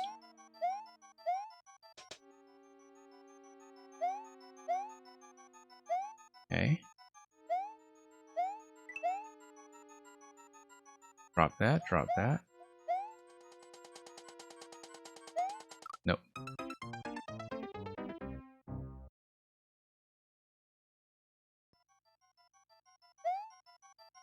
Yeah, I mean, you know, with the distance that you get from the puncher firing vertically from the pipe, I guess you will only ever have that much room to work with anyway, so... But you need to be a little bit more precise about the fall going into that.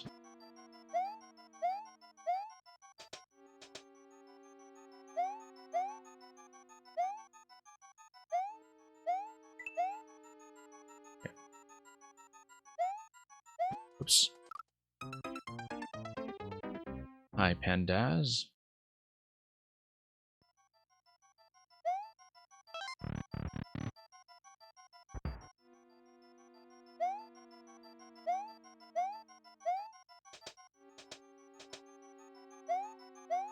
But yeah, everything about this, as I was saying, does feel very technically feasible to me.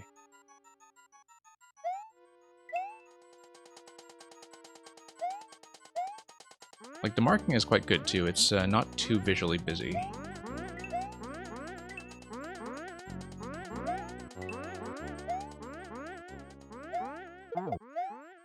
Whoops. I totally missed there. Okay, that was just an accidental jump, but I... Oh, accidental up input when I was, bit of a diagonal input of my D-pad, that's what happened there. I am one of those people who thinks that Mario Maker tends to be overly indicated. Sometimes it's too visually busy, but this one's fine. Like, the coins are exactly where they need to be.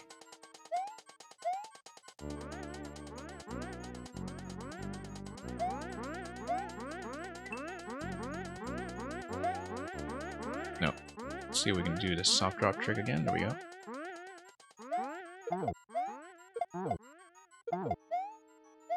No, up throw.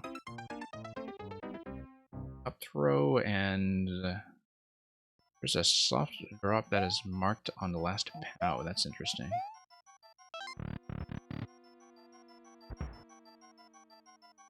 Oops.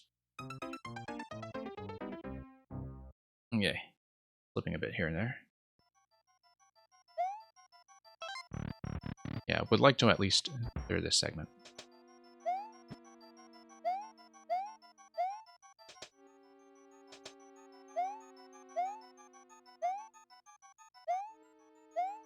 Oh, whoops.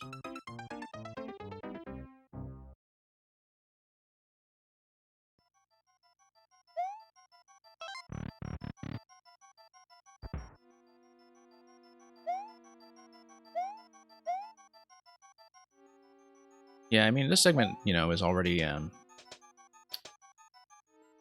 pretty chunky bit of level by itself. So I'm sure this is going to be a very full-sized experience by the time we actually finish 8 challenges, which will not happen today, but...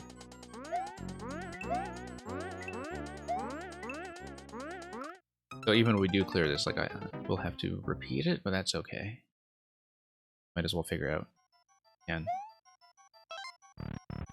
yeah, still 6 more, but like we're not going to do it all tonight, for sure. Or this morning, rather.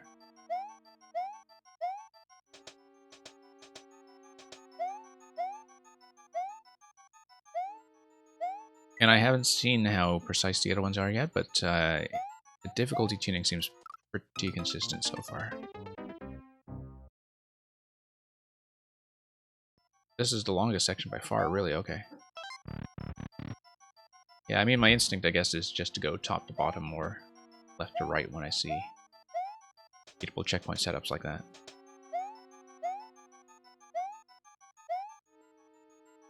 Well, that was a disaster. Drop there.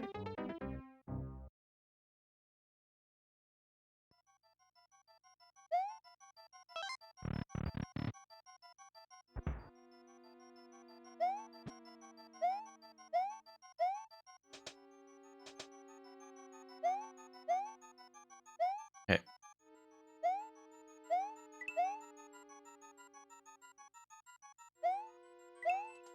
There we go.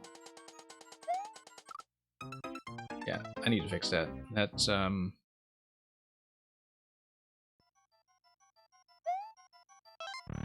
is a deceptively simple element that I actually have a surprising amount of trouble with.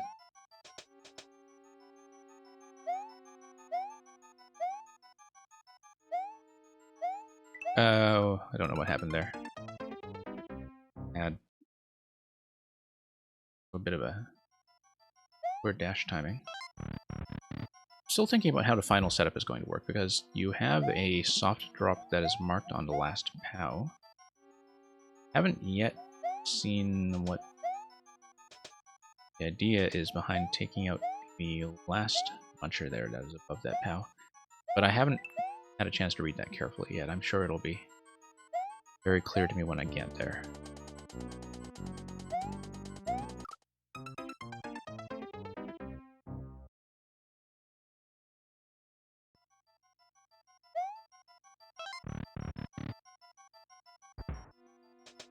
Okay, so the middle sections are shorter and harder then.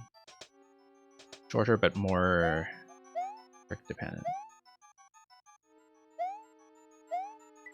Well, I would like to at least clear this part, since we are close. No, that went badly. Well, so much for that.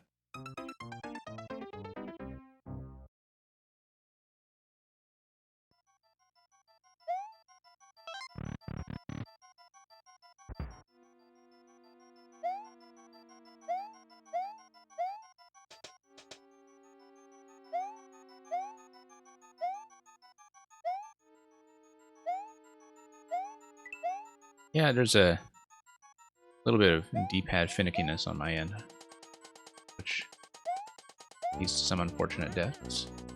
Oops.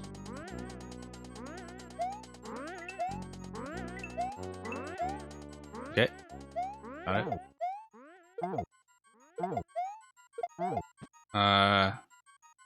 What did I just do? Wait. No, that was not right. Hang on.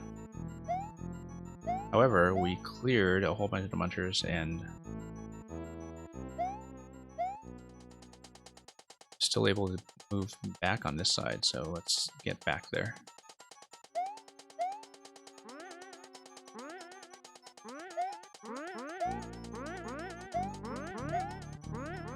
Clear.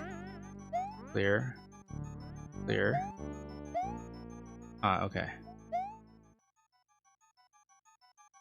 Oh, I need to soft drop that right away.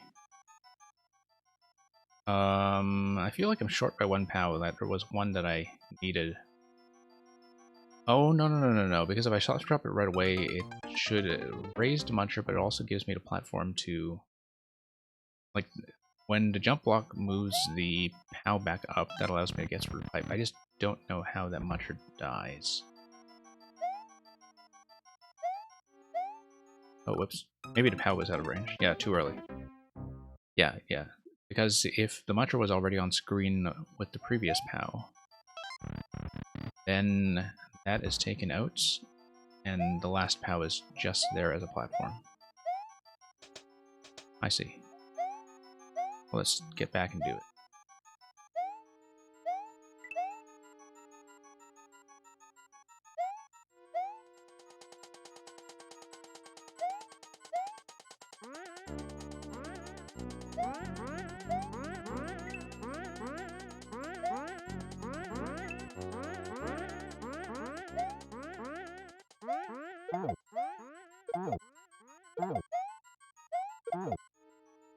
Okay, I have to redo this.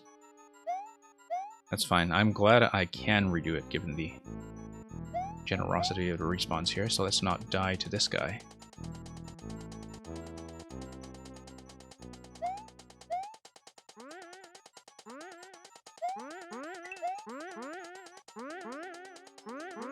Also quite glad that I can salvage the bouncing POW block. There we go. Okay, we will at least look at the segments we have not seen so far. Actually, no, we have to come around this end first. No, except this should give you access to the other side, right? The other passage. Right, okay, so we'll just take one look. Just to see what lies ahead. Okay. Looks like you need to fire then.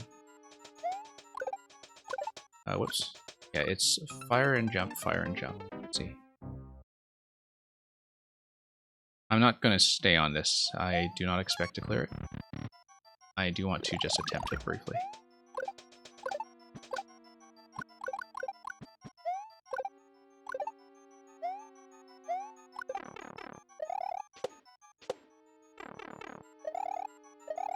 I see, so damage boost all the way there. Oh, this is a short segment. Actually quite a short segment. I feel like we might as well just attempt to do it.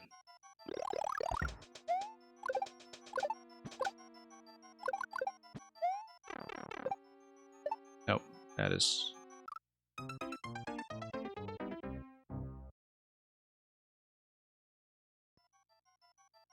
Yeah, actually, the timing here is not bad at all.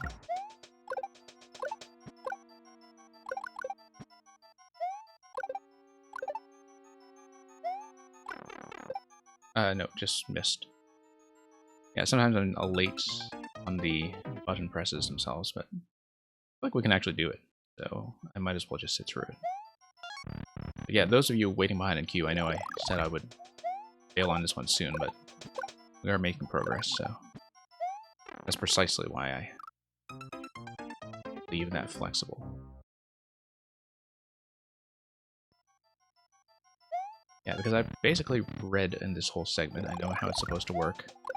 I know that we're kind of gated in such a way that we need to keep the mushroom at the end in order to take damage on the last wraparound.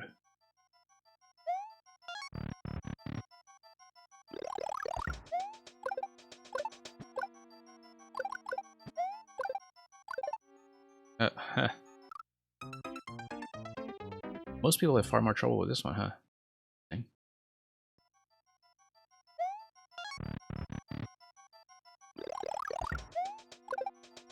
Yeah, because I find it extremely clear what to do. Whoops. Yeah, we should land on a lower level and take our time to get around.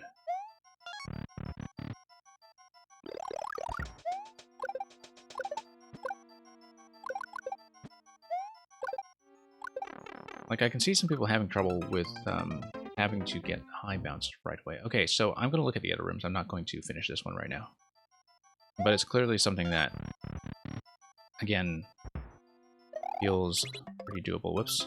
Got to actually do the P jump here.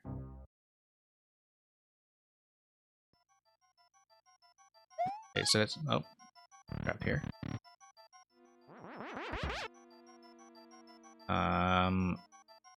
Oh, I see. Okay. No, we missed a switch. Looks like we have to hit the switch and bounce. And I think we actually have to carry the Goomba.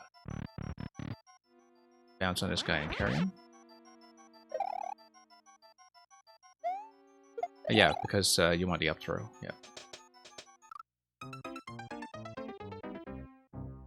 I haven't actually thought about how I'm supposed to do it, but we just take a look. No. Should we standard jump and then spin jump off of the P-switch, right? Yeah. I just want to make sure I have the basic principle down for how to approach these. Nope. Spin jump. Oh, it didn't actually take that long. Okay. Oh, welcome back. Okay. Short bounce. Yeah, no, I see. The entire trick to that segment is just to transition from the standard jump to the spin jump. Which is not the usual instinct when you're doing P-jumps, for sure. Like, it is a bit of a mental trick to swap between the jump types. And I know it's indicated, but I think even... Well, I mean, I'm terrible at obeying indicators, so for me it's very much about being able to improvise the switch between the two accurately. Yeah, just a few attempts at this, not expecting to finish.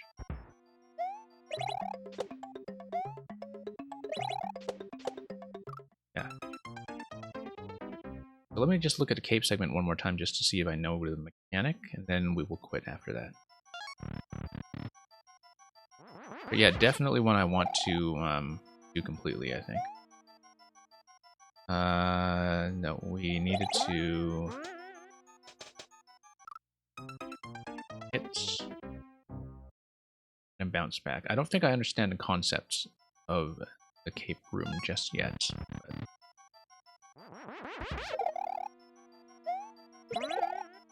Because, yeah, hit the on-off, bounce back, but then... Do I need to do the lift with the, whoops, with the cape, like, you know, push against the one-way panel, maybe?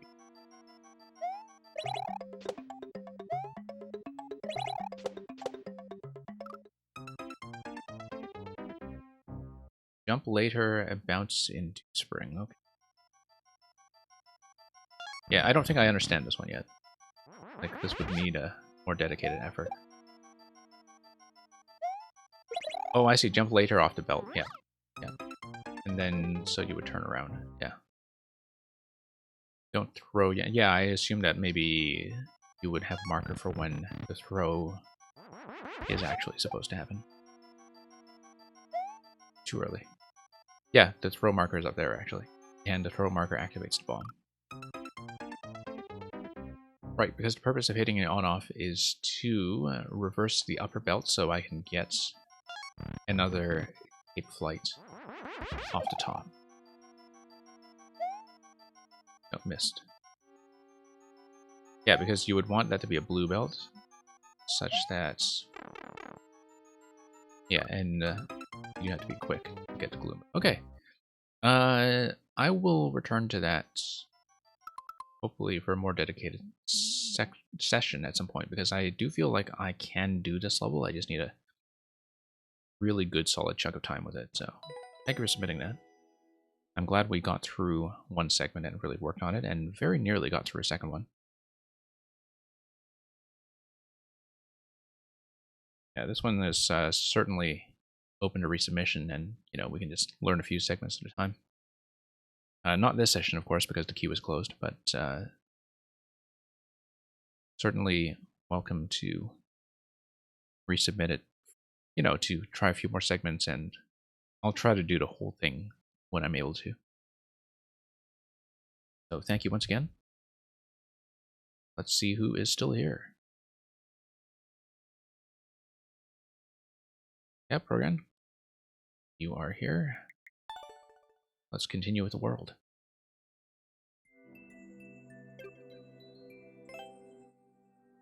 Just to warn you, Program, because of the time and because we do still have people in queue after you, depending on the offline situation, I may just do one level instead of applying the usual world rules, but then we'll see how we're doing for time. And also, how patient people are about sticking around. Let's continue, though. This has been a very satisfying series so far, so... We are down to 10 lives. We lost most of those lives, oddly enough, on the level that we were most familiar with.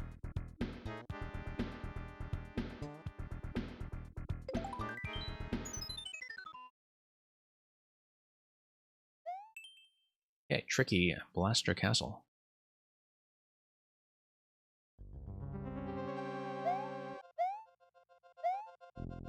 Oh, interesting.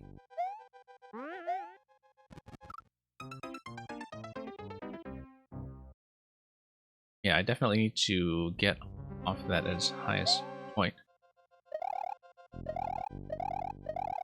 Yeah, it might be POWs, I guess.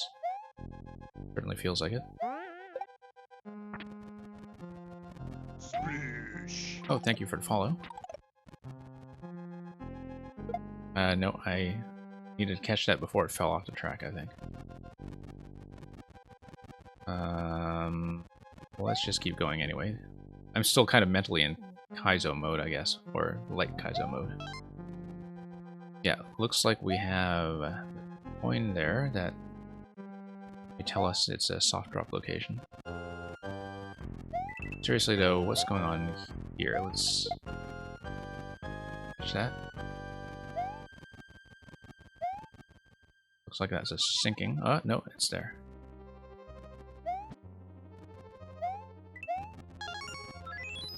Okay. Whoops. Landed poorly. Yeah, no, I needed to knock the dry bones away with the POW with the up throw. That's what it was. I could not let it gate me.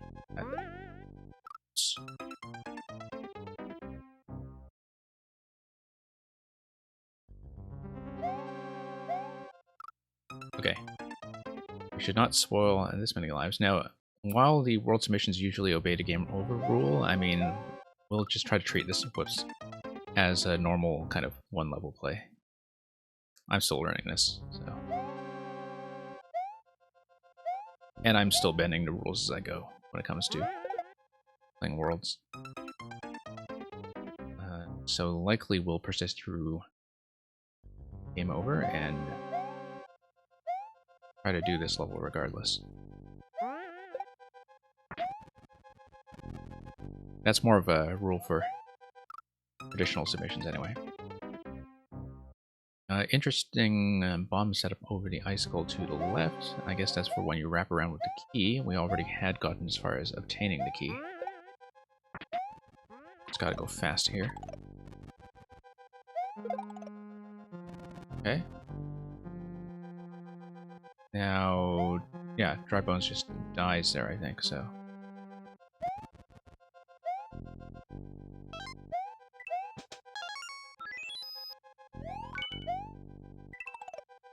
No, we needed to continue. I don't know what I was thinking there. I do like how they drop and become reused as platforms, though. That's a neat little dual-use dry bone setup. Yeah, because they revive by the time we get back down there. Okay, catch. Drop.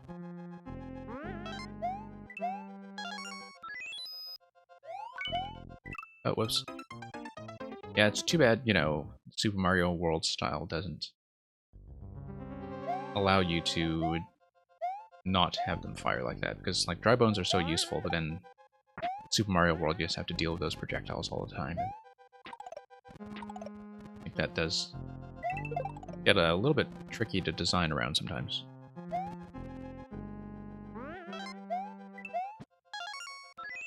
Okay, I've just gotta let it fire. Yeah, look at that. No, we'll continue it.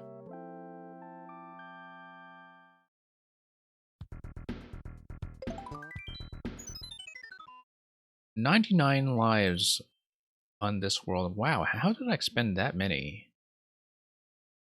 Given that I've only played, like, 4 levels so far. I mean, I guess I didn't expect I died that much on some of the earlier ones.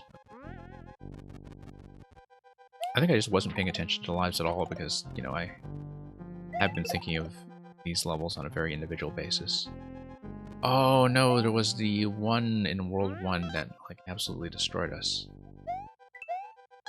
For some reason. I vaguely remember that. Oh. Oh. It's timing based, isn't it? Like, I actually have to be fast. Because you have the Muncher coming up, igniting the bomb. I don't know what track that is coming from. That looks very much like it's just a strict timer then.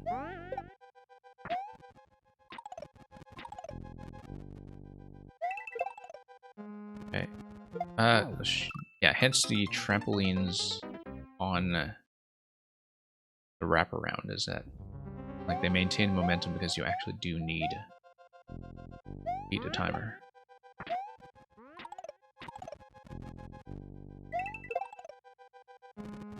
Oh, mistake.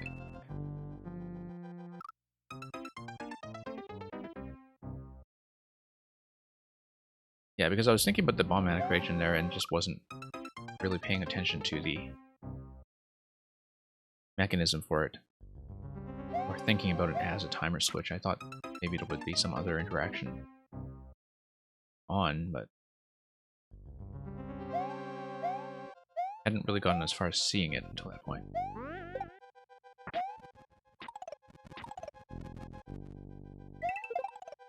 Catch. Oh, good thing I do have a little bit of wiggle room. Okay, no. Let's think about that. Maybe I should not be thinking about it as a timer lock. Okay. Oh no, clearly as a timer lock. Like, the Muncher wraps around the bottom of the track and comes back up. That seems really strict, though. I think I just need to go... I mean, it's not going to despawn because it's on a track, but... that seems extraordinarily quick. And... yeah... oh, I guess if I drop it in the middle, or rather, you know, punch the dry bone in the middle and keep going, the POW is going to fall naturally into lava anyway, so I don't need to do a recatch. If I do a recatch, I'll be too slow.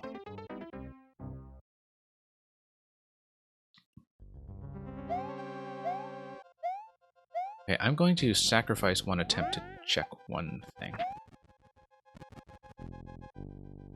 Muncher lock is going to go down. Of course, that's depending on the spawn timing from my going right. Oh wow, that's quick. 483 on the clock of that, so it's about... yeah, very strict.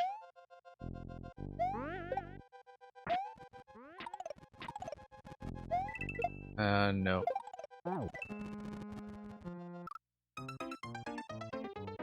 It looks like I do just have to be that fast, though. I just need to throw accurately towards the dry bones.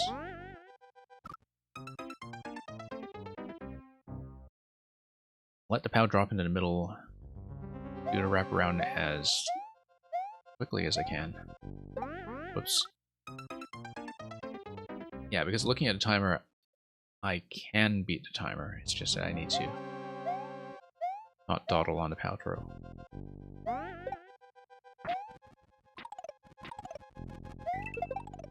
Oh, whoops. I just didn't make the jump, but clearly that is sufficiently accurate to take out the dry bones up top.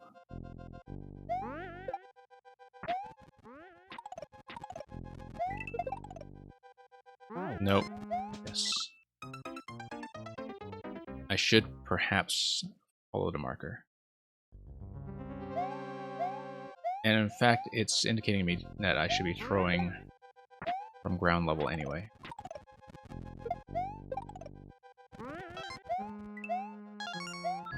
Oh. I think I should just skip the first dry bones. I should be able to bounce on the second one. Nope.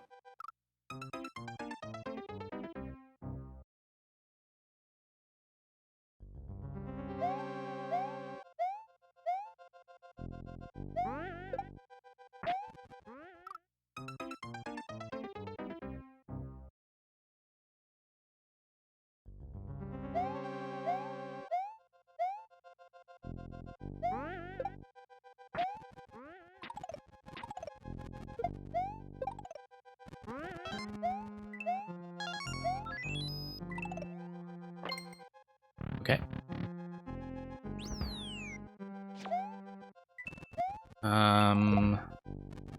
I did not have a chance to read this. Hang on.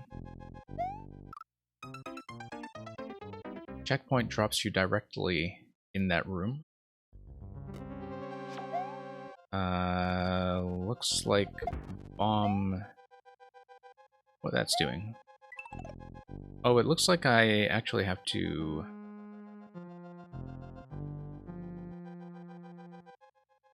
Let me think about this. Switch up top. Something activates to P.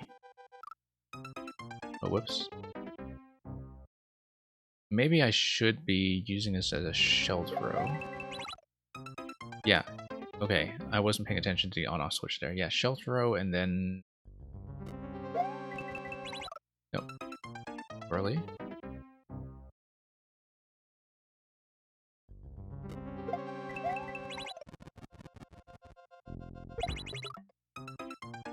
Switch comes at an interesting timing. I didn't actually look at the P-switch activation properly. Right, because I need to fall onto the dry bones. I need to fall on top of it in order to survive.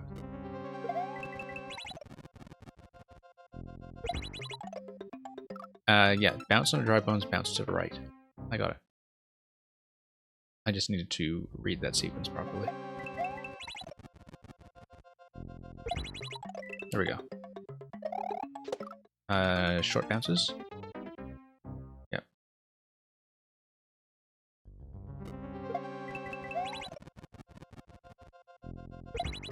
Oh, no. Just didn't get the high bounce on that one.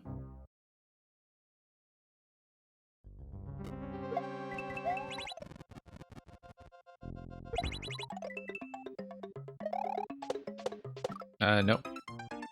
It bounces on everything. And that's how the P-switch is enforced in the meantime. No, I killed it. That was a mistake.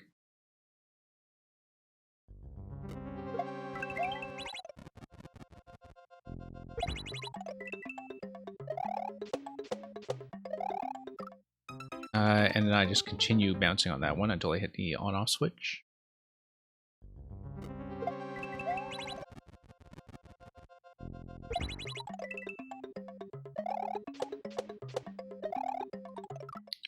No, because it dies. I need a regular jump, not a spin jump.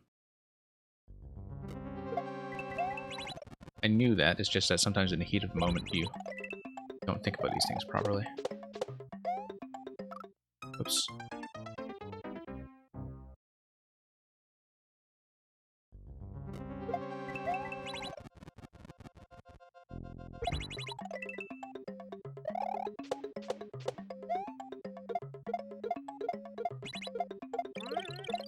Okay.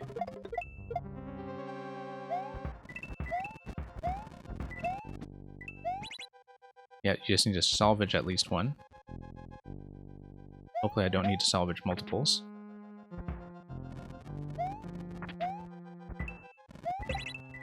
There we go.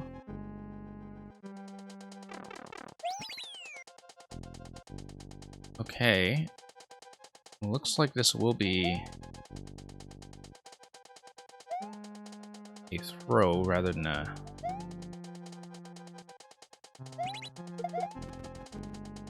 Is it? Yep. Key. Except, no, I need to ride that, right? So I don't... Yeah, I should just ride it, actually. I should ride it. I bounce off of it onto the switch. I guess I was already mentally thinking of shell throw from earlier and keeping it instead of using it.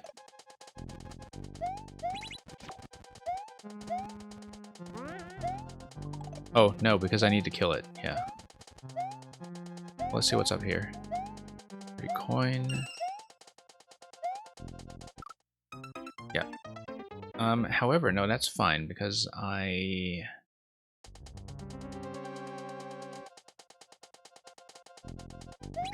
Yeah, would actually want to activate the on-off switches such that the bone shell comes back over to trampoline. If it comes back over to trampoline, I can jump on it.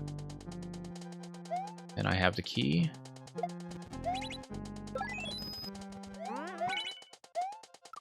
And I miss, but yeah.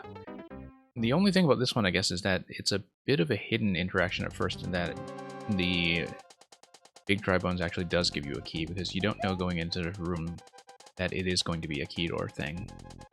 I guess you kind of know from the first attempt at trying this that that's going to be what happens, but whoops. Yeah, that's the only thing about reading this for the first time, is I did need to take one failed attempt. Whoops. One failed attempt at it. That was a total brain fart.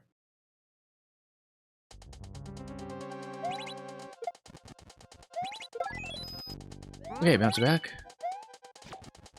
And here we go. And through.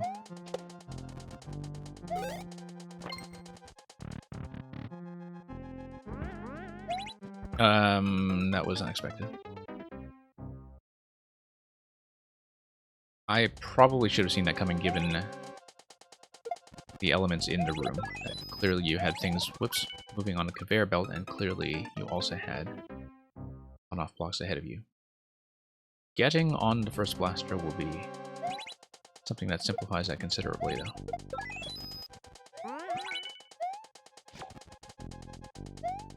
Oops.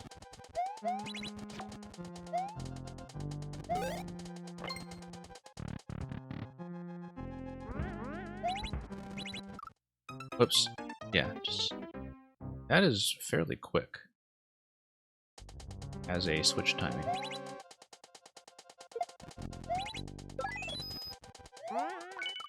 Yeah, I did not have the timing down to dodge that and activate the switches on.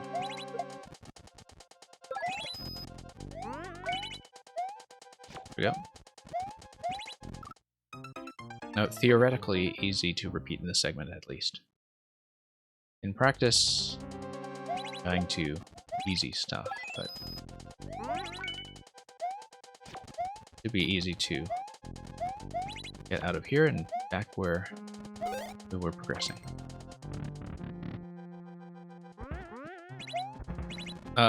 Yeah. We need to kind of take our time with that. No.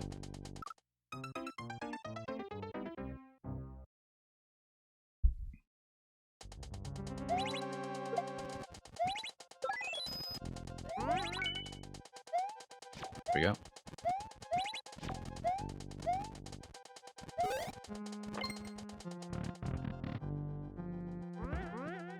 Let's wait a bit. Yeah, it's so easy to slip off of that, just given momentum.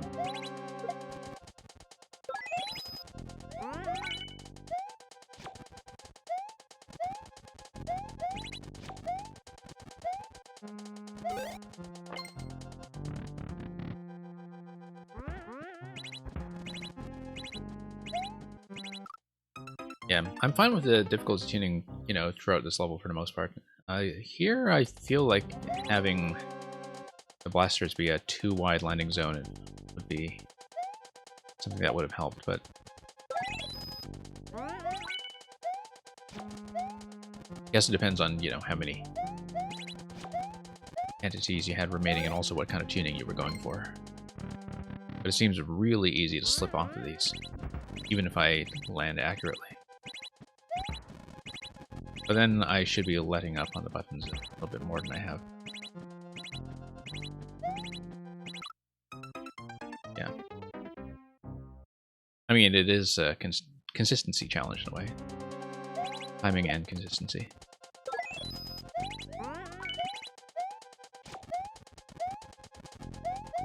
Okay. Take it through.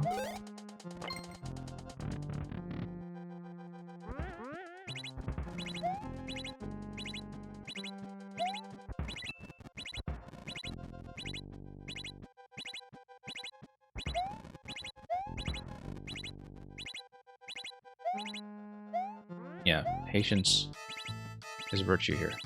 Fish. Fish, okay. Fish CY. Interesting. Okay, so you have a mushroom that comes out of the pipe. Fish. Some kind of fire cheap thing going on there?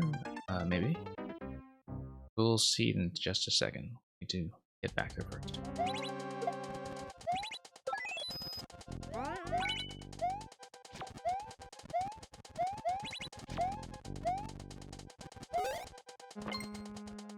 Hey, Hyperion Smokestack, welcome. It is actually kind of too bad that you came in so late after closing today, because I did see that you had dedicated your latest creation to me specifically, and so I was looking forward to that. But it may have to wait till next time, because we've been full up for a while now. No, I completely misjudged that. Yeah, it's okay. Like, having actually passed it once now, I feel like I feel much better about it than I did before. Partly it was learning how to, you know, actually use the on-off platform there. But it is like you're kind of tracking two timing elements at once, even if it is on the same switch activation.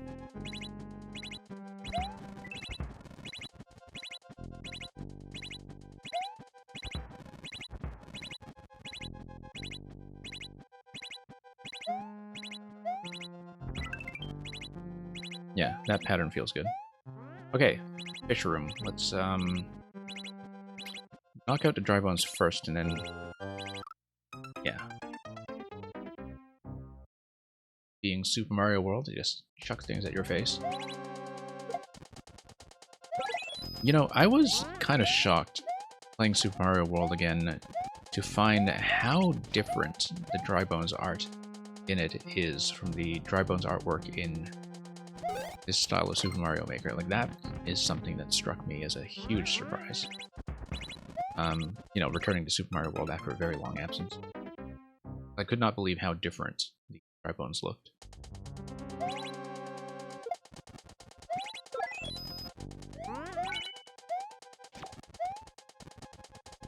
But then, you know, there are a lot of things about Super Mario Maker that represent the way you remember the game and remember how it originally worked, which is not actually faithful to the original thing, but Makes it look a lot cleaner and more consistent between the standard styles here. And a lot of the Super Mario World enemies, definitely one of those cases.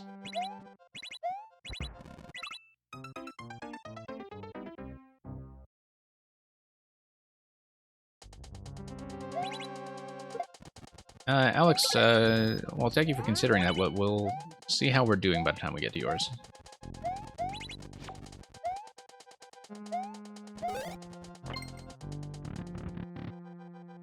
I've definitely had like one long level after the other today. And that's fine. I don't mind that too much, but...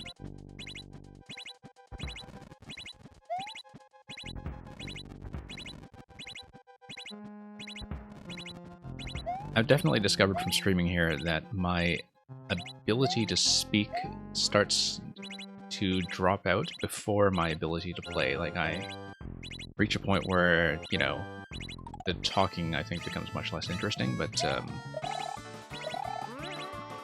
I am still able to at least do the levels. Okay, what happened to the mushroom? Okay. Oh, I see. So it bounces back and forth and... Yeah. So you just need to catch the mushroom at an appropriate location. But the on-off pattern makes it difficult to predict how that's going to go. Yep. I see how it works.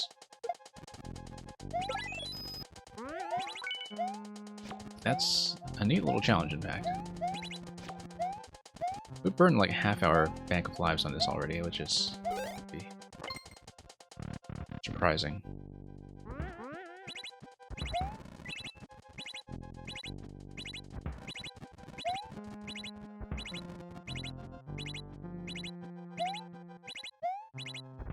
Okay, that's feeling a lot better all around.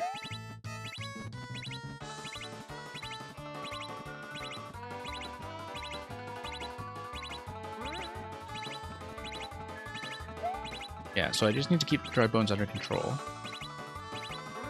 and hope for a good draw on the mushroom positioning, which is going to be heavily dependent on the on-off timing. Generally, just gotta keep this guy down.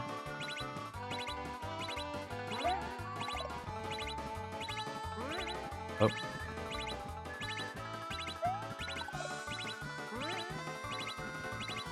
I would not want to go for the speed record in this, unless I really understood how it worked. Yeah, clearly something going on with trampolines being moved back and forth. There we go. See ya.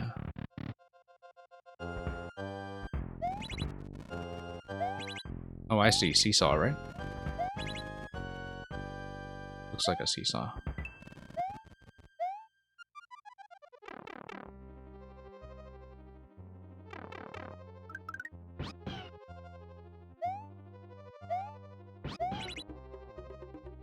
Okay.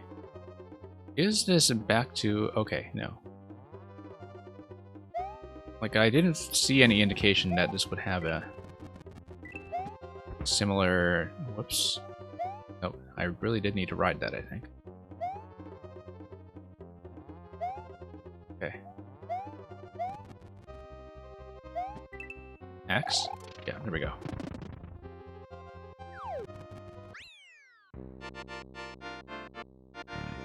Yeah, I know it's NSMBU physics. But it's sort of interesting that some of the sprite art was redone quite substantially on the enemies as well to have everything fit the same hitboxes. You know, even with different behaviors between enemies in various styles like the SMB3 and SMW and Dry Bones, like, you know, they behave differently in that the Super Mario World ones have the bone throw, but they're still very different from the original artwork. But anyway, very neat. Very neat, very fair. Demolished half-hour life count, and I think we will have to interrupt this there and save the castle for next time. But thank you very much for that. Hopefully be able to give this a big finish the next time we catch you here.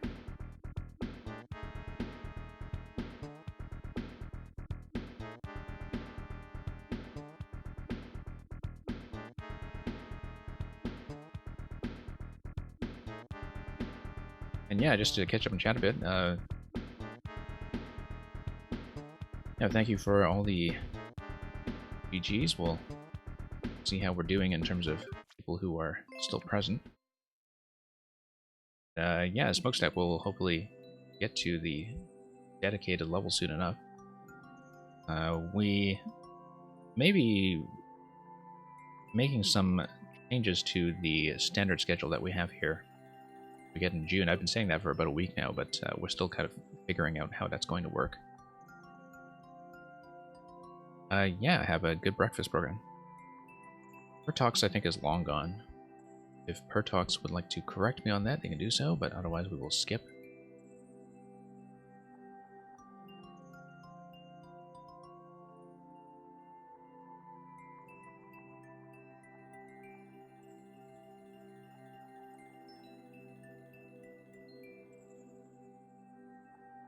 Propfin, I believe you are still around. Yeah, I see you.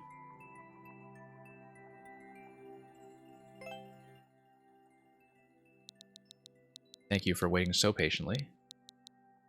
The average waiting time for a level has been unusually long tonight because I think I've been spending more or less the full half hour, which is not a hard time limit, but it's kind of the standard cap, on almost every submission today. So it's been very satisfying, though, to sit through some of the longer levels that take a little bit more work.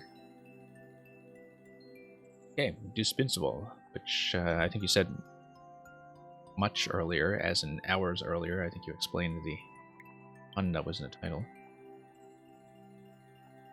Yeah, bist du ein echter Spinner? 45 seconds and about 5%. Okay, let's give it a spin.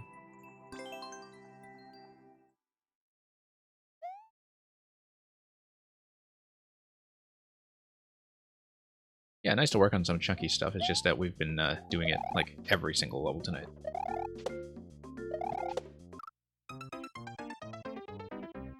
Yeah, are you a real spinner? Well, we will soon find out.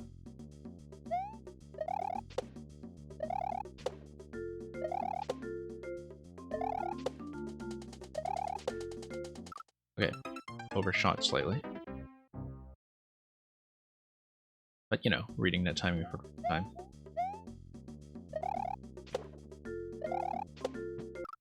Of course, you know, this being a forest water level, the whole time I'm just thinking, what if I just drop into the water and swim all the way to the right? But I'm sure that you elevated the goal to be fairly high, and so probably not going to be the answer. And yeah, we actually need momentum going left to right to do this. I'm gonna check this anyway. Okay. Fine.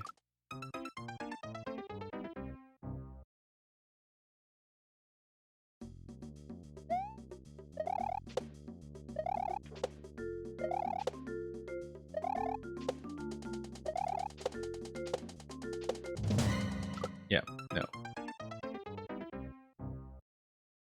Shock and horror. See that why that sound effect was there. Whoops. Yeah, it felt quite short.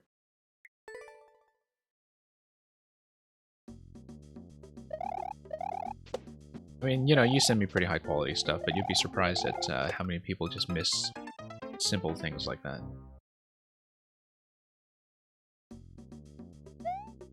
I don't miss it so much with submissions to me, at least, because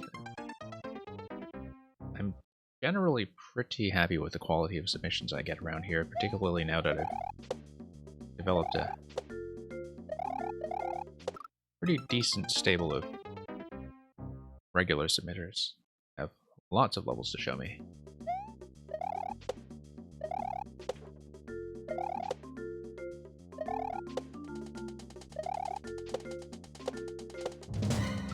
Whoops.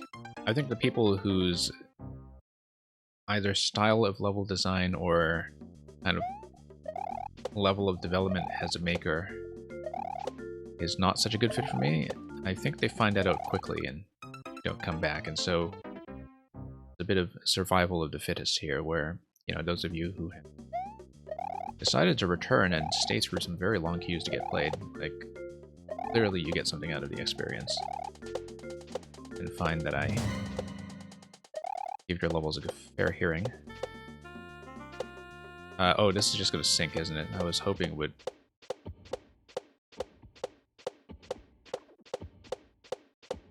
No, it's just going to sink.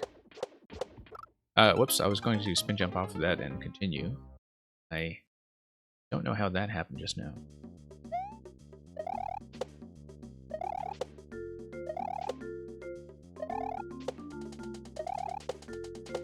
Whoops, overshot.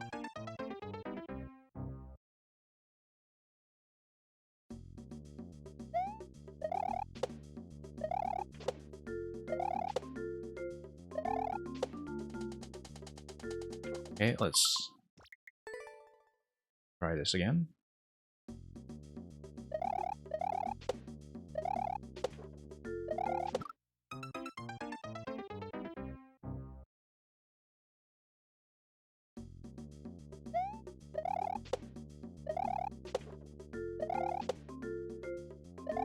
Okay, undershooting that.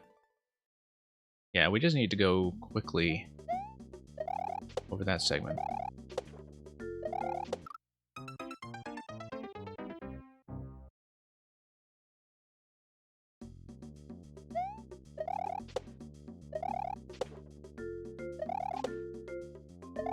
Whoops.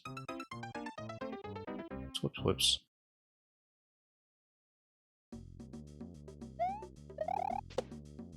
Okay, well, thank you for dropping by for so long. And as...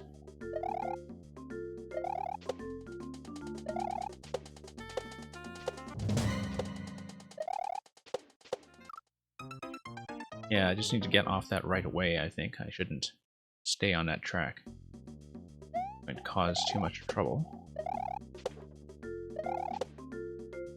Whoops.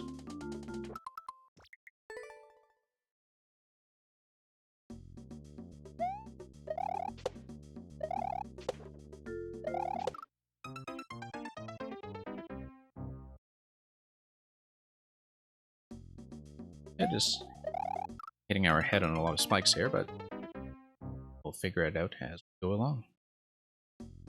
I mean, this is a 5% level, it's not that hard, and I think we are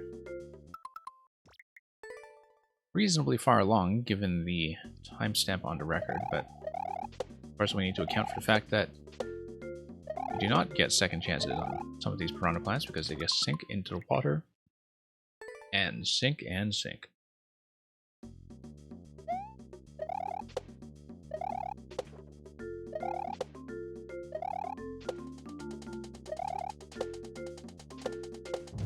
Okay, got that.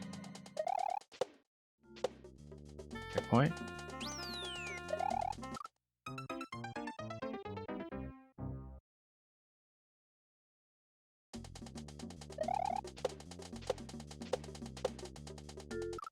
Yep, just slightly bad aim on our part here.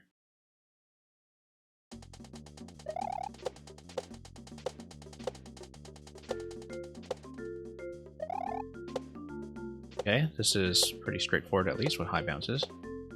Not really going to be hitting a record at this pace, but... Oops.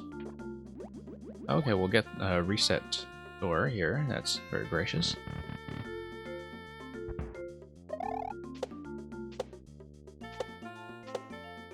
Yeah, short bounces to get us over to the right side. And through the pipe, and here's some more. Interesting spawn positioning on some of the munchers, dropping one square. Kind of wonder what that is for, instead of just spawning them directly on the ground.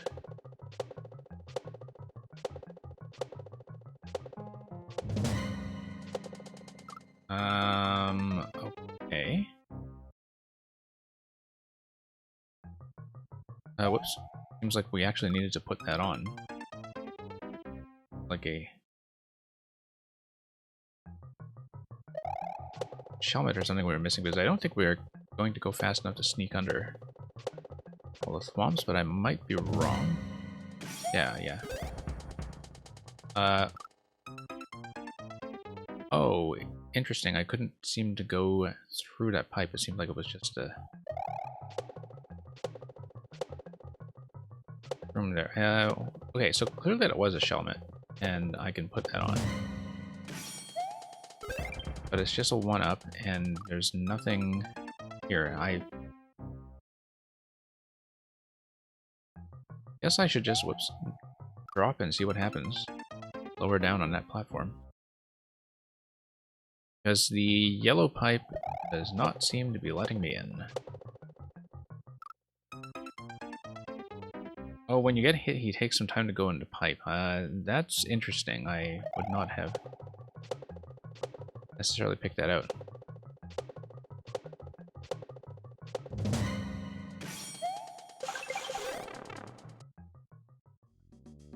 Yeah. That's curious. I don't really know what happened there, but everything else fairly straightforward. As another spin jump extravaganza, and honestly probably the shortest level we've played today, which is kind of a relief. So yeah, thank you for breaking up the pace a little bit and for staying for so long to see that get played.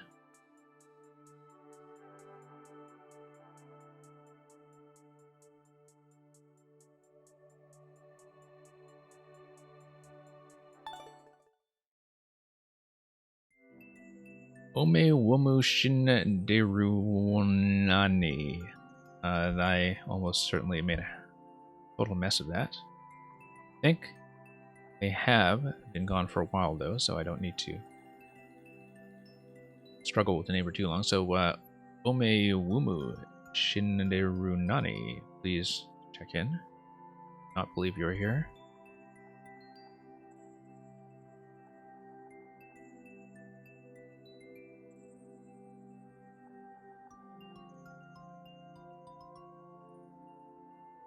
Rammers, have you stuck around for this long? Seems like Twitch believes you are here. May wish to confirm. That'll affect how long I stay on this, although I did see that you had some new things up towards the building a world.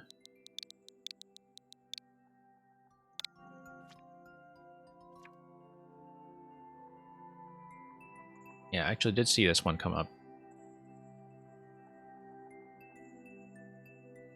It's something we're probably planning to play anyway, but Rammers, you probably want to check in regardless, because that'll just affect how long we spend. I think there are very few people remaining in the queue, though. Let me just kind of check things on my screen.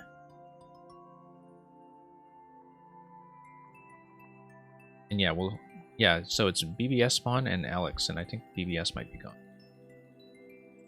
So it'll just be this one and Alex. 1%, yeah, 1% is doable. Not a big deal. I think Rammers may or may not be lurking, but they fairly regular around here, so we'll just give this a go. Looks like it is a castle in World 2 of a super world.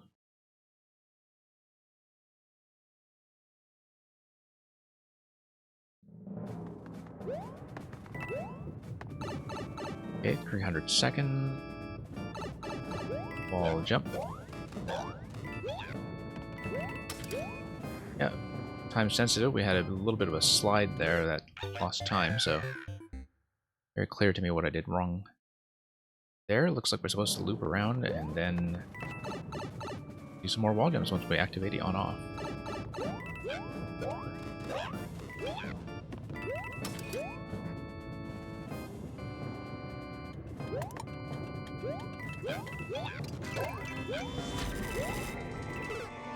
Oh, we're actually slow. A little bit behind time here. Not sure how we can improve that, except with shorter bounces. Whoops.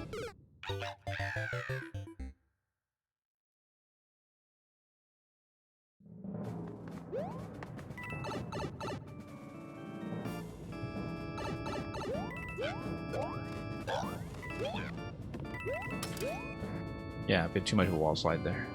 It's going to cost us.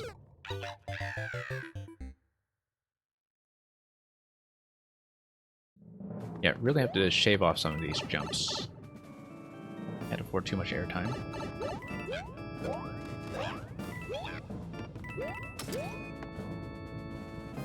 Yeah, much roomier this time. Whoops. Going a little too short there, though.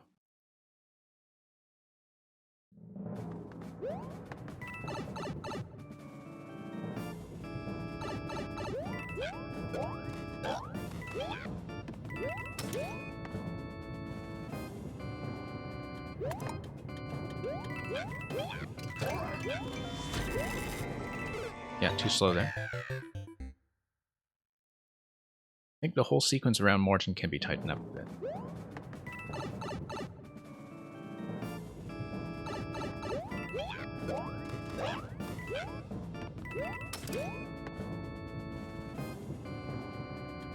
This.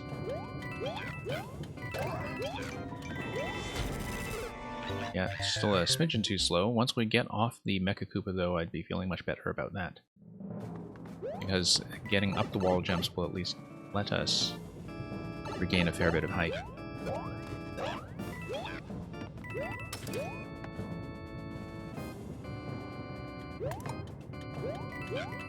Yeah, I think we're actually late getting off of that skull platform onto the wall jumps up the blue blocks.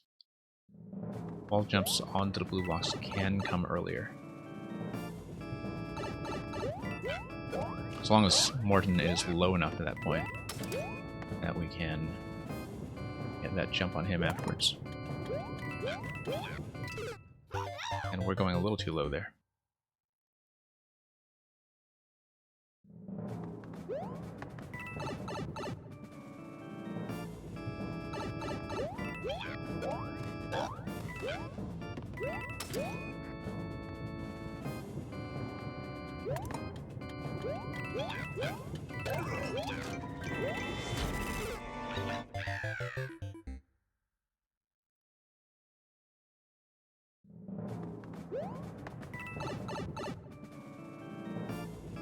We'll see. Just have to clean that up.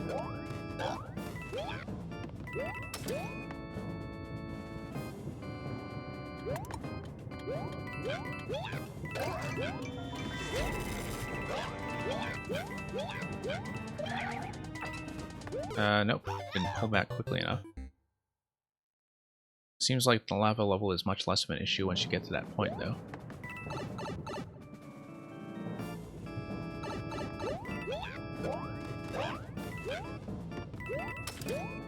Yeah, just gotta be very swift getting off of that claw. Oh, I completely missed. Yeah, I was trying to jump a little bit to the left towards the on-off switch in that time, just so I could get on the head of the track as soon as possible.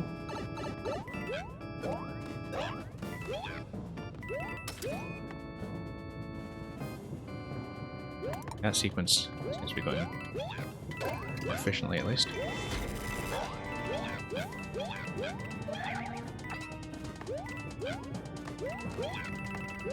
Nope. I think spin jump should give me enough height off of that. I don't think I should be doing a full jump over, but I may be wrong. Yeah, I think I need a spin jump there. Whoops, not there, obviously, but a spin jump on the mole and plant combination up top.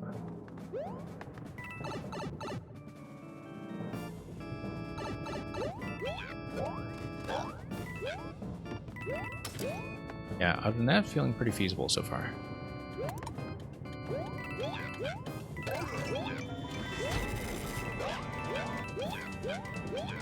Nope, missed a spin jump. Had been hitting it every time, but I think I was a little bit too low on that whole thing on that last attempt anyway.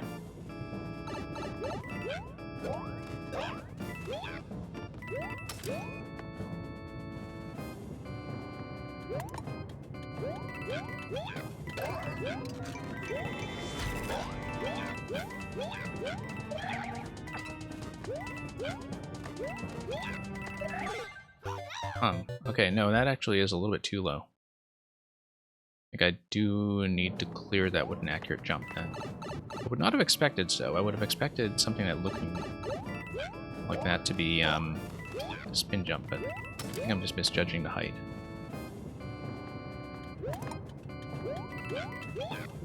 Whoops.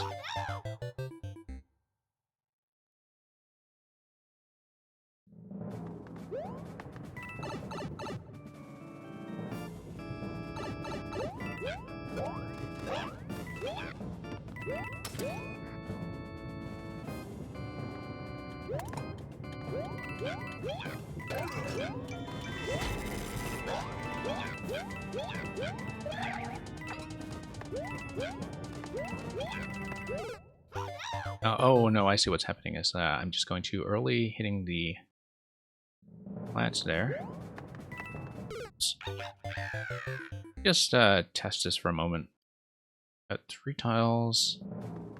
Yeah, spin jump's not going to clear that. All with 2 piranhas. Yeah, spin jump's not going to clear that.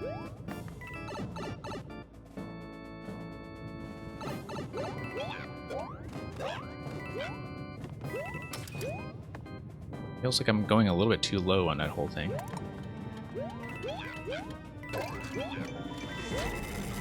Okay.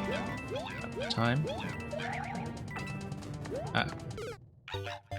Pulled a little too hard to the left that time. Hey, Remmers, glad you are still here.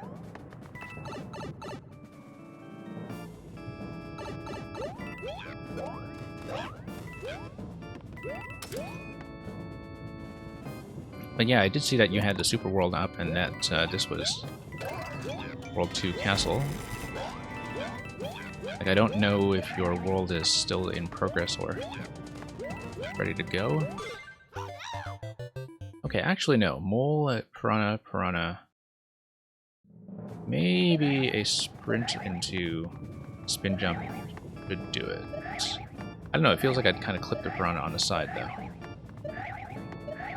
Yeah, no, I may have to clear it.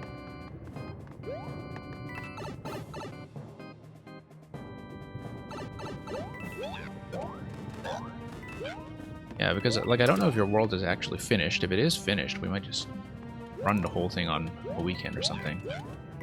Because I have been doing Super Worlds occasionally on weekends as more full-sized projects. Particularly those by makers that I'm already familiar with, in terms of knowing what their difficulty tuning tends to be like.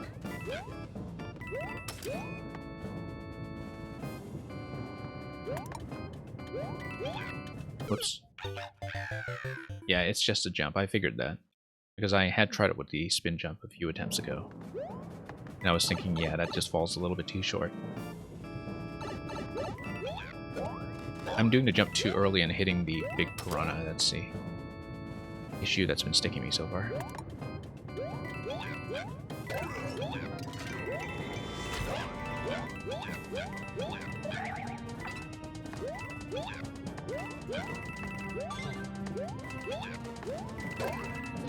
Okay, there we go.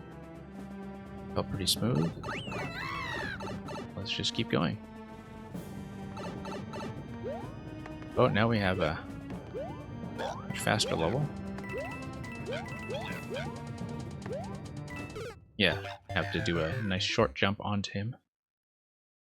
No time to waste whatsoever at this speed.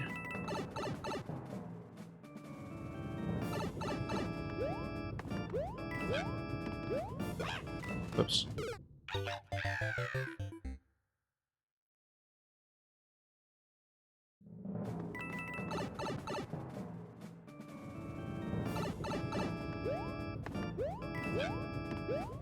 Okay, let's just...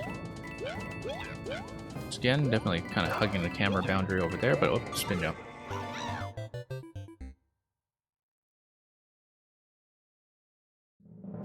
Totally saw that coming too.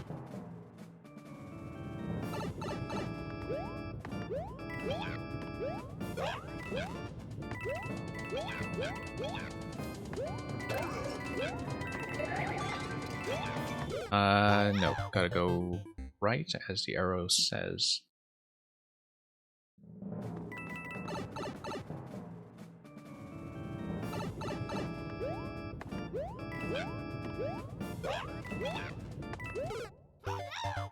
Yeah, I guess the thing about vertical auto-scroll,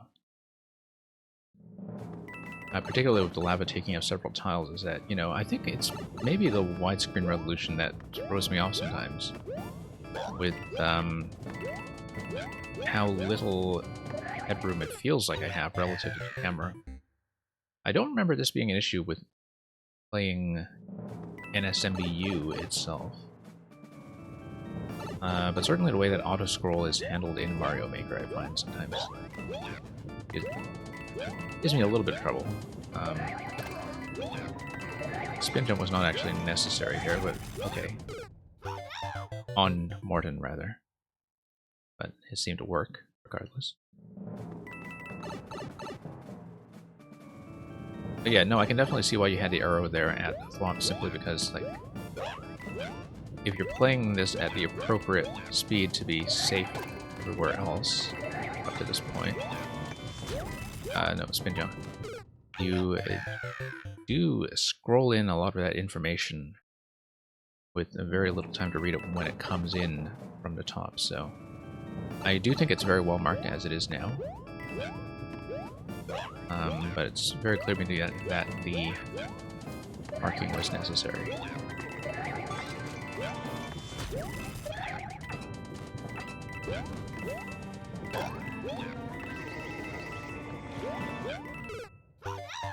Okay, close to it. We were just a little late coming out of that slide. Much of a delay after I passed the last piranha plant there. Also, it wasn't clear what the key activation was yet. It was obviously something to do with the last swamp, but I just did not see that interaction because I was late getting there relative to the lava level.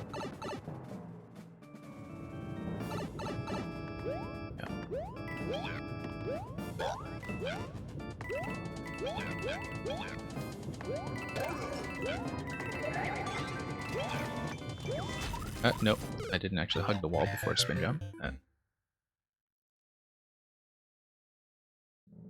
Not so clean.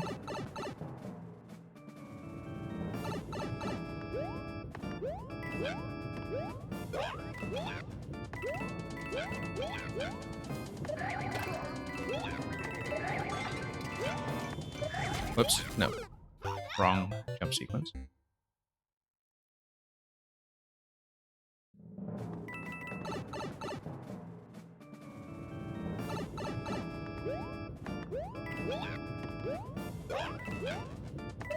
Okay.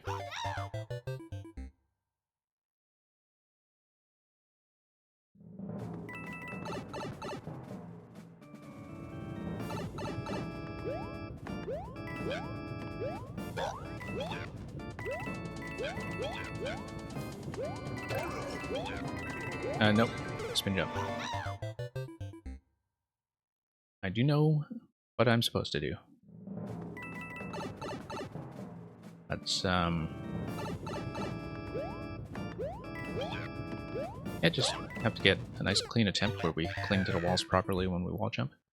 I think I've been maybe shying from those a little bit too aggressively, given that I'm trying not to lose time to sliding too long, which tends to be an issue with me when it comes to wall jumps sometimes with the very swift and time-sensitive level, and so I'm probably just overcorrecting for that.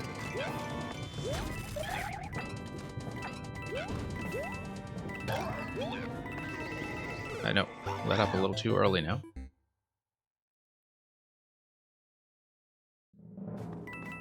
Oh, I see that landing spot. That's right under the track, where the two arrows are pointing. Maybe that's the key activation.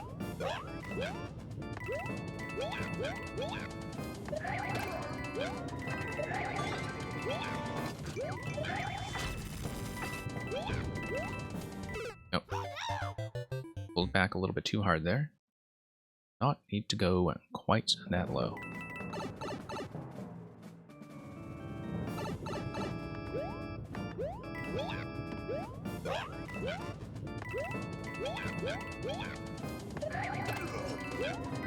I actually like how the spin jump works in Morton there. Not actually appreciably slower, but it seems more accurate to the jumps that I need following that. course, I haven't timed it out so precisely as to know whether that is truly efficient. Whoops. I don't know how that happened, is there? Bad timing leading to a twirl, from the looks of it.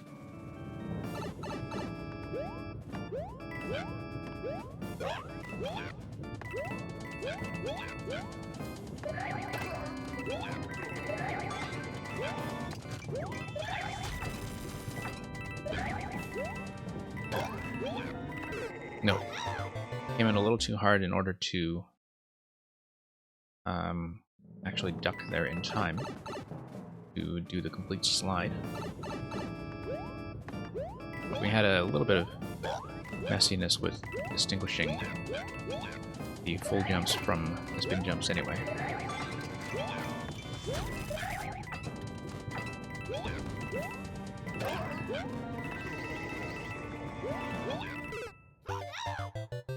Yeah, I actually need to butt slam that thing and go directly to the right.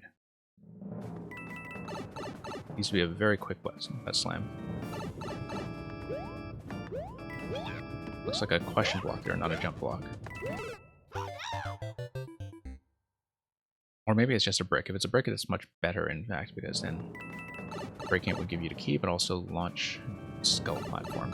Not quite as to read that with total accuracy, but very clear to me that I'm supposed to stop there.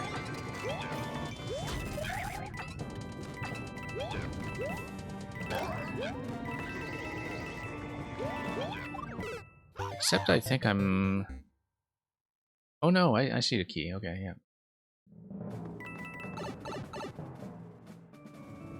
Coming up a little bit too high now and just being hit by the thwomp outright.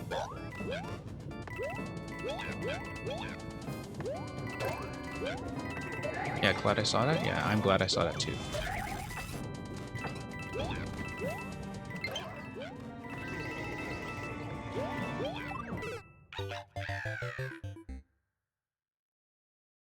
Feels like I'm losing quite a bit of time on doing ground stomp though.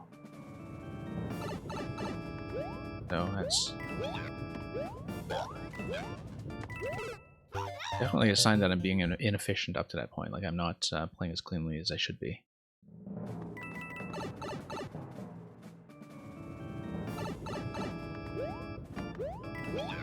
Yeah, I see that you had the high key and a track kind of acting as a key diagram there. It's a little bit hard to see simply because, you know, by the time you scroll far enough to see that key indication that is up top, I think you're pretty much already dead if you're still in this subworld at that point. But, I mean, it's clear to me what to do anyway, so that's the important thing.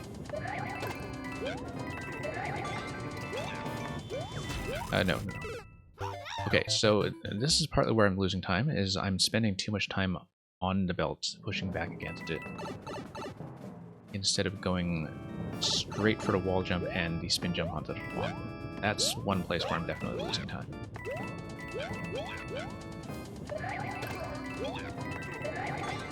Close.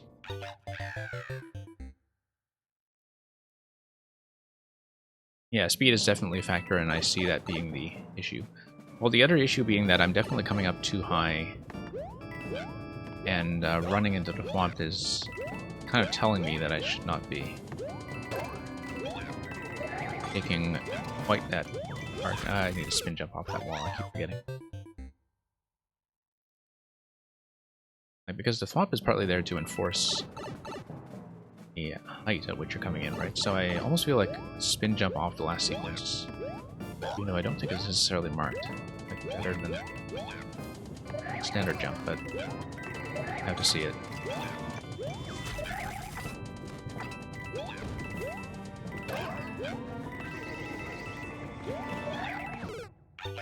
No, spin jump takes you too far. Takes you over to the track. Yeah.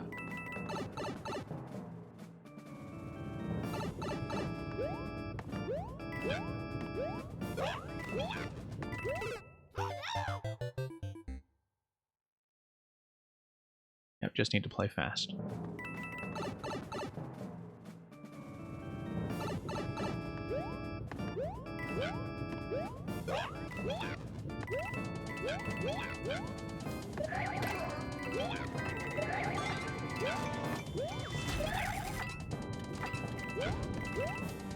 No, I should not pull back so hard. I'm trying to reduce a lot of my jumps to spend a little bit less airtime, but I do need a nice full jump towards Morton there. No point in trying to cut back that. At least not while I'm still trying to get to clear.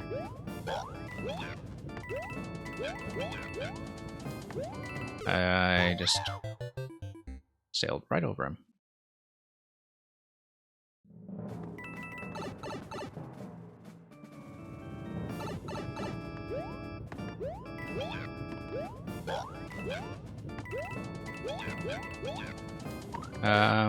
Don't know what happened there. That might have been a D-pad thing, but... or just a missed input entirely.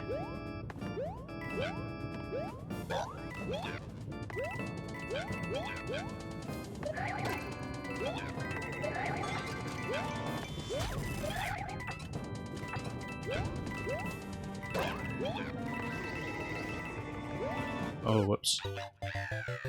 Yeah, totally a question block.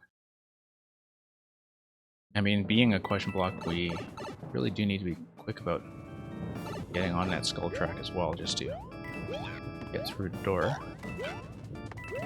Need to figure out whole input sequence when we actually get there with sufficient time remaining. Which, so far, has been challenging.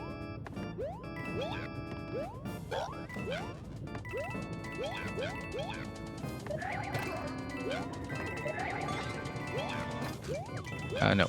Yes.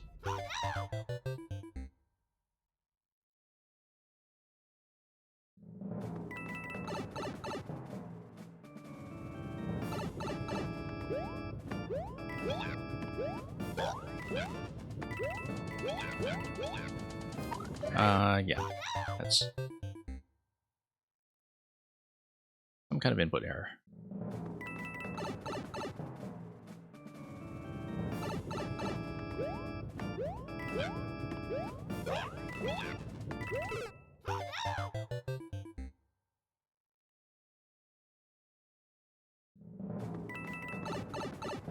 Yeah, I don't think the clarity is an issue, though. I do think that, considering the speed that you're going at, and that you have information scrolling in from the top, that this actually does feel pretty clean.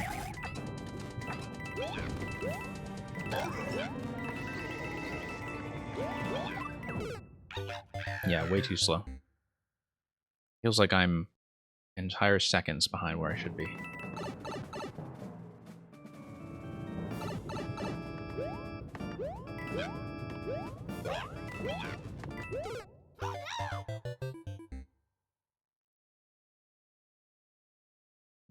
Then the question is what I can shave and what I can optimize on my way to doing that.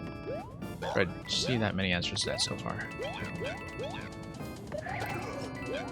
Too low. Trying to shave that a little too tightly.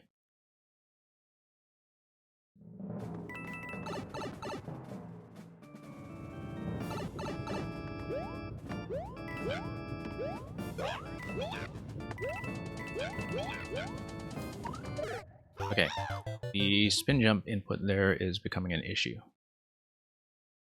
I mean, I can just do a short bounce on it to begin with, but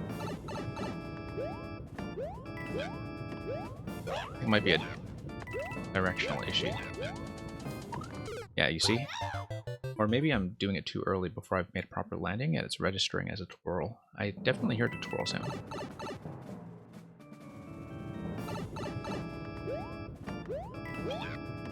Perhaps I haven't been watching the animation carefully enough to really tell what I'm doing wrong there.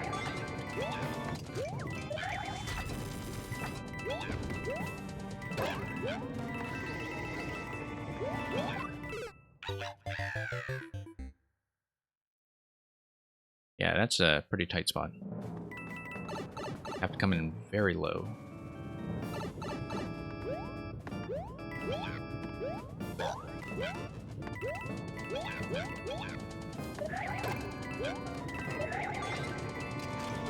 Feels kind of nice when you do pull it off swiftly, though.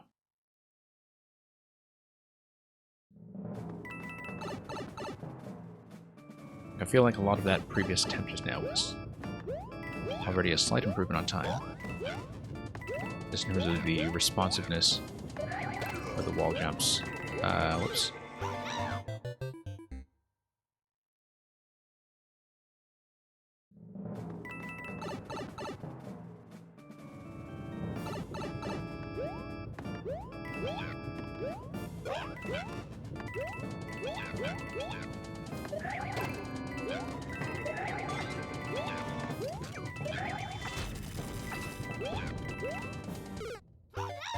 Yeah, I definitely feel like I do need to hug the upper camera boundary quite tightly, just in order to build up enough time advantage to actually outpace the lava, though. Like, I do need to get to the point where I'm playing quite a bit off screen.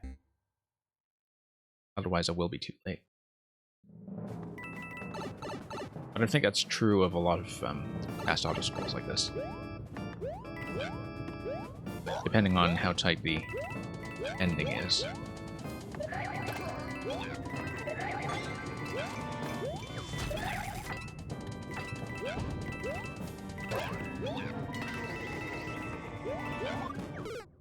Okay. That time I felt like I actually did well enough in terms of time. We just came in quite poorly in terms of shying from being hit by the thwomp. Like, timing actually feels feasible now in a way that it didn't before. Given that I still had about 2 blocks remaining under the Blue Skull tracks when I got up to that point.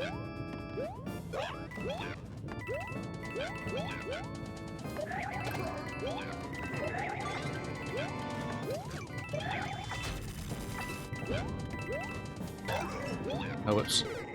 Yeah, that time, I think partly because I was off camera, I just did not see how to execute the wall jump up top. Although by the time you actually do to slide under the piranha plants, then the camera positioning feels pretty cooperative. But that's probably because the horizontal segment under the piranha plants, A, is horizontal, and B slows you down quite a bit anyway. Yeah, time felt good that time.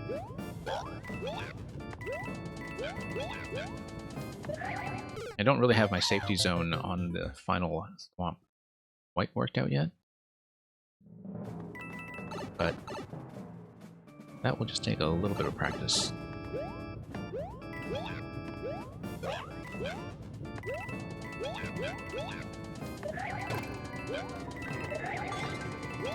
Oh, whoops.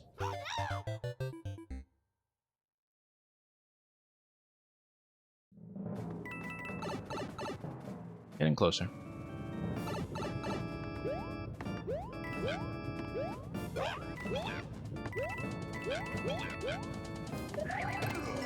Getting off that first Blue Skull platform right away is making a difference as well. I was definitely spending too much time on it previously, in terms of letting it carry me over.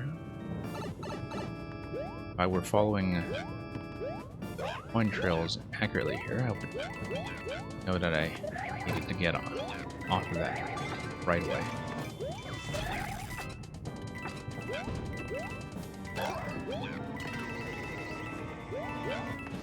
Nope, missed. Yeah, I don't want to get too high there, just partly for time, partly because I haven't quite worked out how to dodge the thwomp yet.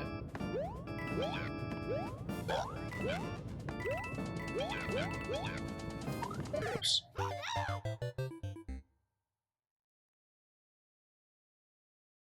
Yeah, but I'm also just missing the horizontal positioning on the ground pound. I feel like I can beat the clock at this point. Like, I'm not worried about the clock. I'm much more worried about beating this wall, not getting hit.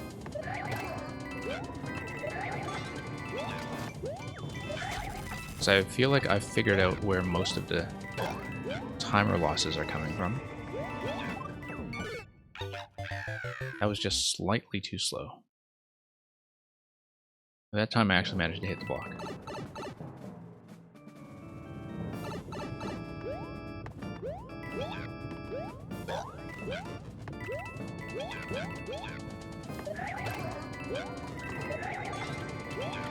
Nope. I mean, I do know the sequence there, but hugging the very top of the camera like that wasn't quite reading my own position. Lost a bit too much time on the top there.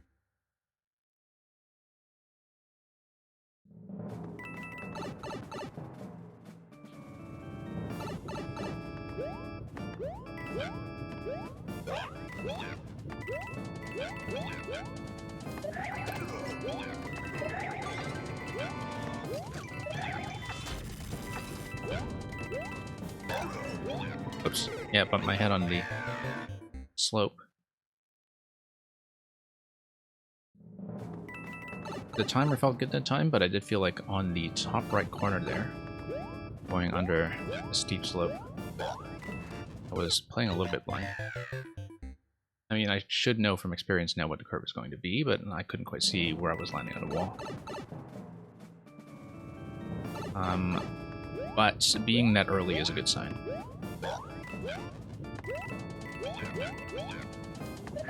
Okay.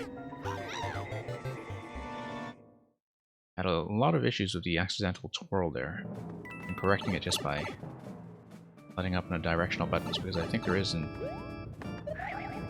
accidental up input going on.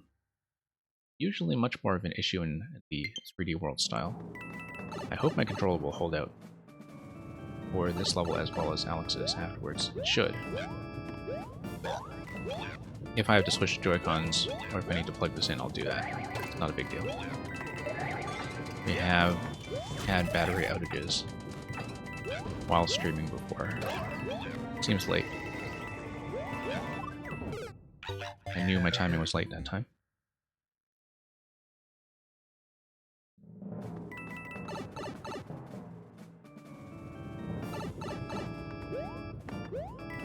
Spending too long running at the start.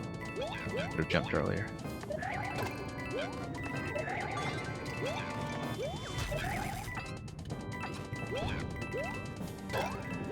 No, yeah, bumped my head again. Shorter bounce off of Morton. That's part of what needs to happen.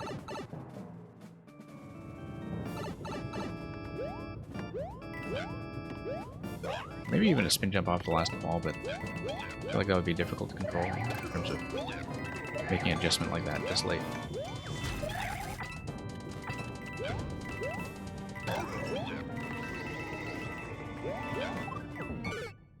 Yeah, just slightly late. But doing the ground pound does allow you to get carried by the track immediately, since doing the ground pound does deflect the block slightly low. Like it pushes the block down. By pushing the block down, you land on a skull platform, it carries you over. I just need to hold the up input from there. So input-wise, I think I have that sorted out. Just need to have input and timing together, fixed in the same run.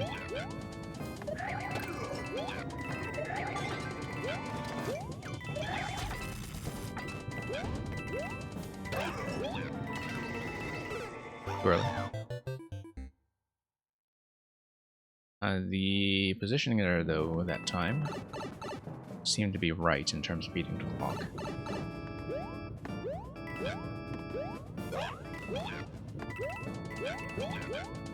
Yeah, nice quick wall jumps.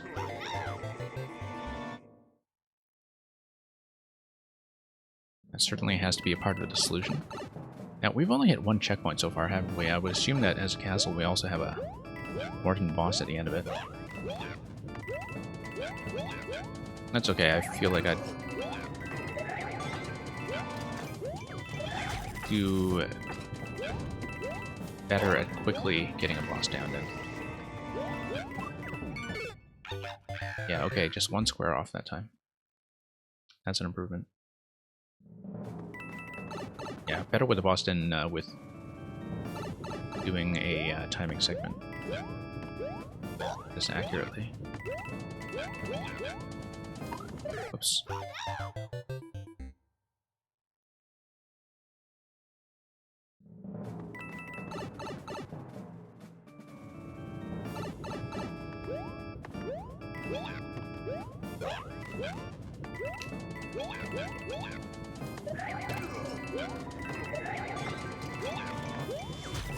Nope, I don't know how I missed a spin jump there.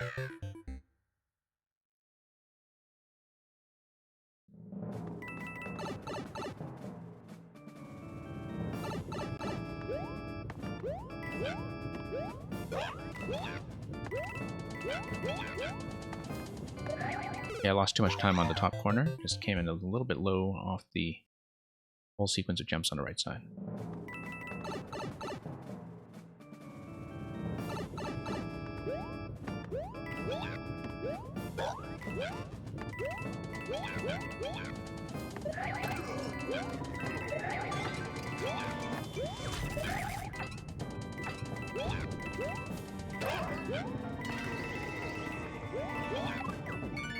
Oh, I was on the door. I had the up input down. I was just a smidgen too late. We're getting very close.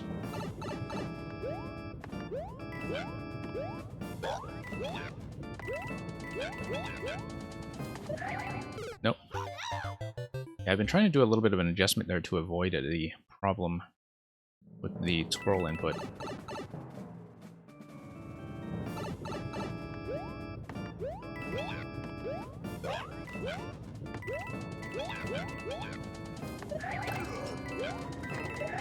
Usually it works. That time I kind of flubbed it. Oh, no, that was an accidental ground pound.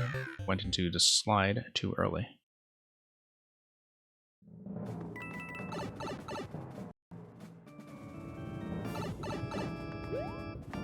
It's okay, we've almost got it.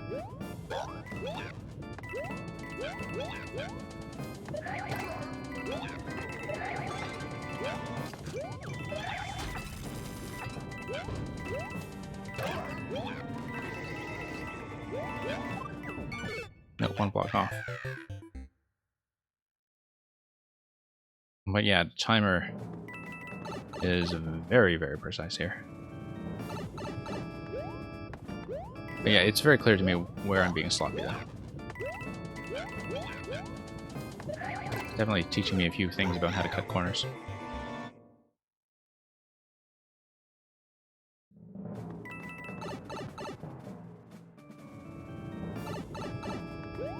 Yeah, Alex, thanks for waiting so long. I do know that you're next, of course. The person who's supposed to finish off the program. I still intend to do that.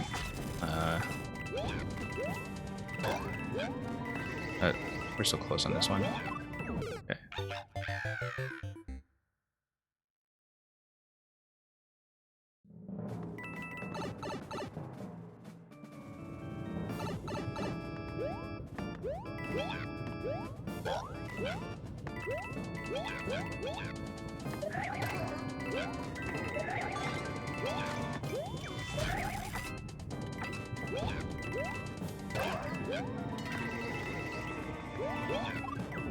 Got it.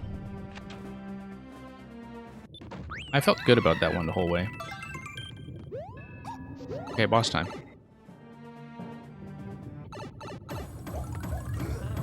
Or at least final segment time. Looks like a bit of wall jump in here.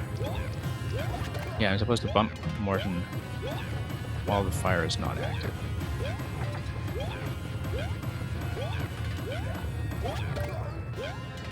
That's okay, I've got him locked now. As long as I don't let him get the stomp off. But...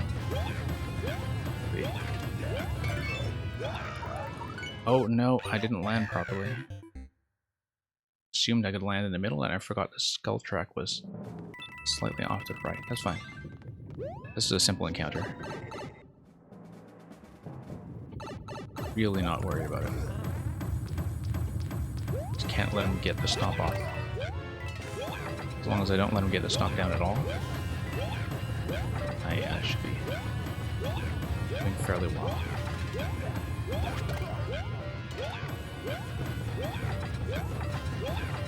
Just have to land right for his skull. Whoa. Okay, now our cycle is slightly off, and now we're in trouble. You do need to hit the jump blocks when they are a little bit below the line. You need to hold the up input there so you don't run into the plants. Then there we go.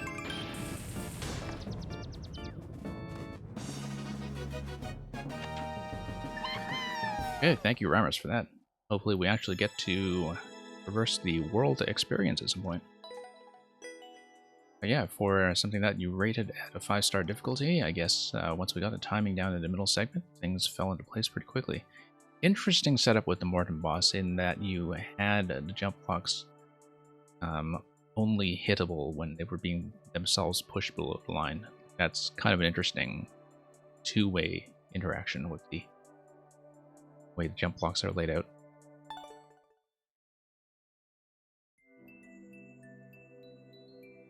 And yeah, Alex, I know you have to go in 30 minutes, so we'll hopefully be able to get to yours fairly quickly. I believe BBS spawn is long gone, so we'll remove on that.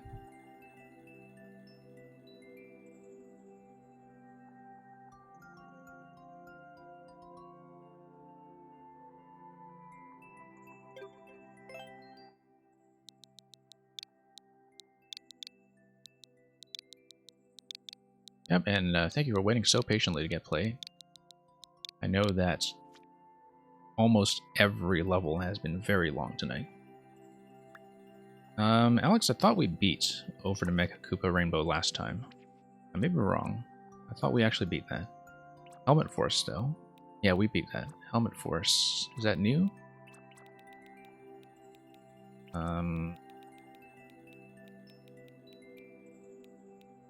Let's see here. Helmet Force, there we go. Your helmet can solve puzzle, kill enemy, and protect yourself. Okay. Hopefully we can get this done within the next half hour before you have to leave.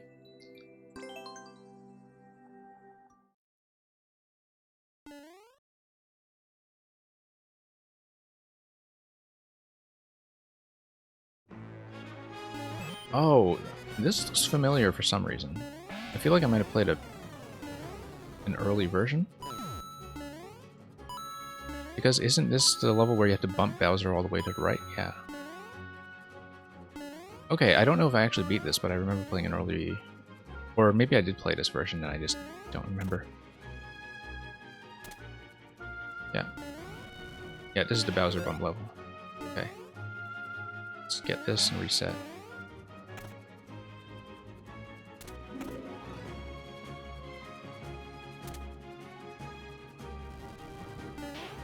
Nope.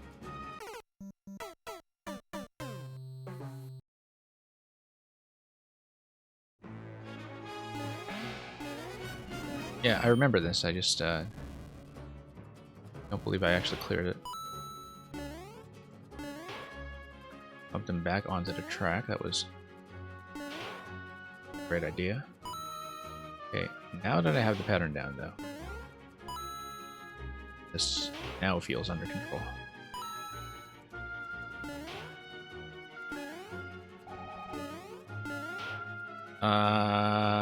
Nope, that went badly.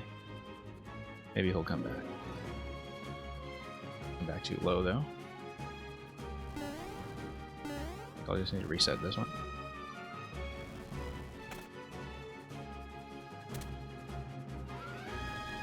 Yeah, very difficult to keep him under control, I think.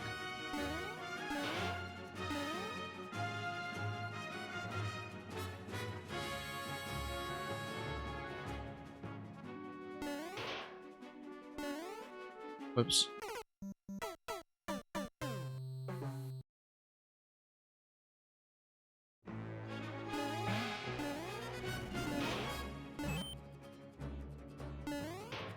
See, I'm not sure that the on-off actually affects very much.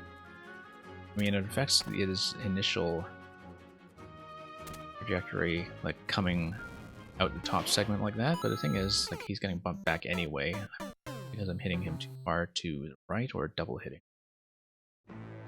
And, oh, whoops, forgot to grab a helmet. Yeah. Have to hit him close to the tail, I guess.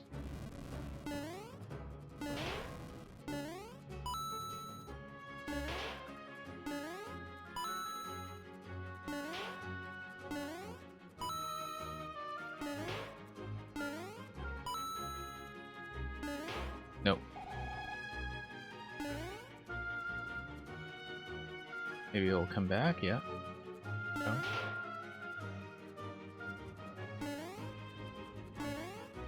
Get on this side of the one-way panel, that seems important. Oh, no. Oh, because he got bumped against the conveyor. Okay, I didn't see it. That's unfortunate.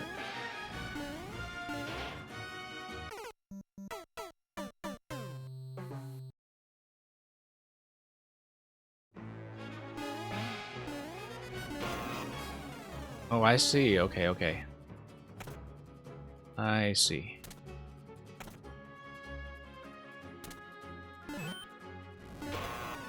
Wait, how come it's registering that as a kill now? I need to let him get off the track first. Yep. Off the track.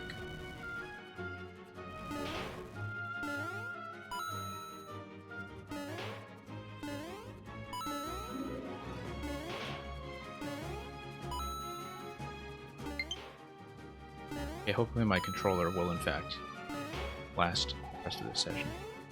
Okay, so now I have to be careful not to knock him against the conveyor belt. I think that's a little bit hard to see so you know that it's there. Because now I know that I need to bump him a little bit to the left. Or I'll get hit.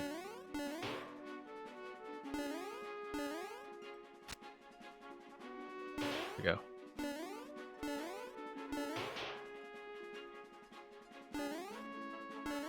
Now, is he going to land on a block? Yes, he is. Okay.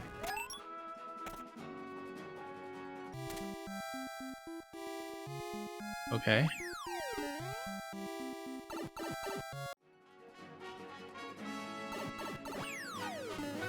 I remember doing this, actually.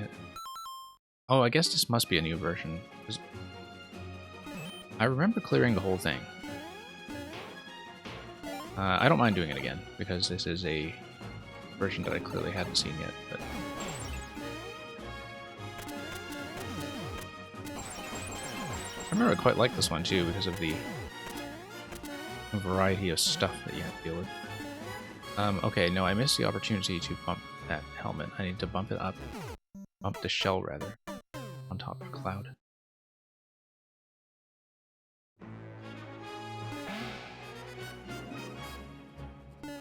Blue pipe is the hardest? Well, yeah, we'll do it anyway.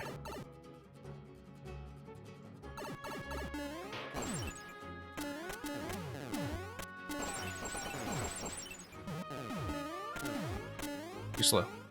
Too slow. Okay.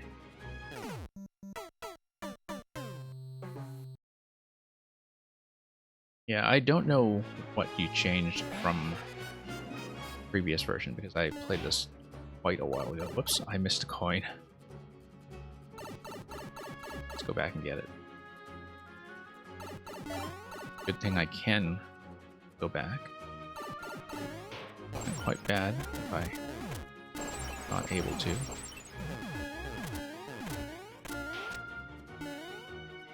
Oh, come on. Right, I'm too slow now.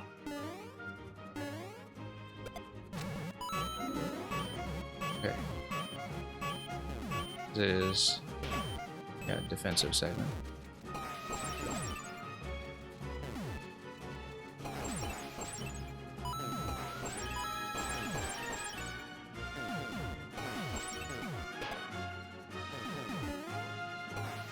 Okay, and this is a vine climb, right?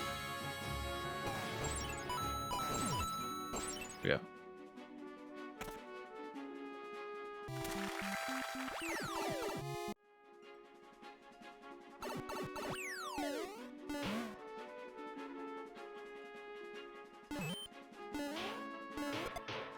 Okay, next segment. Whoops. Tried to climb the vine and I just missed and hit the door. Nope. My mistake. No, I need to bump the muncher. Okay. Let's die. I need to bump the muncher up.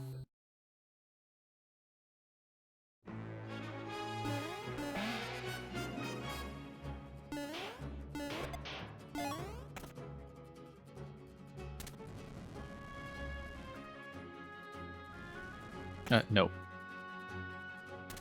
Hit the up input too quickly. I wanted to jump on the vine first.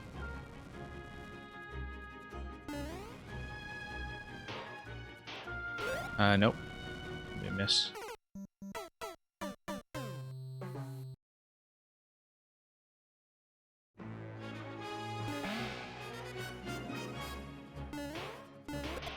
Yeah, sometimes I start... Yeah, no, I do see the solution here. Bump the muncher up to the P-switch, yes. No, because I'm hitting up as the input to climb the vine, but sometimes I'm just missing the jump, and so I'm going through the door instead.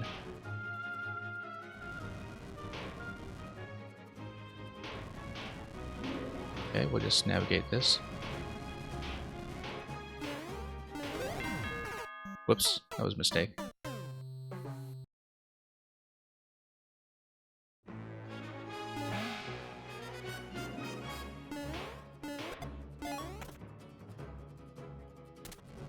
Nope.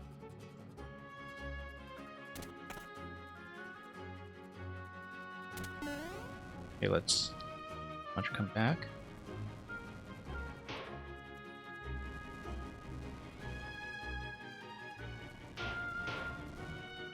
And give this a couple of bumps.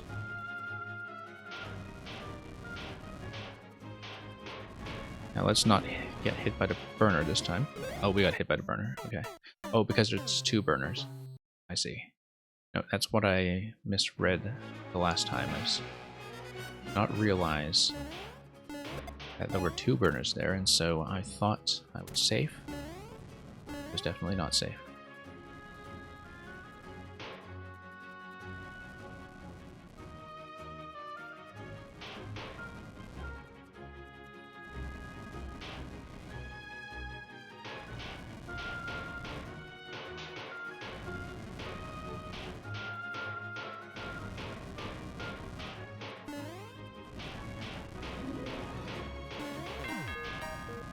Okay, there we go.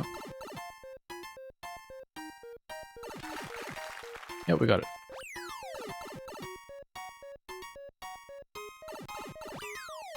Okay, let's change helmets.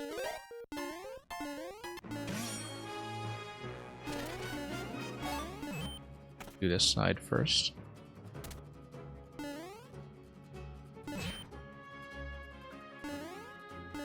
Yeah.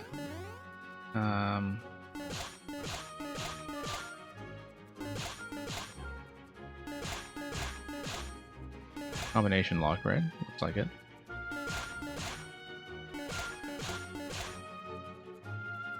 And then should drop us a POW.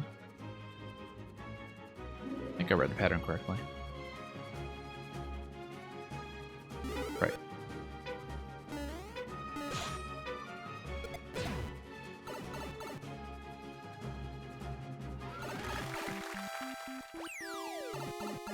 And then we will see the last segment.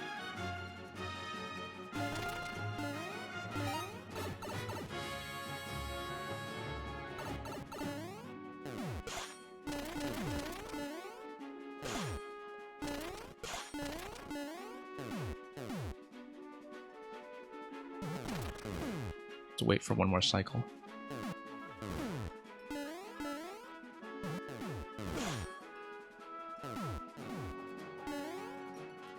Okay, let's not die. I feel like Cloud expiring is going to be a major risk here. Yeah. Except we have replacements.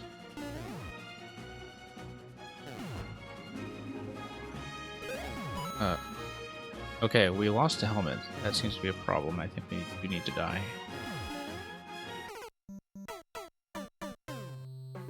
Seems like a bit of a tight timing to get through the fire bars and the skewer.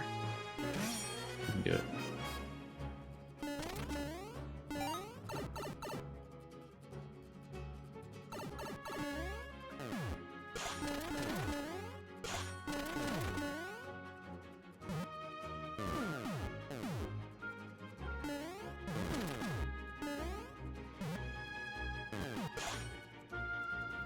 Okay, let's grab this. I think the alternating pattern on skewers is throwing me off quite a bit. But we'll grab a different cloud and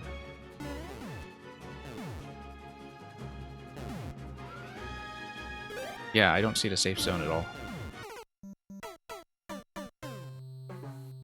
As the skewers almost close that off completely. Weird timing on those.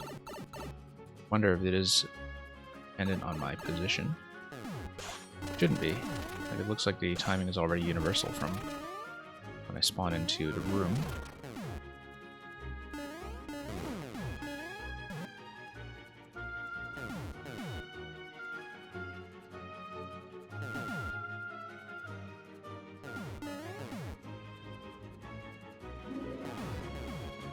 Wait for retraction. Yeah, that's so tight.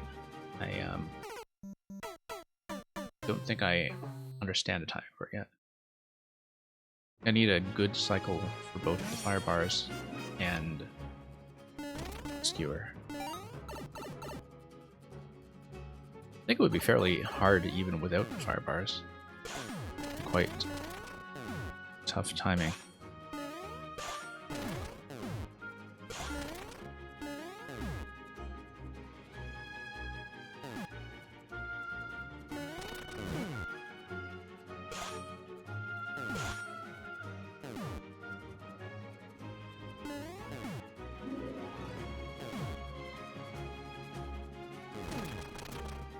Okay. And I'm stuck. Okay. Yeah. Fire bars are challenging, but we'll deal with it.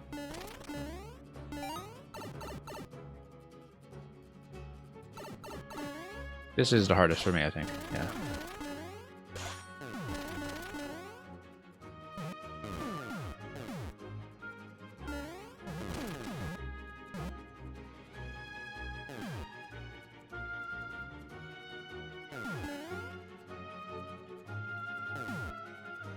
And I can figure out a lot of interactions quickly, but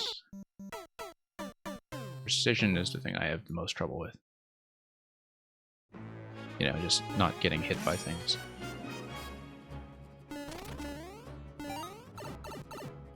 Like, I can do jumps, I can do timing, do puzzle solving, but dodging things that hit me is something that is a bit of trouble.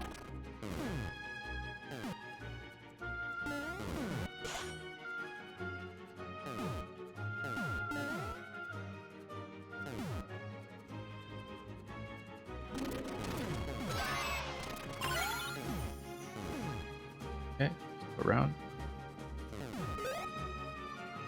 Now, oh, I was about to hit the door and then I just slid right off. Fine.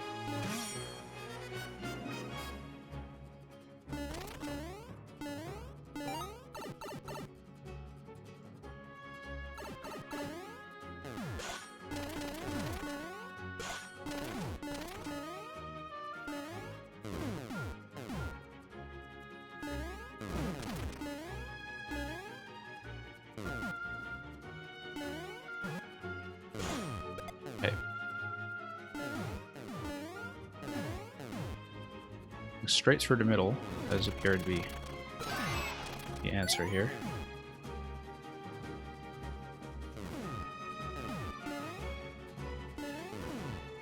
Okay, we actually managed to keep the helmet too, which is important.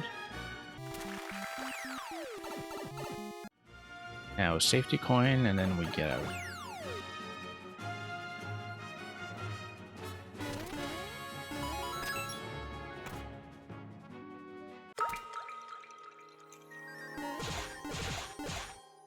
Oh, very satisfying to punch our way through that obstacle.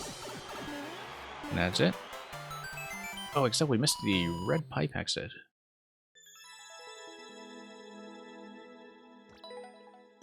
Yeah, thank you for helping for us. Only 4 minutes off the current standing record.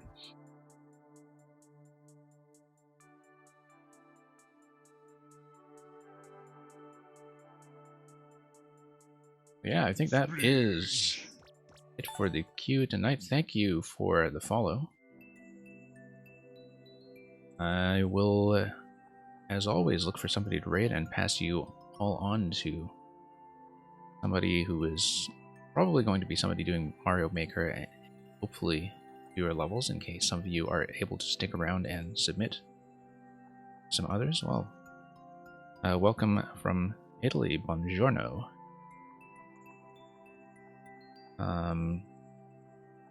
Yeah, we seem to get a lot of people from Italy here, as you can tell from the flag here. Hope the recovery from lockdown is starting to go well as things reopen. And thank you once again, everybody, for coming by and staying so long, and not staying so long that I run my battery completely out. But yeah, I will, as always, look for somebody to pass you on to now. And that will be all from me, so for those of you in Europe, a good afternoon now. And for anybody still lingering from NA, good morning. And have a good day, all of you.